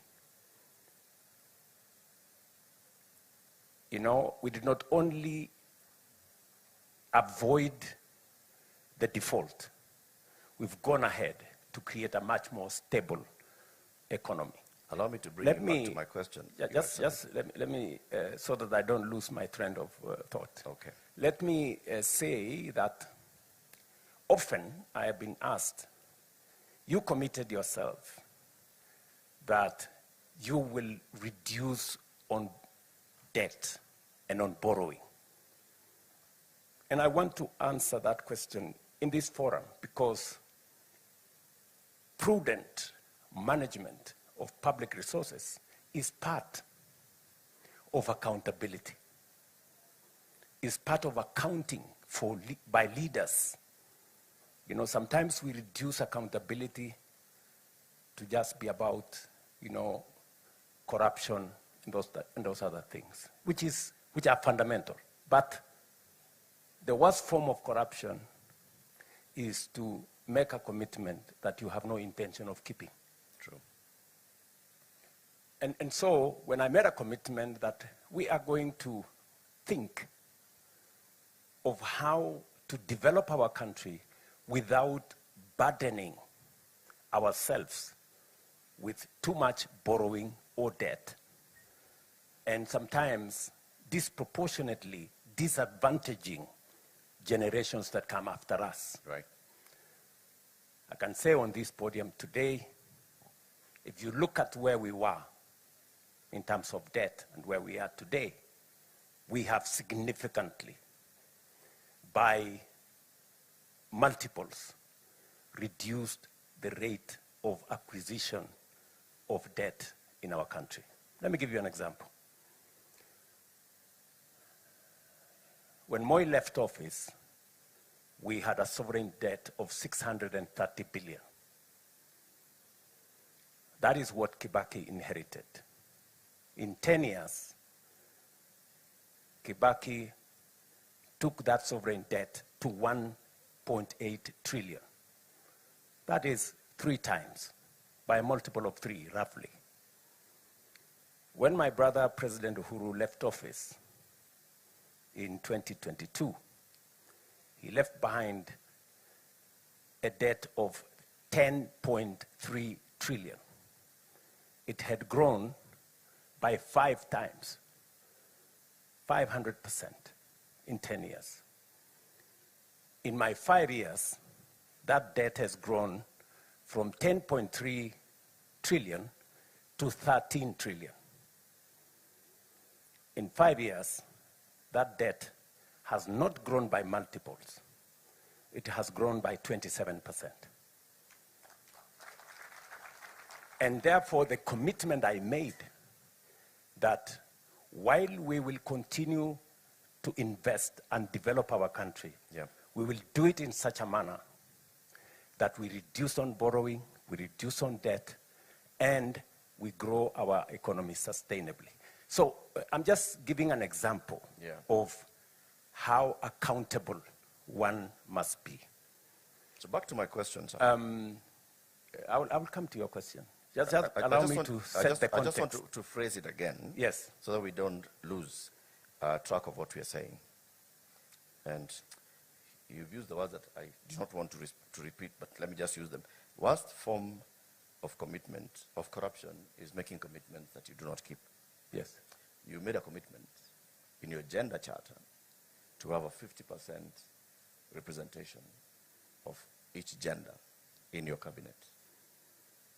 Today, your cabinet is unconstitutionally composed of the requirement not more than 2/3 of the same gender.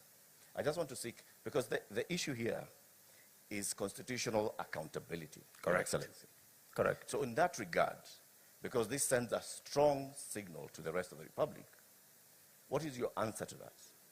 Why is the cabinet unconstitutional? What are you going to do about it?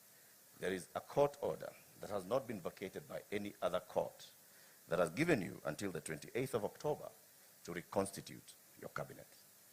Correct. Precisely what I'm telling you is, in the context of commitments that you make,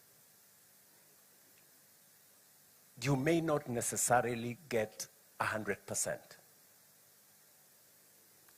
but you can get 80%. In your estimation, have you passed that exam or did you not pass? If the commitments you made, you have achieved 80%. There are some commitments that are work in progress. But what I was trying to point to you is that of the commitments I made to the people of Kenya, commitments on the economy, commitments on education, commitments on agriculture, commitments on housing, commitments on making sure we control our debt, commitments on making sure that we have universal health coverage, I can confidently say we are at 80%. That does not mean we have discharged every commitment. There are commitments that are outstanding. Among them is that one on making sure that we respect the 2/3 gender principle. Will you reconstitute the cabinet? It is, that's a much more simpler thing to say. Okay, let me just... But let me just, you know, we are speaking in context. Yes. You know? Don't make it simplistic. I am not, sir. Because, you know, there are many people who are telling me, for example, I heard from exactly what you're saying, you must get 100% for you to have passed. I don't think that is fair to say, for you to have passed, you must get 100%. I think what we are saying is, have we, in the collective assessment of the people of Kenya, yes, have we kept our part of the bargain substantively? You remember I used the words progressively in my statement several times. Have we made progress progressively? Yes, we have done. Have we done 100%? No, we have not got 100%. Some of it, as was said here by leaders, is work in progress. And its attainment may not happen today. Just the same way, the court has ruled that Parliament is unconstitutional because of the 2/3 gender rule. Yes. That determination was made by court, I think, almost 5 years ago, 6 years ago, to be exact. But it's work in progress, you know. I did make proposals myself to Parliament on how we could attain the 2/3 gender rule. It is still work in progress in Parliament. And I think progressively, without being too aggressive against ourselves, that is work in progress. Thank you. Thank you, Your Excellency. I want to move to my leadership, the Honorable Chief Justice. As head of the judicial arm of government, the judiciary, we the people, created the judiciary and wanted the judiciary to be the ultimate arbiter and the one that upholds constitutionalism and the rule of law in this country. Madam Chief Justice, there have been questions of integrity within the judiciary. You've addressed them previously, but you continue to address them. The question that I asked to you is, would Kenyans believe that their judiciary is functional when questions of integrity keep arising towards it and they don't see progress being made? Thank you very much, our moderator. Thank you, Your Excellency, for inviting me to this forum.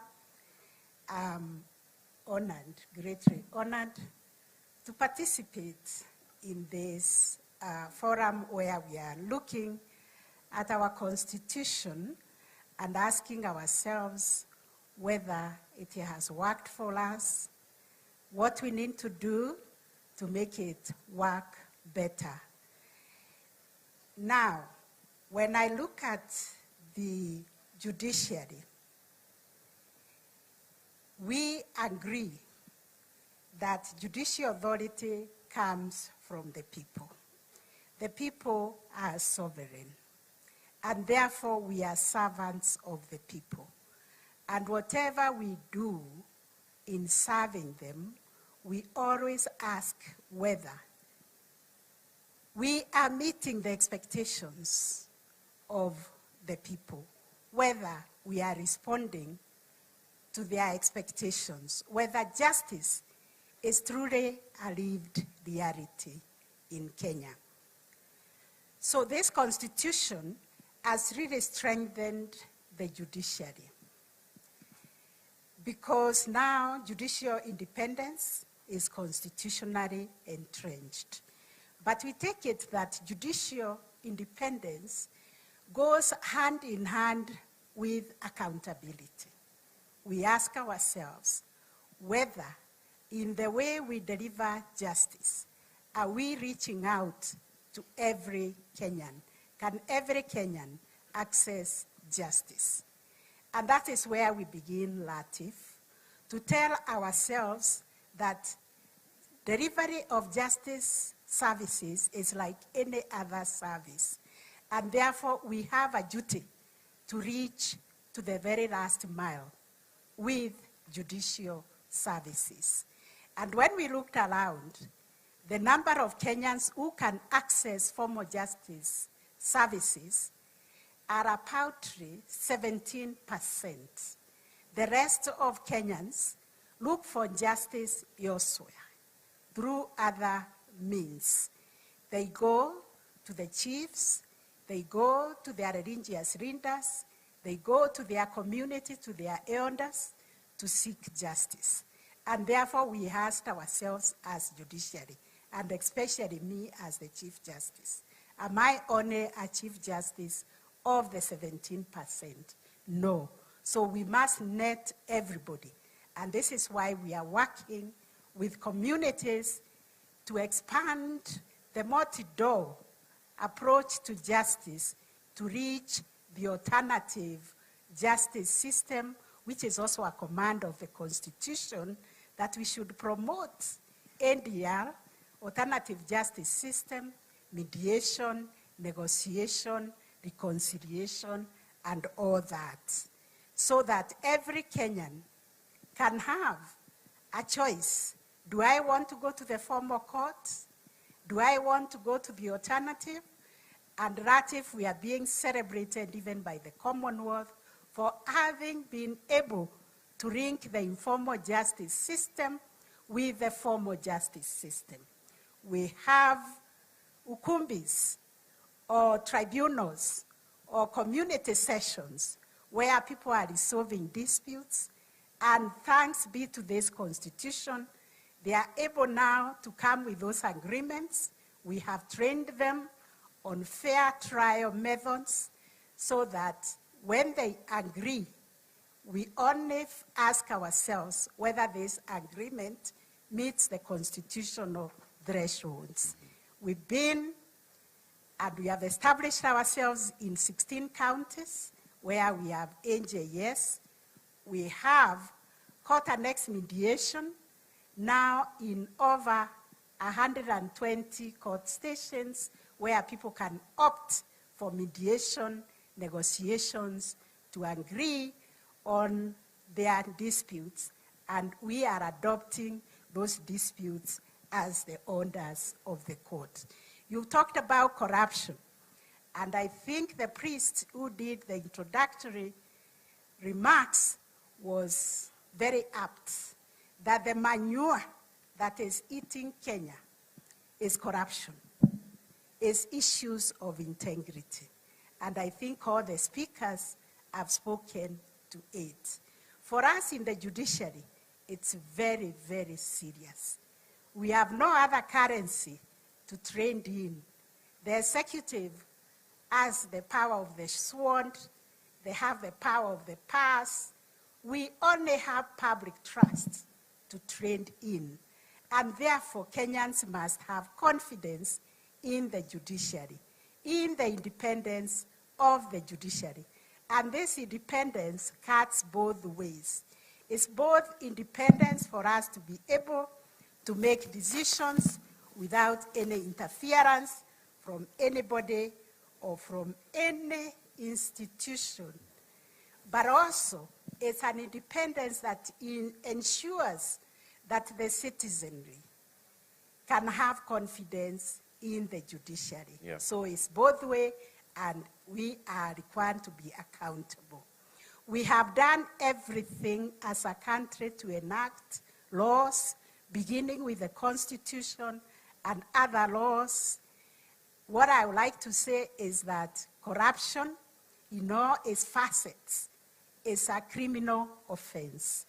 And we have taken the front row in the judiciary to tell Kenyans that we operate a zero-tolerance policy to corruption. We even do a daily briefing in our courts to tell Kenyans, when you come to court, you will not be asked for a bribe. You will not be asked for any facilitation.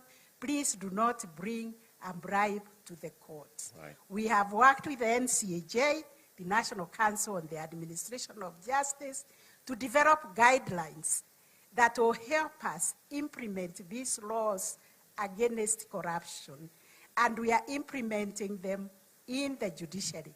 But it is a societal problem, Ratif, that requires Kenyans to say no to corruption. It requires a national conversation, because as much as we try to insulate ourselves in the judiciary, we are within this ecosystem where people believe in giving a bribe, or even believing somebody who has no connection with the judge or the magistrate, that I know the magistrate, I know the judge, I will fix your case, I correct money to go and take to the judge. The judge or the magistrate may not even know, but sometimes they know. Yeah. And therefore, I've been saying it is wrong. We as judges and magistrates and judicial staff cannot be dispensing justice with one hand and committing a crime with the other. Any citizen who comes across a judge or a magistrate or a judicial staff asking for a bribe, we ask for cooperation. Thank you, Madam CJ. Just a quick follow-up on that. Citizens told the Ethics and Anti-Corruption Commission in their EACC 2025 survey that court magistrates attract the highest average bribe, apparently 164,000 shillings. Now, the one question I want to ask you, now that we are now introspecting 16 years in, can the judiciary really police and weed itself of corruption? Yes and no, by everybody who has taken a oath of office to defend the Constitution, to defend the rule of law, to say no to corruption. But out there are many people posing as agents of the judges. They are the ones collecting money to bring to the judiciary. And Kenyans themselves, why are they giving money to come and bring to the judiciary?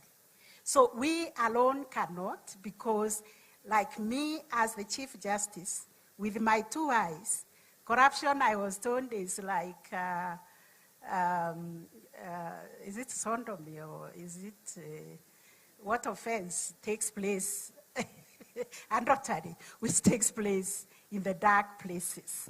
So with my 2 eyes, how can I know who is negotiating a bribe in their houses, in their chambers, in the hidden places where they do those things? So it's a societal problem, Latif, that we all need to embrace and they say no to corruption. Say the manure that is eating Kenya, like it happened in New York, is corruption. Thank you, Madam And CJ. therefore, we need to say no to it. Asante. Thank you very much, Madam CJ. I want to move to the National Assembly, represented by the Deputy Speaker, the Honorable Gladys Boss. When we, the people, created the legislative arms of government, and Parliament in particular, we created a Parliament that would represent us, that would create laws that we'd follow, and that would oversight the executive. Many complaints have been made in the public about the Parliament's role of oversighting the executive. Not just the 13th Parliament, the 12th Parliament, the 11th Parliament under the 2010 Constitution. Is Parliament, as constituted, maybe politically or otherwise, able to properly oversight the executive? Thank you, Latif. And before I answer what your statement comes from, I first want to say we are here to discuss Katiba at 16 and what we have done as the National Assembly to implement the Constitution. So let me start with that because that's our business today. If you look at Article 43, which the President has spoken about very passionately, on the issues of health, if you look at the Social Health Authority Act, Parliament, National Assembly passed it. If you look at the Primary Health Act, it was the National Assembly that passed it. If you look at the Emergency, Chronic and Critical Illness Fund, that is the National Assembly. If you look at the Digital Health Act, that's the National Assembly. So on the issue of health, under Article 43, we have made our part. On education, currently we have several laws. We have already, just yesterday we were debating an amendment to the Basic Education Act, because again, that's a right. It's a socio-economic right under Article 43. And further to that, there's more amendments that are going to the Higher Education Loans Board, the Tertiary Institutions Act, the Education Assessment Act, and so on. All those are ongoing. If you look at the right to water, again, we passed the National Water and Storage Authority Act, and that is already in place. If you look at the issue of housing, the Housing Levy Act was passed in Parliament. If you look at the changes that were made to our savings at the National Social Security Fund, again, that law was amended by Parliament to be able to allow an increased amount so that we can have increased savings in the country, so that we are not borrowing money from other countries, but we can borrow our own citizens' money. If you look at Social Security, on the money that is given to senior citizens by government, again, that took an act of Parliament. So we can categorically say that as the National Assembly, on the manifesto of the Ruto administration, we have been able to do our part. On the issue of the right to food, again, when you see some of the programs and some of the laws that we are passing, is to ensure that we are able to attain the issue of food security. The courts, on many cases, has castigated Parliament over public participation, and that's why the Public Participation Act is currently before the House and has gone to the Senate. Again, the National Infrastructure Fund, that's an act of Parliament. The National Sovereign Fund Act, that's from the National Assembly. The government-owned enterprises, that's also that. And just to tell you that Parliament is sensitive to the people, because we represent the people, and that's what the spirit of our Constitution says. When we had the crisis in the Strait of Hormuz, and the prices of fuel was going to go very high, immediately, in exactly 1 day, we sat until midnight and amended the Value-Added Tax Act to be able to bring the price of fuel to at least an acceptable level. So yes, Parliament is doing its part to be able to implement the Constitution. On the matters of oversight, every single day, when we are not sitting in plenary, we are calling to account the executive. I know that the Auditor General was here, and yes, you many times hear the voice of the Auditor General when she has audited a certain institution, most of the time it's announced publicly even before it comes to Parliament. Remember, it does not end with the Auditor General. That report, the Auditor General must bring to the National Assembly, then the relevant committees review them, and then are able to give sanctions where required or give recommendations where required. In the past, Parliament was behind in about 6 or 7 years. But today I can confirm to you as chairperson of the Liaison Committee, the chairpersons have confirmed that Public Accounts Committee is now at 2024-2025 financial year. PIC, the same thing. So we have managed to review the reports. And the challenge had been before that there was only one committee dealing with it. After that, the PIC committee was split into thematic areas so that they can be able to work faster. We've deployed several staff to them to be able to do that. So yes, oversight is live and indeed. And today, we go on recess as Parliament. And people think that we go on holiday. Actually, every single committee is sitting for 3 straight weeks to complete their reports because we are also alive to the fact that it's a year. So yes, I can confidently say that Parliament has done its job, continues to do, and we have had continuous improvement. We recently had a state of Parliament report, and we're able to see that we've done this much and we need to make certain changes. Like now we know the outstanding orders have to be changed so that we can have the Public Accounts Committee can be in four of them in thematic areas so that we can work faster for better oversight and accountability. Thank you. Thank you very much, Madam Deputy Speaker. And let's account for that. Parliament has passed legislation. The question is, has Parliament processed legislation or passed legislation? When it comes to executive oversight, is Parliament oversighting the executive, or is Parliament, for lack of a better word, tapping the executive on the back? Not or on at the all. wrist? I think, you know, when you say that we are passing government bills, you must remember we have someone called the majority leader in Parliament. The single job of the majority leader is to table government bills. Because if the government has to work, the laws have to be passed. So that is his job. Then there is private members' bills, and then the minority also are able to bring various bills. Like the bill on the Basic Education Amendment Act yesterday was by Honorable Olwoch, who is from the minority side. And he has been prosecuting it for almost 2 years. So yes, Parliament is not a rubber stamp, as you try and say. That's a rumor by the media. All right. The Honorable Speaker, Moses Wetangula, recently spoke of some MPs receiving letters for appointment of teachers. And I know that matter was live, even in Parliament, by some members of Parliament yesterday. As the head of Parliament, how do you respond to this?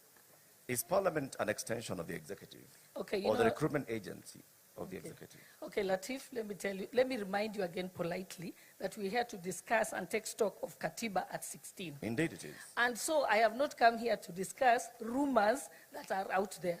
What you can do, when I come to your TV station, that will be a valid question to ask. So I politely decline to answer. Okay. Let me remind all of us that we are here to account for Katiba at 16. It is our constitution. The offices that we created are accountable to the people of Kenya in all things that they do, whether they are passing laws or blocking laws. So, the Honorable Deputy Speaker, respectfully, I tell you that the question I'm asking is about accountability. No, it's a valid question, Parliament. and as you said, and as I've told you, that for today's session, there's no answer to that. But I can confirm to you that yesterday, the Education Committee was waiting to summon the Teacher Service Commission, because that is the independent commission that is charged to do with the recruitment of teachers. If they are doing it in a different manner other than provided by the law, then they are the ones to be called to account. And that's what I'm saying, that's a conversation for another time, not today. There's no better day than today, but let's move to the next one. Honorable Speaker, Amason Kingi, you're Speaker of the Senate. You served as the county governor for 2 terms, and you know the role of the Senate that we, the people, established is to defend and promote democracy, devolution. And I want to ask today, is the Senate protecting counties? And can you give us examples where the Senate has actually protected counties, and from what? Thank you for that question. Indeed, the constitutional mandate of the Senate is basically that, to protect the interests of the county governments. And it does that in different fronts. First is when we are doing the division of revenue between the national government and the county governments. That is where the Senate then pronounces itself as a defender of the county governments. You will note that since inception of devolution, because of the fight, the spirited fight by the Senate, the shareable revenue going to the counties has gradually been increasing. So yes, we have been fighting so hard to make sure that the county governments do not get a raw deal when it comes to sharing the revenue between the national government and the county governments. There are other instances, of course, where the Senate comes in to protect the county governments. You've heard of this issue that is, I believe, still very much alive. That touches on the roads, for example. There has been a push from the national government on how to reclassify roads beyond what is presently provided for under the Constitution. And I think the Senate has taken a very firm stand on how we should handle that matter, again, protecting the interests of the county governments. So yes, the Senate has been there fought on behalf of the county governments. Have there been instances, Honorable Speaker, when the Senate has felt the national government overreaching its mandate to claw into functions of devolution? Well, if you look at Schedule 4, for example, which demarcates the functions that are preserved of the national government and the functions that are preserved of the county governments, for the period that we have experienced devolution, there has been, of course, a delay in unbundling these functions. And, but by and large, as we speak today, at Katiba at 16, a lot has been done. And unbundling has been done. What I think is remaining is costing of those particular functions. But again, under our law, a county government can enter into an agreement with the national government. Maybe a function is a preserve of that particular county government, but they can enter into an agreement with the national government to allow the national government to actually undertake that particular function. In such a case, we cannot say the national government is overbearing.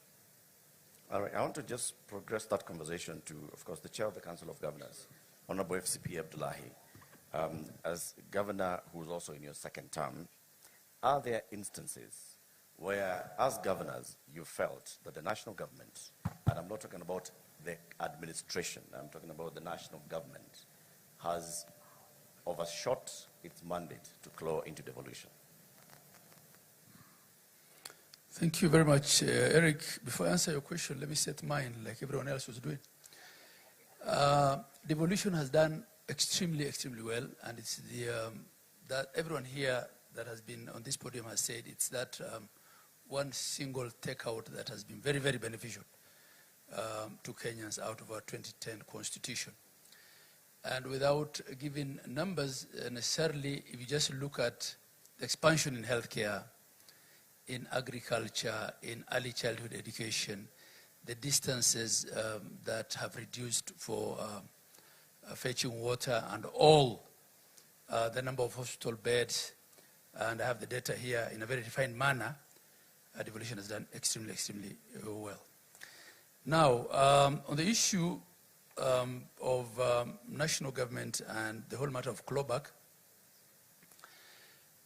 you'll have to understand that in a robust democracy such as ours, and where we came from. You know, we were not 47 countries coming together.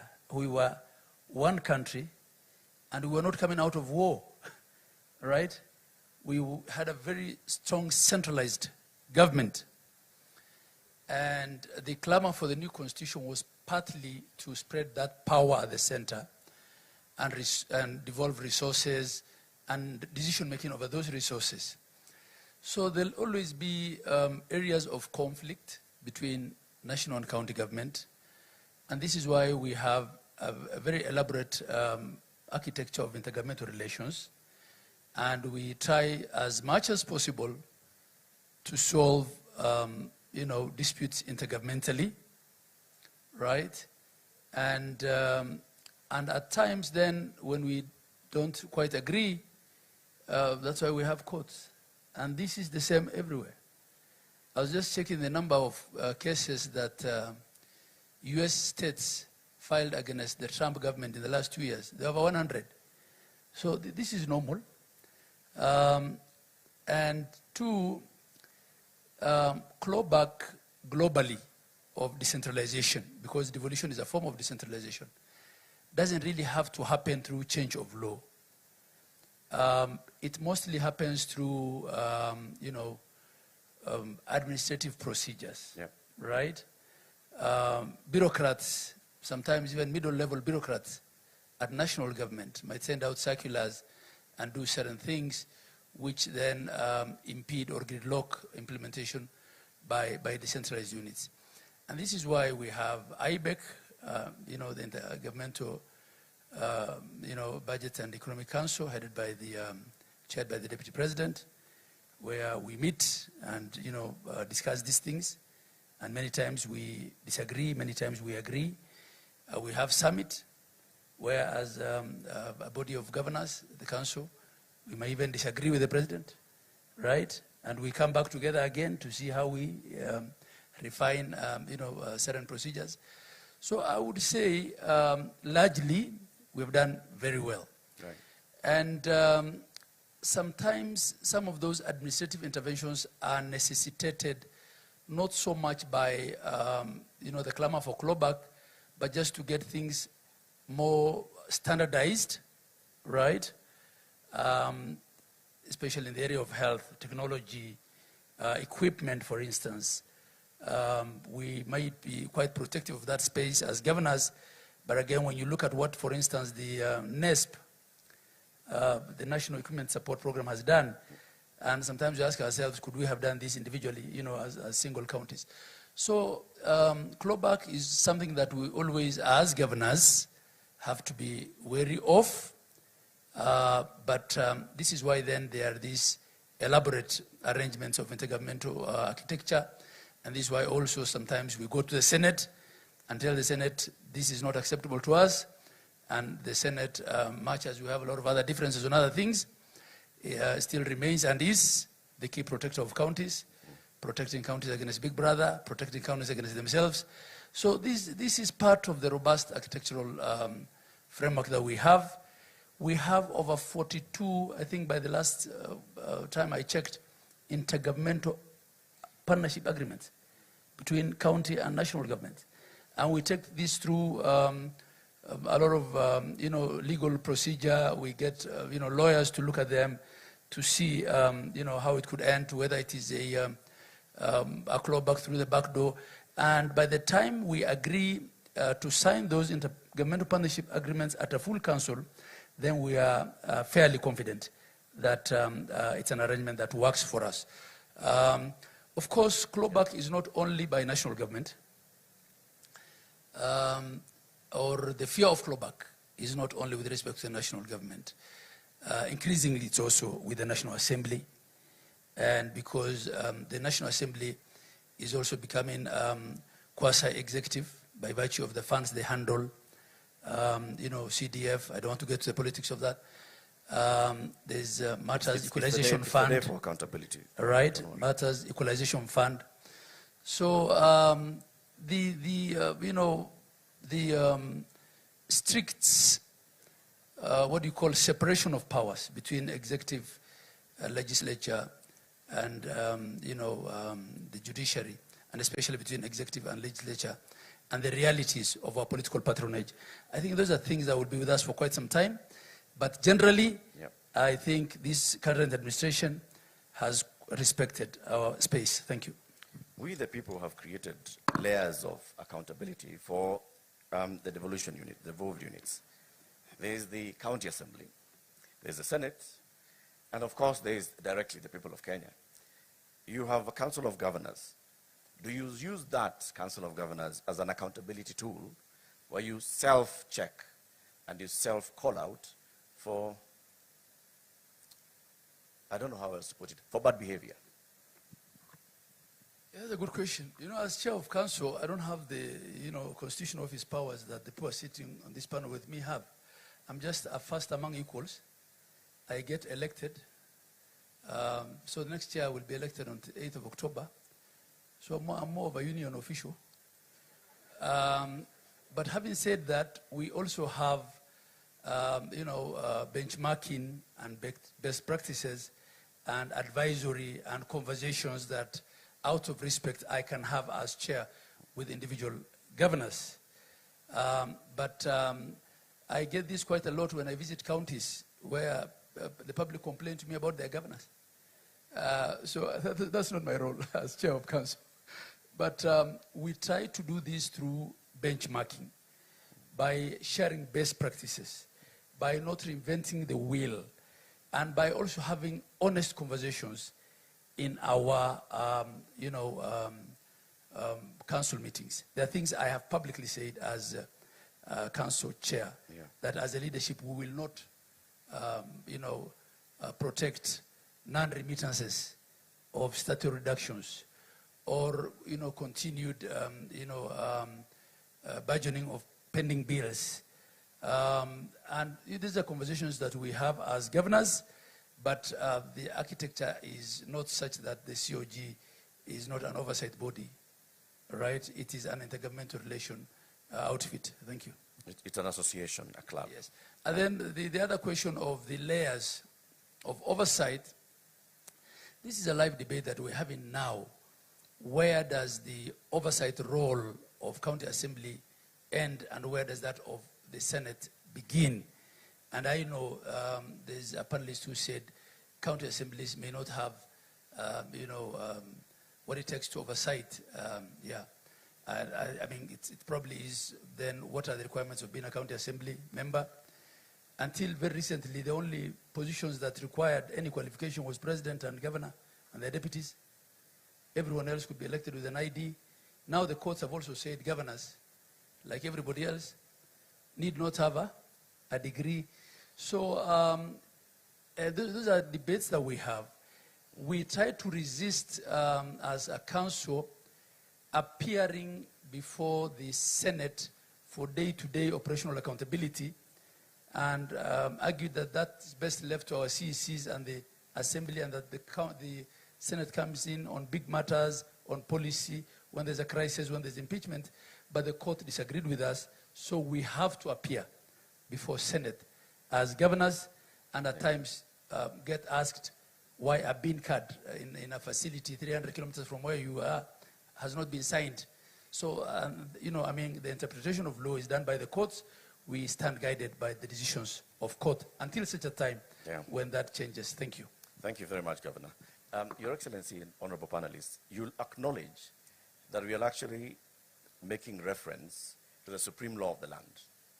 And the fact that we actually have a supreme law of the land that is so well known by many people is a big gain, like we've all said. And the fact that we can have such a day to hold ourselves accountable for what we are doing with the office, the high office that we've been given, is also a big plus. I'd like to come final round as we conclude this panel to look at institution level and the Constitution.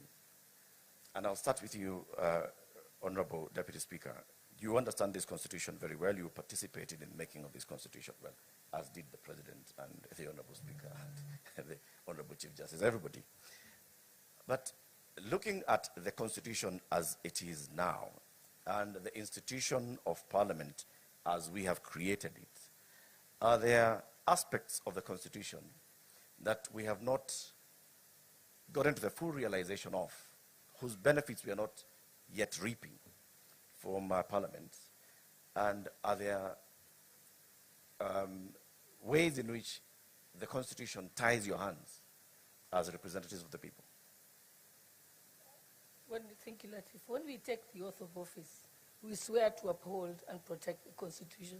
It's an obligation under Article 3 for every Kenyan, including yourself. You're bound to protect, uphold, and defend the Constitution. So that is something we must do. But as legislators, yes, there's ongoing discussions constantly. We have a committee on a Constitution Implementation Committee in Parliament. Its job is to constantly review various departments of the executive to find out if they have implemented the Constitution. So they're constantly bringing reports, and a lot of their recommendations have helped because they're able to look at the list on the schedules, what should have been implemented by what date, and they are ensuring that that is actually happening. So that is the role of Parliament. So Parliament can't just amend the Constitution, but our job is to have the Constitutional Implementation Oversight Committee. But yes, there is also conversations in the Justice and Legal Affairs Committee. I know which I sit on, when we have met the Electoral Commission and so on, and other arms of government, they say this probably needs to be changed. And what we have done is we normally give that report of requests to the Implementation Committee, and they are keeping a bank of that, so that when the time comes, when the Kenyans think that we should change the Constitution, there will be a reference book and a reference document. So that is available in Parliament. And they've also taken stock of what needs to go to a referendum and what can be changed under parliamentary initiative. What fruits are we not reaping from this Constitution? Sorry? What fruits are we not reaping? Are there any fruits that are contained in the tree of the Parliament that we are not enjoying yet? Within Parliament or the Constitution? As the people of Kenya, we the people. No, I think, like I said, having a Constitution is not an event. It is a process. So we are walking that journey now. And that is why I want to thank Your Excellency for convening this, because this is a time for self-reflection as a country. It's giving us a chance to make this a conversation. And just the way His Excellency also said that we need to look at Vision 2060. And again, that is something that the public will be involved in it. And I think this is probably the first time it has happened in the country, because that is how we improve our country. Thank you. Thank you, Honorable Deputy Speaker. Honorable Speaker Kindiki, what are we not getting out of the Senate? Well, I think you're getting everything from the Senate. What more could we get out of the Senate? One area that we felt as a Senate need to be, clarity ought to be brought to bear is the mandate of the Senate and the working relationship between the Senate and the National Assembly. And for this Parliament, the working relation has been pretty good because I and Senator Wetangula tend to agree on a number of issues. But take, for example, the last Parliament. The Speaker of the Senate and the Speaker of the National Assembly are not seeing eye to eye. So we do not want to see this based on personal relationship between the office holders. We need a clear law that will define how these two houses work. And that's why the Senate has come up with a constitutional amendment. One, to expand the mandate of the Senate, and two, to bring clarity on how we can work together with our sister house, the National Assembly. Thank you very much. I want to skip to Honorable Governor Abdullahi, and then we shall conclude with the Honorable Chief Justice and His Excellency the President. From our wordings and the spirit and letter of our Constitution, when we said we'd like to devolve power and to devolve some functions so that we have closer governance and closer decision-making to our people, in your experience in the last 10 years as governor, what are we not benefiting from yet from the devolution as envisaged in the Constitution? And what can we do to get there? Thank you. Eric, as I said, in many ways, devolution has done its bit to equalize this country. This, the kind of devolution we have is not one of political power in that sense, if I look at it rightly. It's one of economic devolution. It is of service delivery, the things that matter. Given our diversity also, it might have been the right thing to do, because I know countries next door where there is ethnic federalism and states sometimes fight. One state picks up arms against the neighboring state. I think it's good that we didn't go that way, and that what we devolved is basic services and resources and decision-making over those resources. Of course, even for functions that are devolved, policy and standards are still with the national government.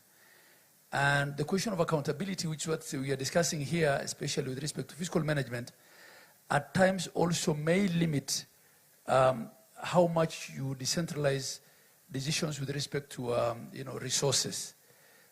Because if you take them then very low and you're responsible for answering the audit queries in the houses of Senate and Parliament, however, and the Assembly, it can look a bit counterproductive. And counties have been accused of not also devolving certain decision making much lower. I think the other thing that I'll probably speak to is the nexus between county service delivery, county government enforcement, and enforcement generally, because the level of enforcement that our people know generally is uniformed enforcement. County askaris can only carry rungus. So at times, we may increasingly are seeing that bylaws made by counties may not get as much support in enforcement as national laws would. I think this is probably an area that we need to look at, and that probably also speaks to why the county policing authorities are not enforced up to now, because of resistance from police operations teams. So those are areas. How can we strengthen counties to have better enforcement? How can we require them to devolve their services further? Those are conversations that we can have. But generally, I think a lot has improved. As I said, our intergovernmental relations is much better today than when we started 13 years back, right? But overall, of course, expectations also shift. The expectations that there were in 2013 are not the same expectations. And a lot of times, a county's performance may be judged by what the loudest MP from that county said on the floor of the House, as opposed to actual reports by oversight authorities. This is part of our politics, which we have to deal with. Lastly, maybe to protect counties, I have a lot of respect for my brother Abdul Qadir Mohammed there, and I don't think I have the qualification to argue with him on matters legal. I'm a simple accountant, but I have disagreed bitterly with him on the question of impeachment, and as to whether impeachment is a political decision or a legal decision in a presidential system. And also, I might be clouded by the political realities of our counties. We have had a governor who was impeached before she formed her cabinet. And she kept being impeached until she was finally impeached, right? And had to go home. So I think the courts have some role in protecting, such governors where for sociocultural reasons probably people thought they made a mistake in electing so-and-so and will get rid of so-and-so regardless. Yeah. So I think, it's not fair that you cannot recall a member of parliament for the first 24 months.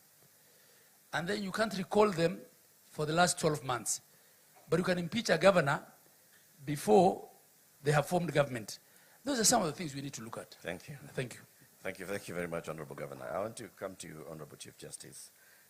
Again, as we take stock of 16 years of our Constitution, as the third Chief Justice under this Constitution, and having served in the judiciary even before rising to the highest office in the judiciary, what do you think we could gain more from greater cooperation and interdependence with the other two arms of government?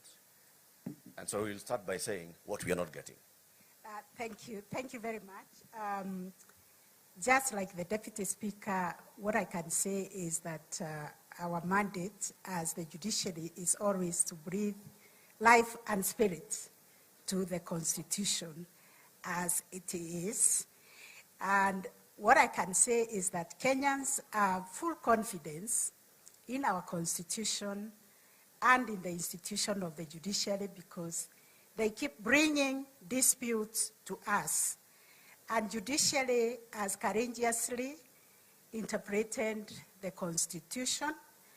I heard some of the panelists saying that the judiciary overreaches. When there is an issue of overreach, because also the jurisdiction is given to the courts by the very, very Constitution, that is why we have the hierarchy of courts. If you are dissatisfied with the decision from the magistrates, you can appeal in the High Court, Court of Appeal, and if the law allows, you can come all the way to the Supreme Court. Now, when it comes to challenges, we have many. For instance, the Constitution created the Judiciary Fund. And I'm surprised that if you did not ask the other colleagues what they are doing about corruption. Judiciary gets only 1% of the national, actually less than 1% of the national shareable budget. And when you ask about corruption, you should have asked, where does the other 99% of the shareable budget go? Good question. Are there corruption also in the ministries, in the procurement, in other things? Because you only zeroed in on judiciary. You should have asked the other question, because here people said we have huge poverty levels in our country. That is a problem, because if we implemented this Constitution the way it is supposed to be implemented, then we cannot be talking about high levels of poverty. And even these people come to us in the judiciary, they need legal services, they need legal aid, and they, we see it. So because we live in this country, but we say this is our country. Whatever is not working, we must fix it.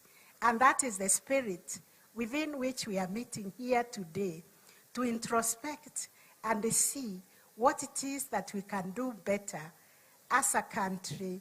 How can we work together as the three arms of government supported by the constitutional commissions to fix all the things that are not working? For instance, we in the judiciary do not seek for cases. Kenyans come to court. And because this Constitution has given them the right, when you compare this Constitution with the old Constitution, you could not take the government to court. You could not obtain an injunction. You could not obtain a conservatory order against the government. But this one allows any citizen even to come to court on their own right or on behalf of another citizen. It allows everybody the right to bail. It doesn't matter what offense they have committed. So we are grappling also with understanding our mandates. We are grappling with understanding the checks and balances. But what I can say is that we need to sustain this institutional dialogue, right? Because at the end of the day, we are all serving one Kenyan. And one Kenyan who is failed in the delivery of service anywhere, be it at the police, be it at the court, be it in the hospitals, they say the government has failed us.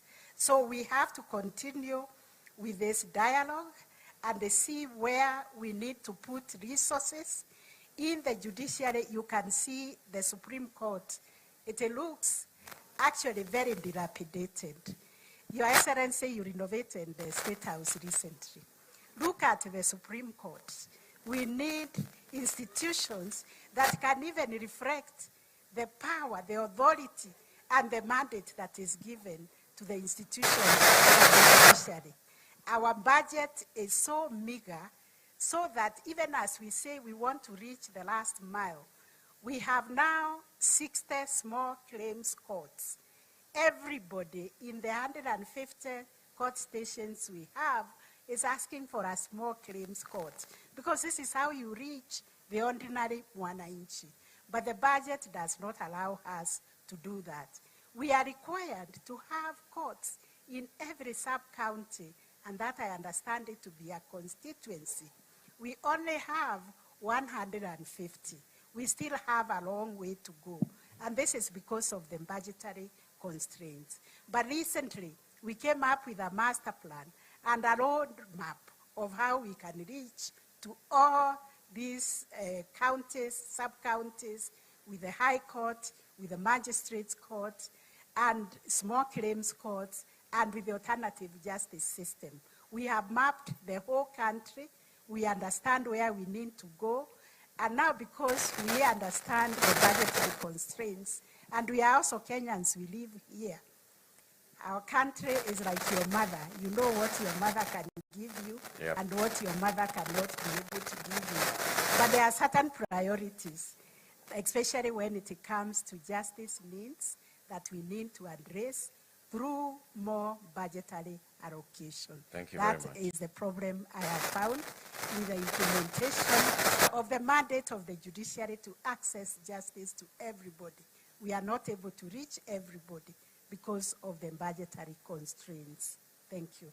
Thank you very much, Honorable Chief Justice. I want to conclude with you, Your Excellency, President.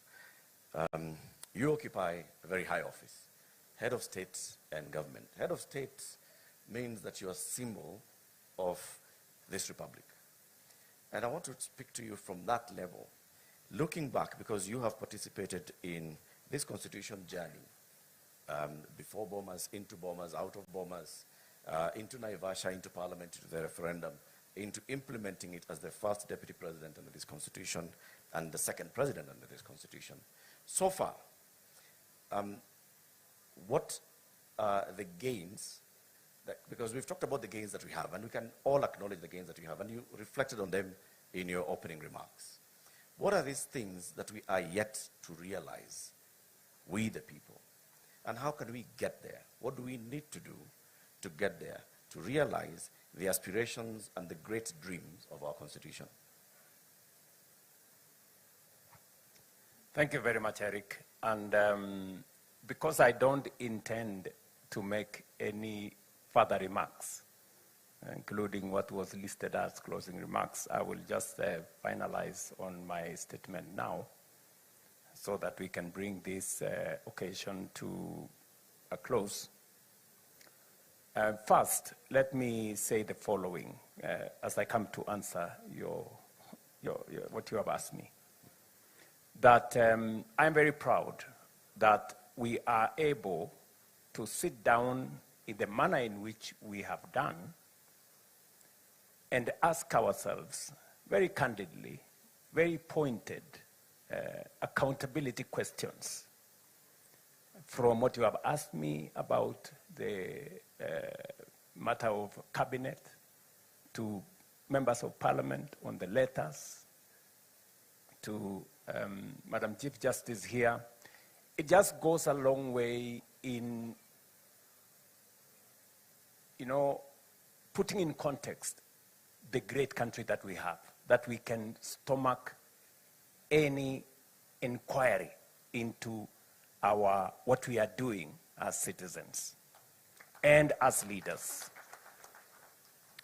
The fact that, this occasion, the Katiba Day, when I thought about it, And I thought about this in the context of what you have said. I participated in Bomas. I participated in Naivasha. There was a Kilifi draft. I was the first deputy president under this constitution. And today I have the privilege to be the second president under this constitution. There is a journey that we have traveled as a country. And as head of state of this country today, I am very proud that this Katiba Day is not just another occasion. It's not just another celebration. It is a place where we call ourselves and ask ourselves difficult questions. Have we done what the Constitution expected of us? And why I am very proud about this moment is because I have managed to bring the country to a place where we can candidly ask ourselves questions. Last week, I was here in KICC on one of our primary subjects, that is universal health coverage. And I spent 5 hours the first day, 5 hours the second day, answering citizens, having an engagement with citizens. As president, that does not happen in ordinary circumstances. No other president has done what I have done. I have put myself at a place where I can be questioned and taken questions and answered. So I think this is a good place for us as a country, number one. Number two, we have made very good progress. As somebody who worked under the old constitution and the new constitution, I can proudly say, as others have said here, Mutava Mushimi, all the other good people, including Abdikadir and all the other people, that we have made progress. Of course, we could have done better, but that does not discount the progress that we have made. In different spaces, devolution, for example, which is probably the biggest gain that this constitution brought. There are many arguments as to whether devolution has worked or has it not worked. From where I sit, I think we were right to have devolution. Devolution has served this nation. Could it have been better? Yes. Are there challenges? Yes. But that does not discount what devolution has done to our country. Specifically, for example, the biggest subject, health.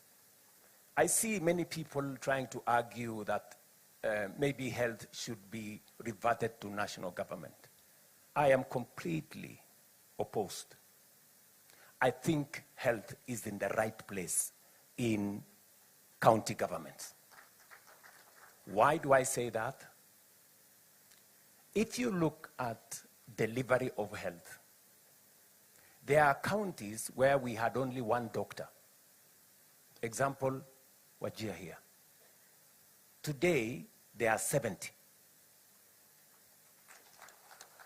There are many more health workers. Supervision has been devolved from the national government to the county. County workforce, health professionals are held to account. In the past, there used to be doctors who never reported to their stations for 10 years and nobody knew. That is no longer possible. The county governments have appropriated that space properly. And so, have they done many other things better than was the case in the old system? Let me also say, having served as the first chairperson of the Intergovernmental Budget and IBEC, that we started off with a lot of territorial fight between the national government and the county government. And rightfully so, because there was still a hangover by the national government to try and control counties. And then there was also, you know, a bit of that, I must admit. But progressively, we have come to appreciate that there are roles assigned to counties, there are responsibilities and mandate assigned to the national government. And that way, we have found a way of living together. In fact, I have had a wonderful 4 years working with county governments, maybe because I had the benefit of what happened in the last 10 years. And we have signed, as Abdullahi has said, many intergovernmental participation agreements. We have done, for example, the registration of farmers, which was a very big thing. Now we have a register of all farmers. It was a joint project between national government and county governments. We have community health promoters. Today, we pay community health promoters jointly. The community health promoters are doing a fantastic job. Today, we have signed an intergovernmental partnership agreement on matters health. I would have chosen, for example, to say health is a devolved function and I should have nothing to do with it. But we sat down with counties and we said there is a role where national government can support counties in delivery of a mandate that is assigned to counties, and that is purely constitutional. The Constitution, provides for that kind of mechanism. And we use that mechanism to improve health outcomes. Today, we have more citizens registered on social health. Today, we have more citizens treated. Today, we have better delivery of equipment. We signed a partnership agreement with counties. Today, they get equipment that they don't have to pay for because of the agreement we have signed, and they are using those equipments to deliver health and get paid for by SHA. So I can say confidently that counties are better placed when there is a better relationship between the counties and the national government. That is not to say there are no challenges. Yes, there are challenges here and there, but continuously we keep resolving those challenges. Let me give you one challenge, for example. On matters to do with housing, you know, there was a challenge on whether housing is completely devolved or there is a role for national government. And we managed to resolve it.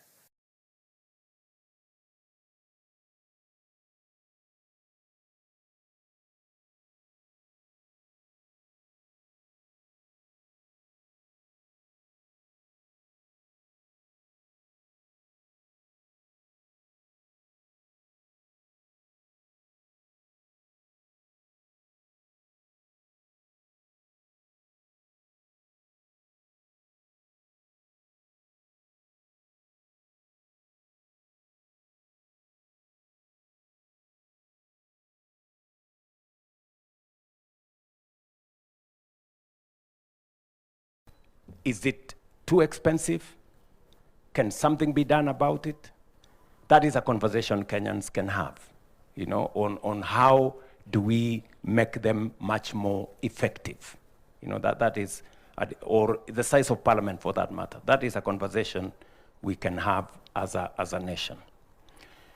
Let me come to what was said by my elder sister here, the Madam Chief Justice. I think if there is one very progressive area that we can confidently say as a nation that we did very well under this constitution, is our judiciary. I think the judiciary today has maybe more latitude than they need, if I may say that. I think we overgave ourselves. This is possibly a good thing, so that they can limit the power of government. They can also interpret legislation in this or the other way. But What I can say about the judiciary is that even as we celebrate the place of any citizen being able to go to court and challenge everything, there is always the argument that I want to make, and I have brought it up with the Chief Justice. For example, we go to the people and we tell the people housing is a mandate, a command under Article 43 for government to provide adequate, dignified housing. You go to the public with a manifesto, you tell the people how that right is going to be realized, and the people give you the mandate. 7, 8 million people, Kenyans, vote, and they say, proceed. And then one person, possibly the name that comes into mind is the one you know, goes to court and stops the whole process, you know?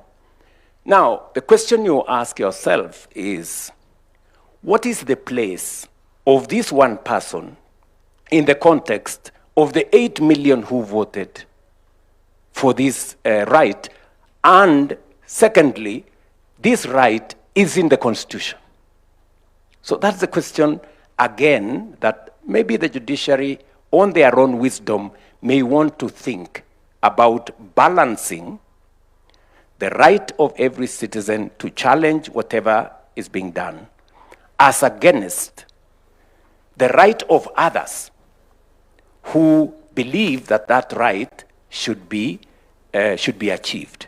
And also the right of government to live up to the constitutional demand for them, for citizens, to have decent housing.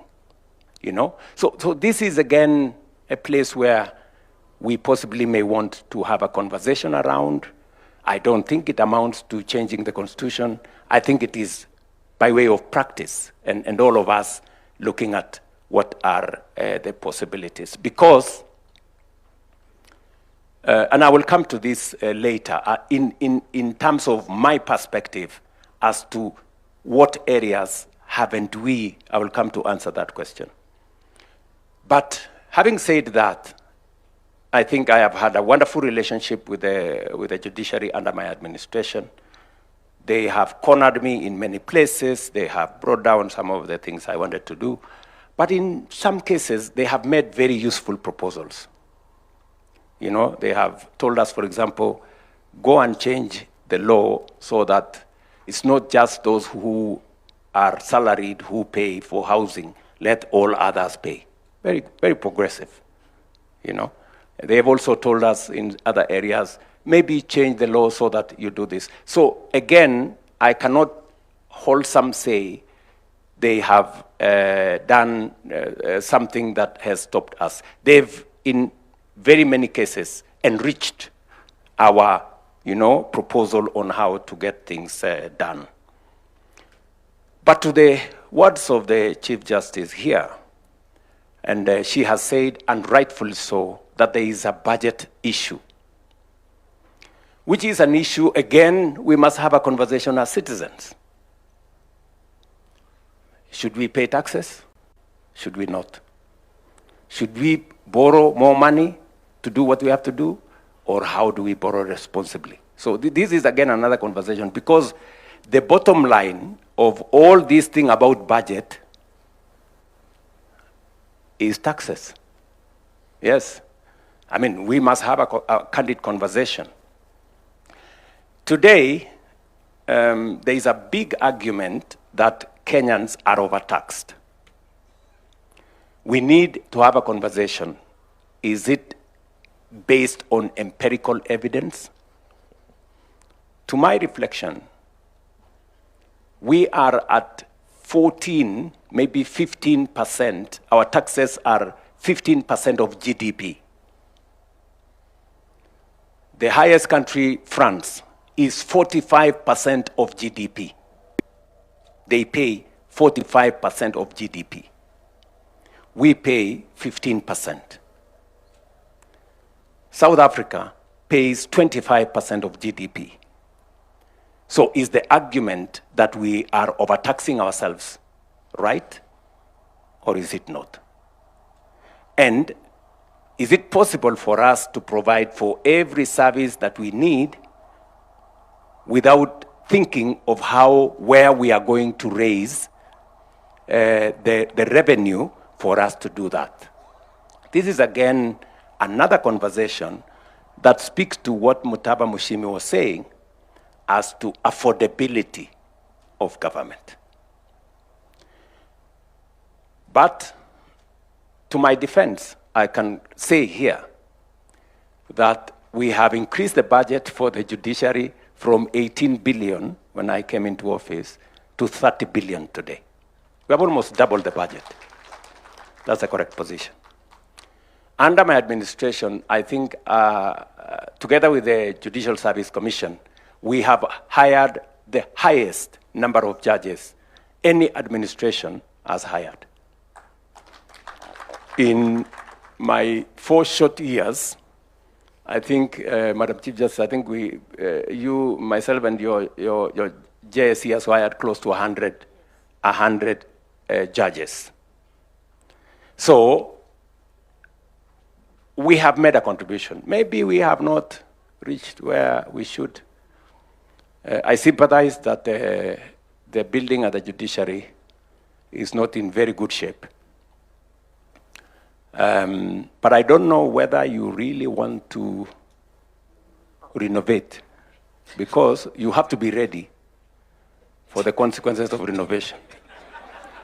The audit out there is very vicious. You know, you don't know how much shit I've gone through on lectures on whether it was the right thing to renovate the State House. I've tried to make argument that this place was leaking. This is the address of the people of Kenya, any citizen, but I don't know whether I've succeeded.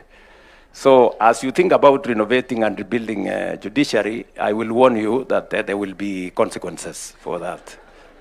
But I guess you have the mettle for it. And I think with the new facility that we have negotiated with yourselves and the World Bank, we now have a facility of about 20 billion shillings to be able to rethink about how we can empower the judiciary to do more. I think we have done a couple of other things, including looking at the retirement benefits of judicial officers, their transport, and many other things, which I don't want to say. But I think we have tried to make a contribution in that direction. Let me say finally that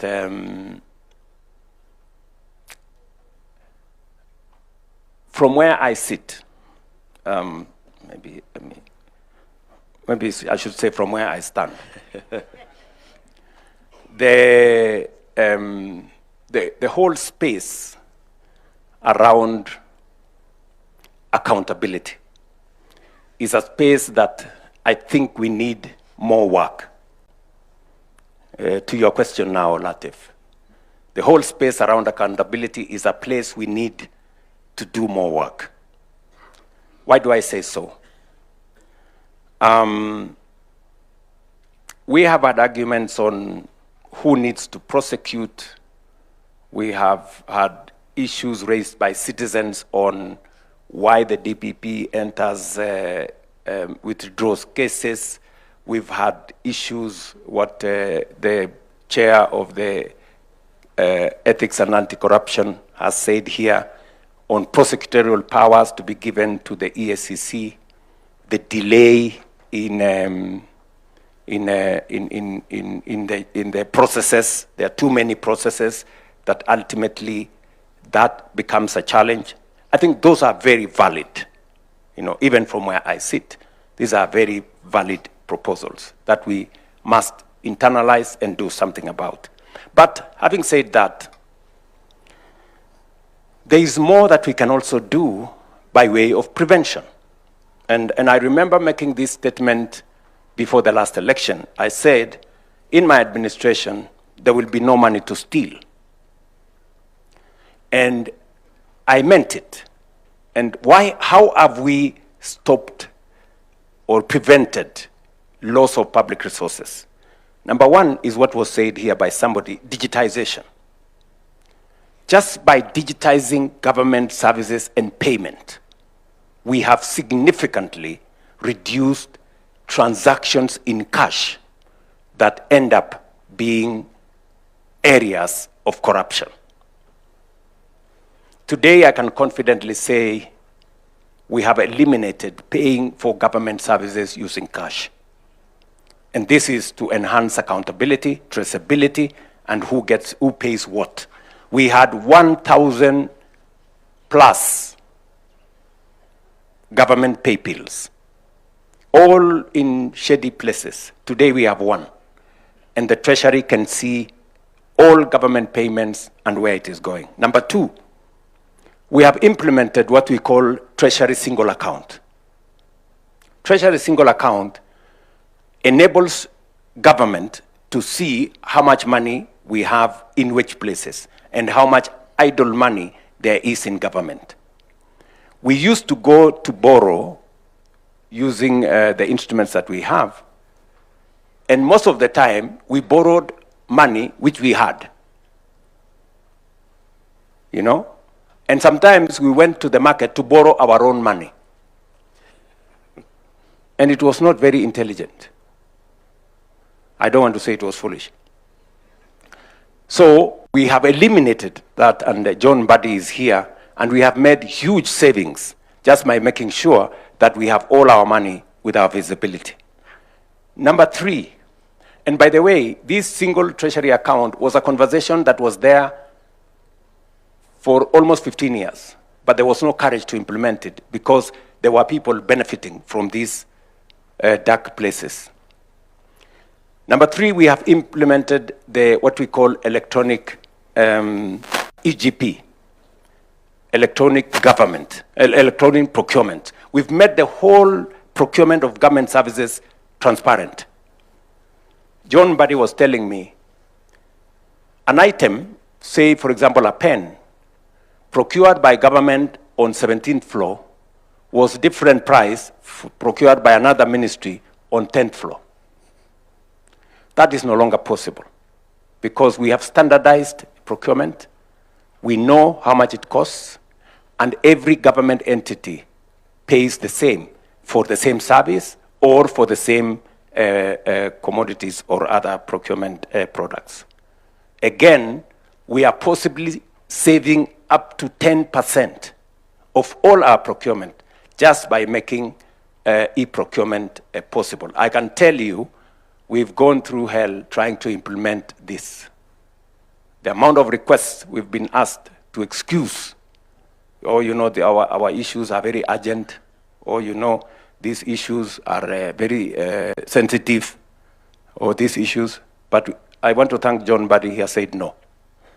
And we are forcing everybody to go through the mill. We've also done one thing, which Abdikadir will tell you how difficult it is to do. The issue of the government-owned enterprises law. This man, Abdikadir, came with it, I think 15 years ago, 13 years ago. But it was not possible to implement it. Because what did it say? It set the bar for the people who are appointed into boards of government agencies. It actually said that we need to advertise for those positions. And it was very difficult politically, you know, to do it. Because you go into an election with many friends, partners, people who have supported you, people who have gone to the trenches with you, you win an election, and then they are there. You have to do something about them. You know? And you know, politically, you can't just wish them away because they will make demands and say, my friend, you wouldn't be there if it was not for us. Legitimately so. But what have you done now? We went to Parliament, and I want to say this about Parliament. I know there are many accusations that Parliament has gone through, that they are a rubber stamp for the executive. I don't know, they are not holding government to account. If there was a difficult bill to pass, and I must give credit to the 13th Parliament, they passed it. It is the government-owned enterprises law. Literally saying that those people passing the bill will not qualify to be appointed into parastatals when they are not sitting in Parliament. You know how, and you know, all these politics are very slippery place.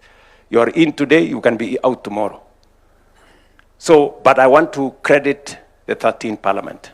They passed this law. I signed it into law. And today, many of my friends who I had appointed to boards in Kengen, in Kenya Airport Authority, in Kenya, I don't know where, Kenya Pipeline, and many other places, they have had to exit.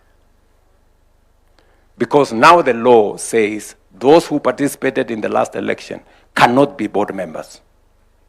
I have lost a few friends, but it comes with what it is. And why are we doing this? We want to, as much as possible, professionalize the running of government agencies and to depoliticize those boards. And again, I must say that has worked in a very significant way. And then finally, we have, and I'm talking to accountability, we have also, number 5, we passed the conflict of interest bill into law. Again, very many members of parliament, members of Senate are very unhappy about this bill, because it literally says members of their families cannot participate in procurement or supply of goods and services to government. Again, it was to establish a distance between those who wield authority or power, whether they are sitting in parliament or they are sitting in the executive. I don't know whether we extended to the judiciary, I don't think we did, cannot participate because they have the propensity to influence those contracts this way or the other. Again, I can confidently tell the country we passed that law. And we are progressively, pushing corruption to the limits, even as we do the other things. You remember it was said here earlier, what about the ethics part? What other, apart from prosecution and all this, are there other things being done to deal with corruption? This is part of it. And we've worked with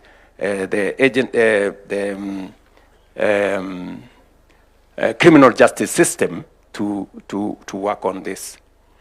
And then allow me to say 2 final things, which, speaking to what the other panelists have said, I agree entirely with the assessment of Mutava Mushimi on the subject of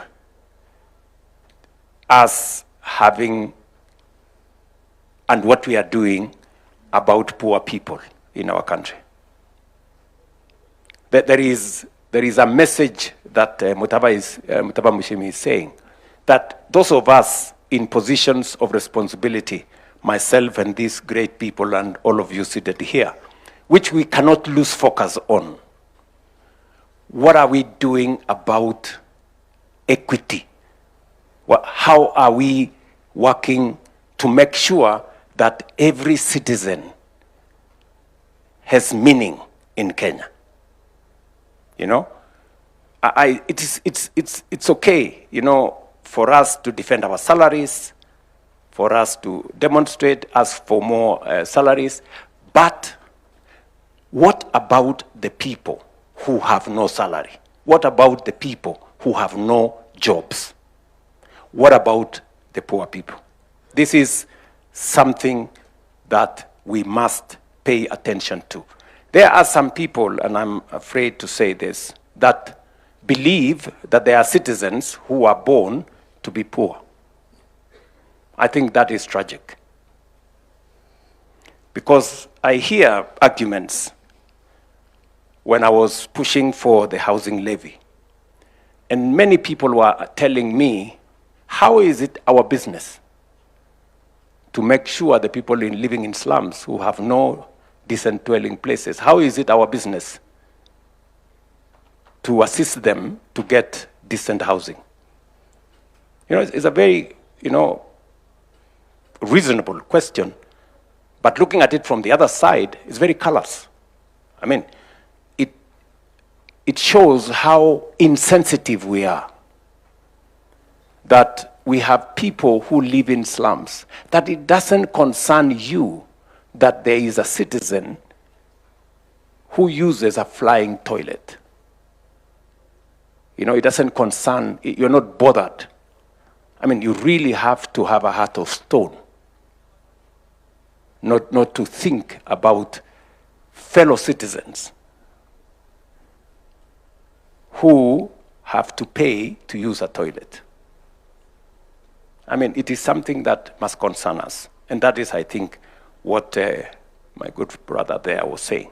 Or a citizen who decides to stay at home, they are sick, but they prefer to stay at home and die because they have no means of getting medical treatment. I think that is something that should concern us. And as a result, it takes me to the place where we've not done very well. We've done very well with what Abdikadir said, political rights. We are a robustly democratic country. We vote whoever we want. We can picket, we can demonstrate, we can do whatever, literally, whatever we want. That we have done very well, and we must credit ourselves for it. But there is the other side of it. What have we done to make sure that every child will go to school? Everybody has medical attention. We have decent housing. We have eliminated hunger. And we have done all the other constitutional commands. That is the place that we haven't done very well.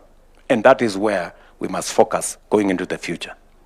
And that is why I am inviting all of us to have a national conversation, on the future of Kenya, a development charter for ourselves, so that we can enjoy our democratic rights, but also make sure that every citizen lives a dignified life.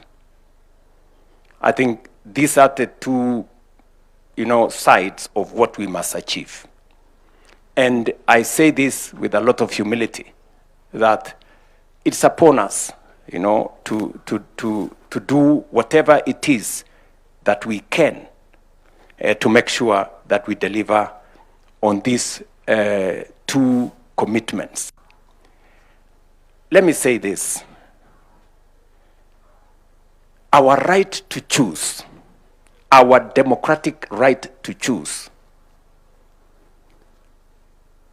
must be exercised in choosing what is best for everybody, or what is best for us. We should be able to make the best choices for Kenya. And again, let me paraphrase what Abdikadir said. If you choose a thief and expect that they will not steal from you, you are not being intelligent. If you choose somebody who is incompetent and expect them to deliver on anything, then you are not being serious. If you choose a person who has no vision, who has no plan, who has no agenda, and expect them to take your country anywhere, then you are not being serious. I think these are the choices that are on the table for us. And finally, I have spoken for too long.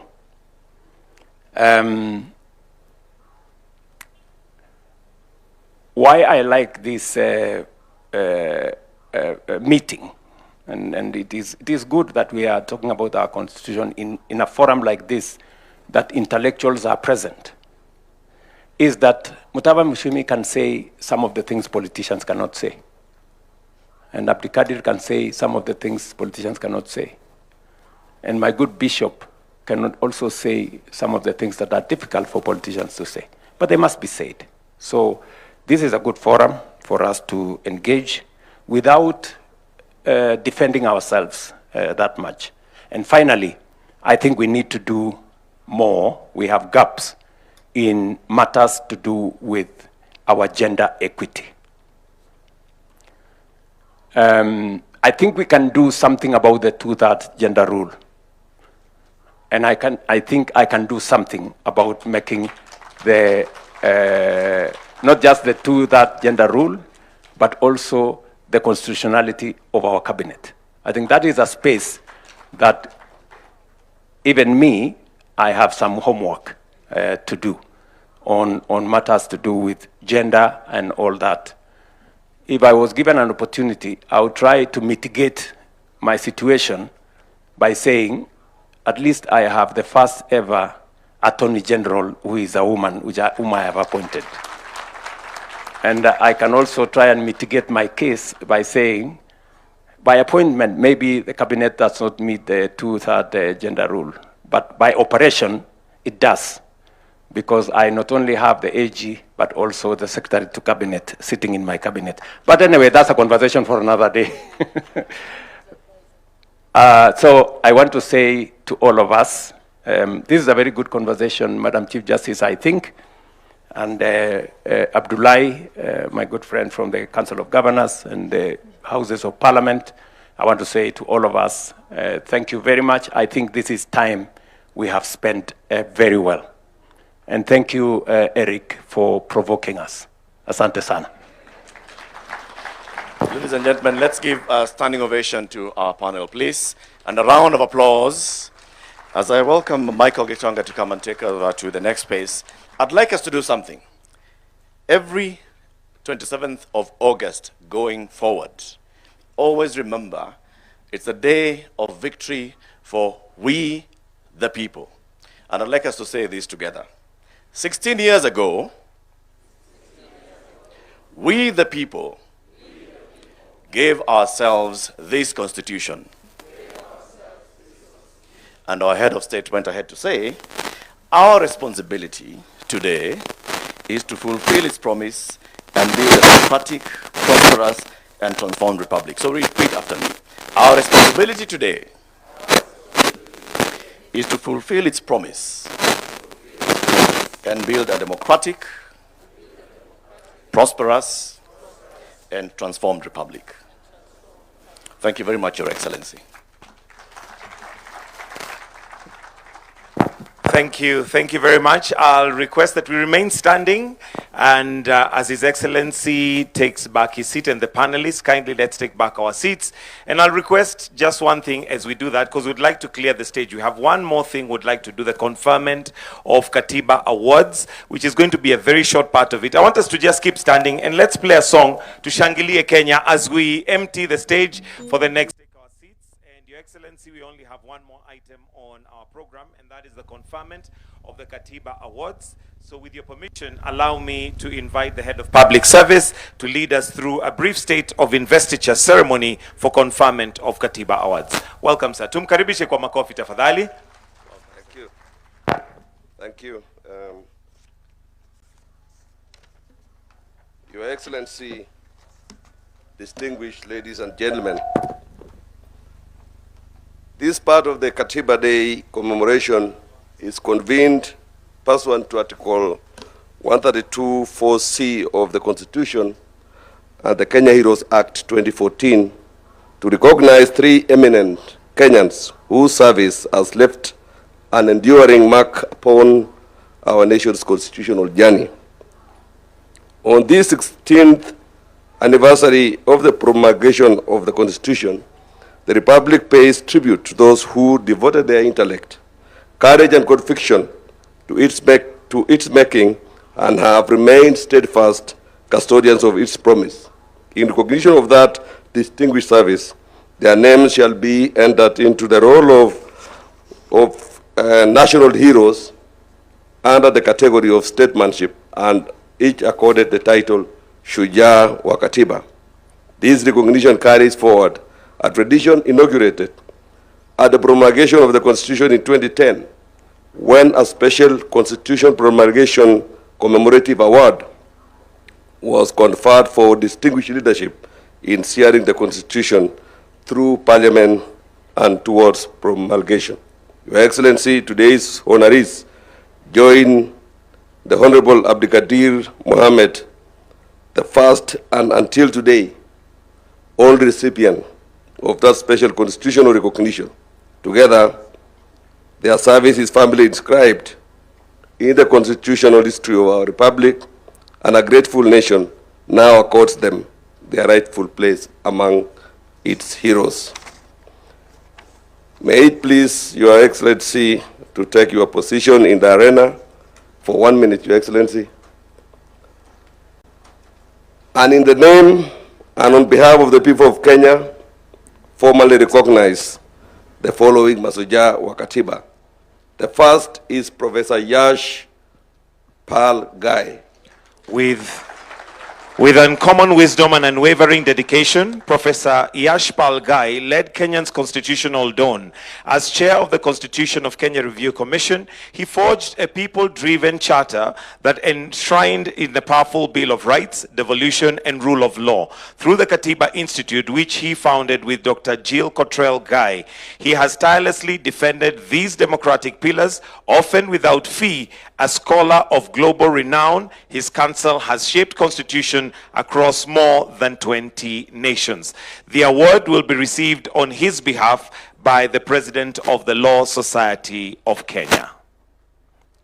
So let's put our hands together as they come to receive it on behalf of the statesman, mentor, and guardian of the Kenya Katiba, Professor Yashpal Gai, who embodied the highest ideals of public service, deserving of being entered into the role of our national honors as a Shujaa wa Katiba.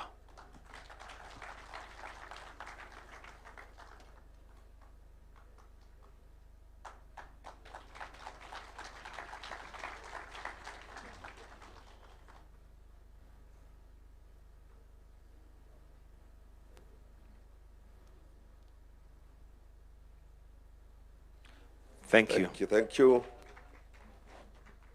The second person to receive this award is the Honorable Dr. Willie Mutunga, Senior Counsel.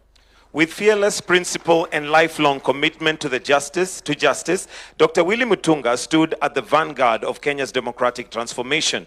As for the first indigenous Kenyan to teach constitutional law, he nurtured generations of legal minds. He gave voice to the voiceless through the Kenyan Human Rights Commission and Kituo cha Sheria. As the president of the Law Society of Kenya, he became a steadfast champion of the multi-party democracy.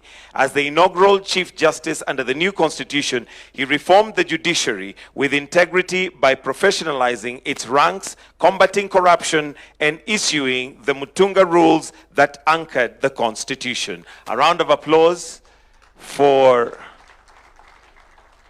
Honorable Dr. Willie Mutunga.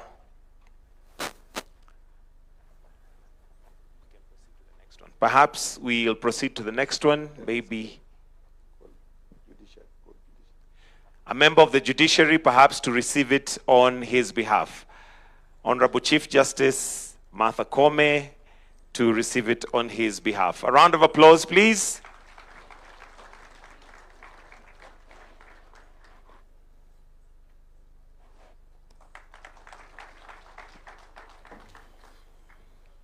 The third and the final Shujaa wa Katiba is Professor Wanjiku Kabira. With intellectual rigor and unshakable commitment to women's empowerment, Professor Wanjiku Kibira helped give Kenya its transformative constitution. As Vice Chair of the Constitution of Kenya Review Commission, she led nationwide civic education that brought the Katiba to the people. She championed women's economic rights, enshrining it in Article 43 of the Promise Opportunity of Dignity. As a professor and founder of the University of Nairobi's African Women Studies Center, she cultivated generations of women's leaders and now shapes the nation. Scholar, advocate, and architect of equality, Professor Wanjiku Kibira stands as a beacon of justice and progress. For her immense contribution, she is entered into the role of National Heroes of Shujaa wa Katiba.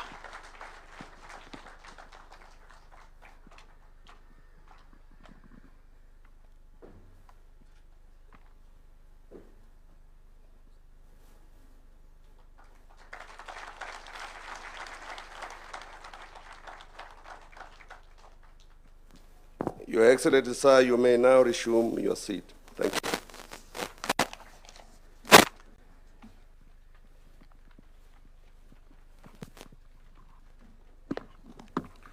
We are now getting closer to the end of our session this afternoon, well, which started literally 6 hours ago. So 6 hours of sitting through this. You need to give yourselves a hand. Also as Mashujaa wa Katiba for that protection of the Katiba. Your Excellency, sir, it is now time for us to retreat of the instruments of state. So I'll request that we be upstanding as we retreat the instruments of state. I invite the band to give us the song as we now withdraw the instruments of power that are here before us.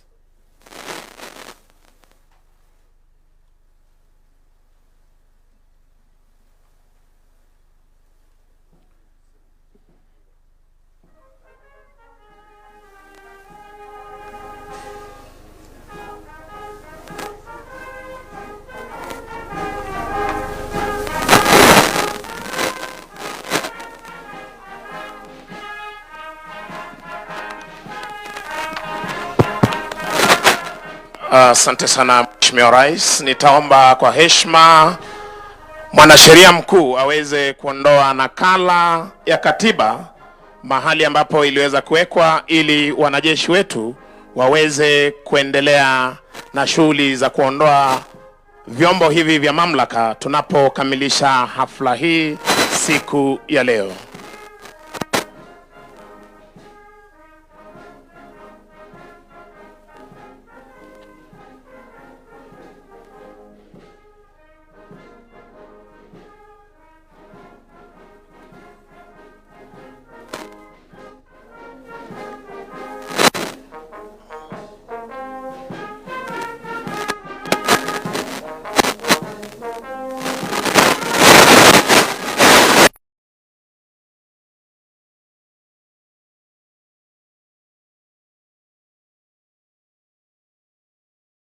Weza kujiuliza ni kwa nini katiba ya Kenya inaondolewa na mwanasheria mkuu. Kenya ni nchi ambayo inatawala ama utawala wake ni wa kiraia.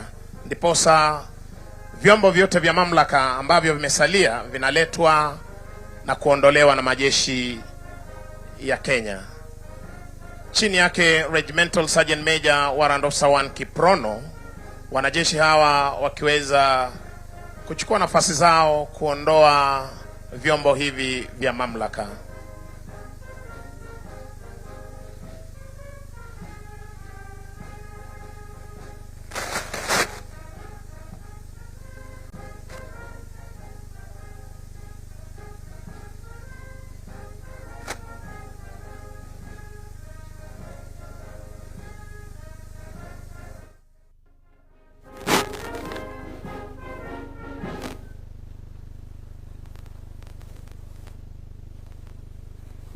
Kiweza kutazama Mheshimiwa Rais, hapa awali ni kwamba muhuri huu wa umma ni muhuri mzito ambapo utaweza kurejeshwa, utaweza kufunika kisha vyombo vingine vya mamlaka viweze kuondolewa.